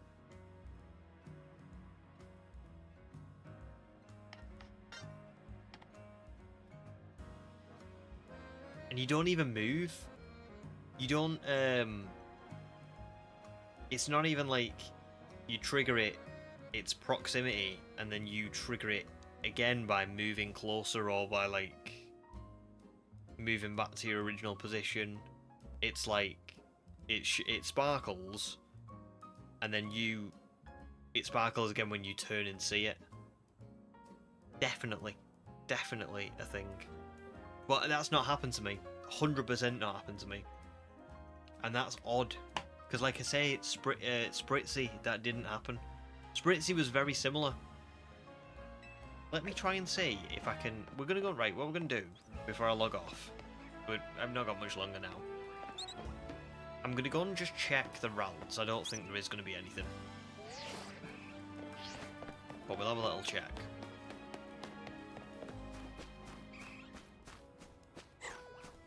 There's one, there's the other. Yeah, nothing. To be honest, I might not even be spawning these in. Let me...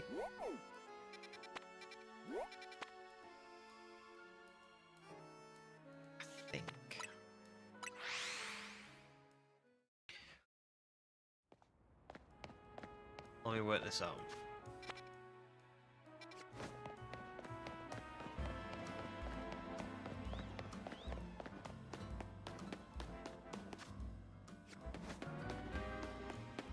I think there's a ladder around here to get up to this.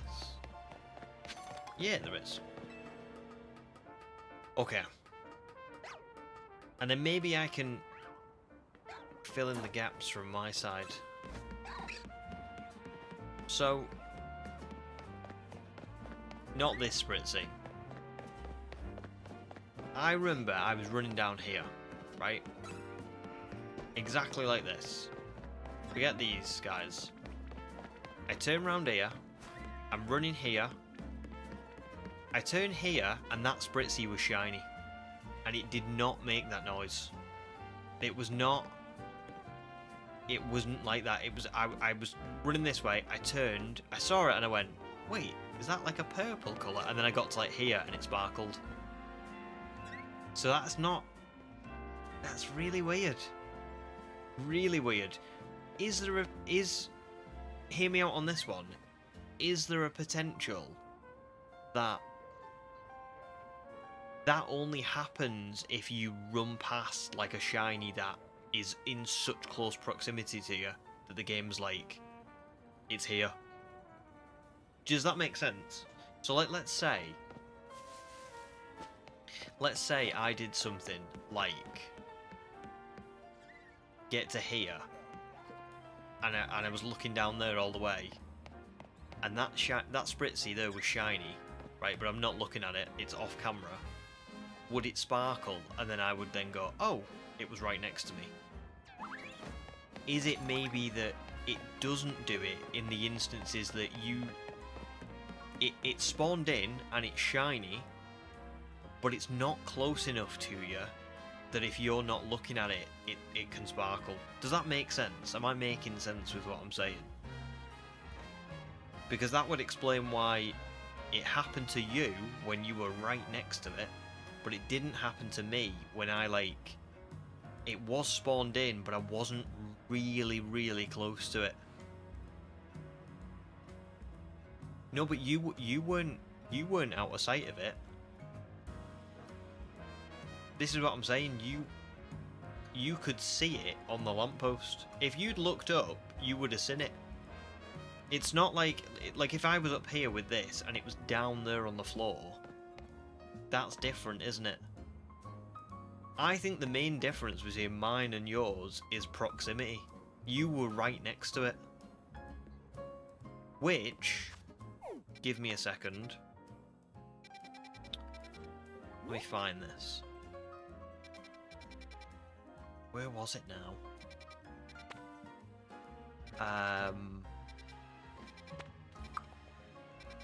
It was just off the left of here. No, it wasn't. It was more like here, maybe. Let me travel to here. If you can find another clip that fits mine, then you'll disprove what I'm thinking. So I'll show you what happened with Bellsprout. Okay. I was running down here, right?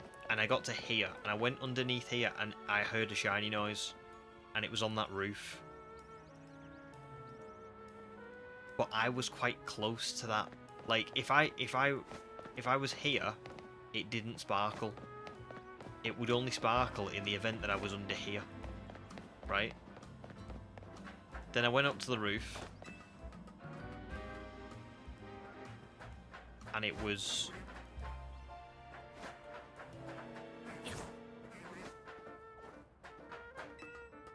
It was...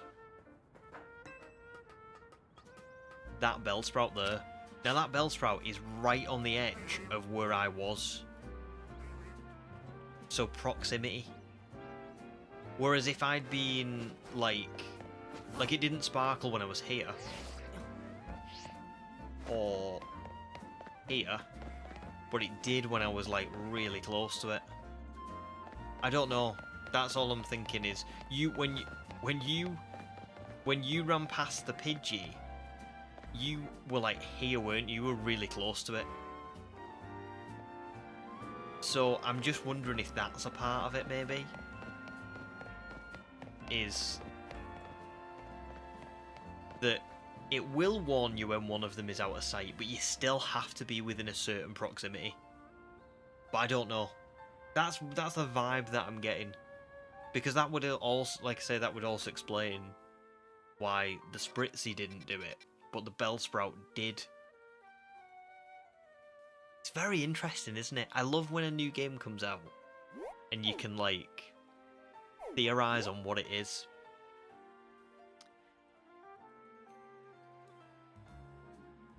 Because, yeah, it could be buggy, like you say, it could be buggy.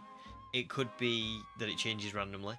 It could be that it will just let you know. See, there you go, Meebo was right next to the Drillbur.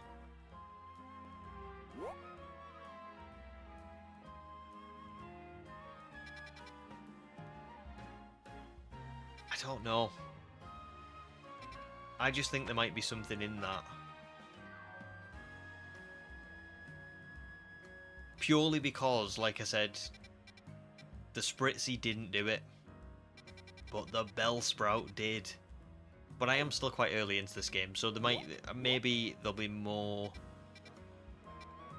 Maybe there'll be more that I'll like understand as we get into it. But now I'm going to travel back to Magenta. Save.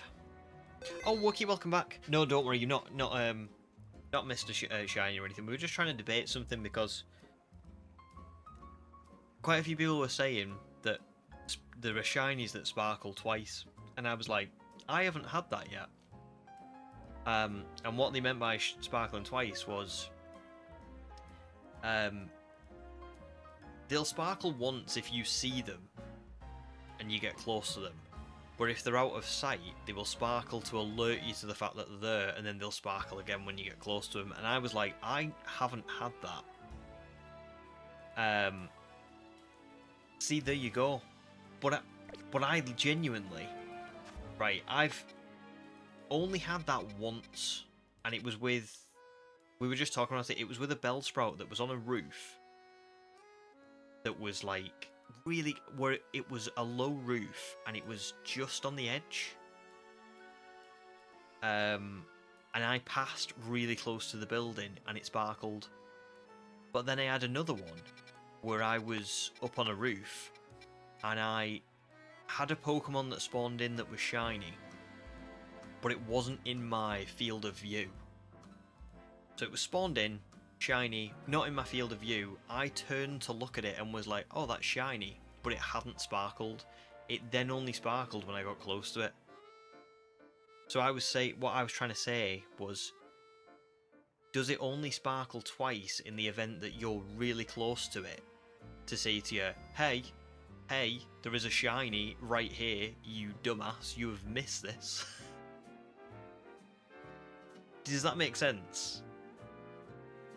Don't know. We were trying to theorize and trying to work it out, and I was trying to say, like, this is what's happened to me. What has happened to you?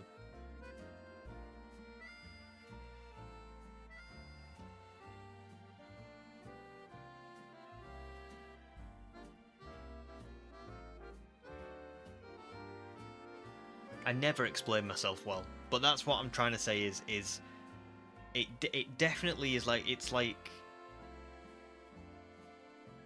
this shiny is within like 5 yards of you. You are going to miss it if you do not hear it. So I'm going to sparkle to say it's here. But even if it spawns in and it's not in your field of view, it won't sparkle unless you're somewhat close to it. Because the game, I don't know, maybe the game kind of says, yeah, well, they've not seen it yet. Give them a bit of a chance to, like, see it. I don't know. Do you see what I'm trying to say? You do. You got me. We're all good. But it's fascinating.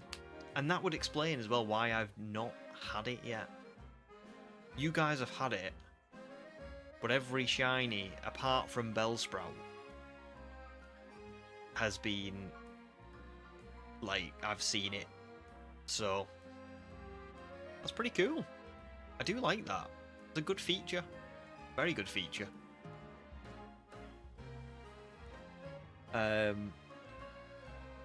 So yeah. No probs, Heracross. Thank you very much for joining, dude. Been good to have you. And Wookie, and Jake, and Snowlad, and Meebo. Everyone, thank you very much for joining. I'm not going to go just yet because I know Snowlad's going to send me one more clip with a Pichu, and maybe this will definitively clear it up, and then I'm going to go. But I mean, we got to 1,250 today. Pretty good.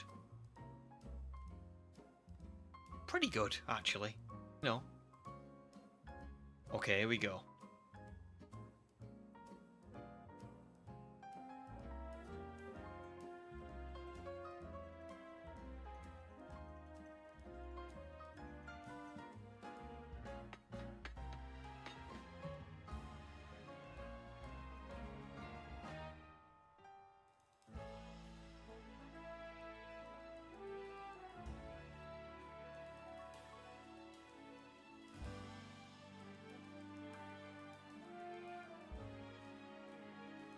Wow, that one is far away, though, isn't it?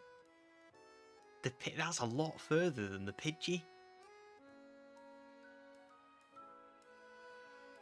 That's so weird. There must be like a really specific set of conditions for it to trigger.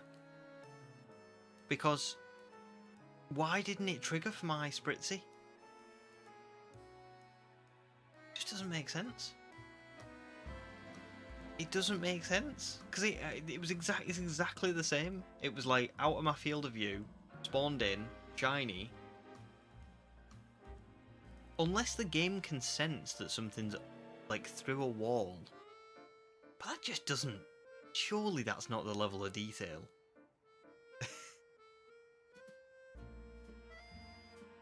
I don't know. Maybe it is. Maybe it is. It is crazy. The Pidgey made me think it must be, like, you have to be really close, but that Pichu is miles away. Which is probably about the same as what Meebo was from Froakie. I don't know. That'll be really interesting to see people make videos on, because someone will make something on that. Yeah, cool. Well, thanks for the clips, because that clears a lot up. A lot up. And can I just say, by the way, it's not that I didn't believe anyone, I just was like, I've not had that yet. Like, I don't know. It sounds... Yeah, I don't know. Weird. Really weird. I'm glad we got to the bottom of it. Sort of. Still a little bit murky, but we know to some degree what it's like. And it'll be interesting for this run as well, because there will be probably instances in this run where I pass certain like locations or I do certain things and I'm like, wait, where is that? So we'll have to compare like how far away some of them are compared to others and things like that. But yeah, anyway, I am going to get going. Thank you very much for the discussion and the theorizing, because that it's so interesting. Like I said, when a new game comes out, it's so cool to like test all this stuff because you just don't know, do you? But yeah, I will be streaming again on Thursday, so not too long to go, and hopefully we'll get Eevee then. If not, surely on Sunday, but we'll see. But yeah, thanks a lot, guys. Wookie, Snowlad, Jake, Meebo, Heracross, everyone else who's joined, who's watching now. Thank you very much. Have a great rest of your night, and I will see you on Thursday. Have a good Wednesday as well. Au revoir.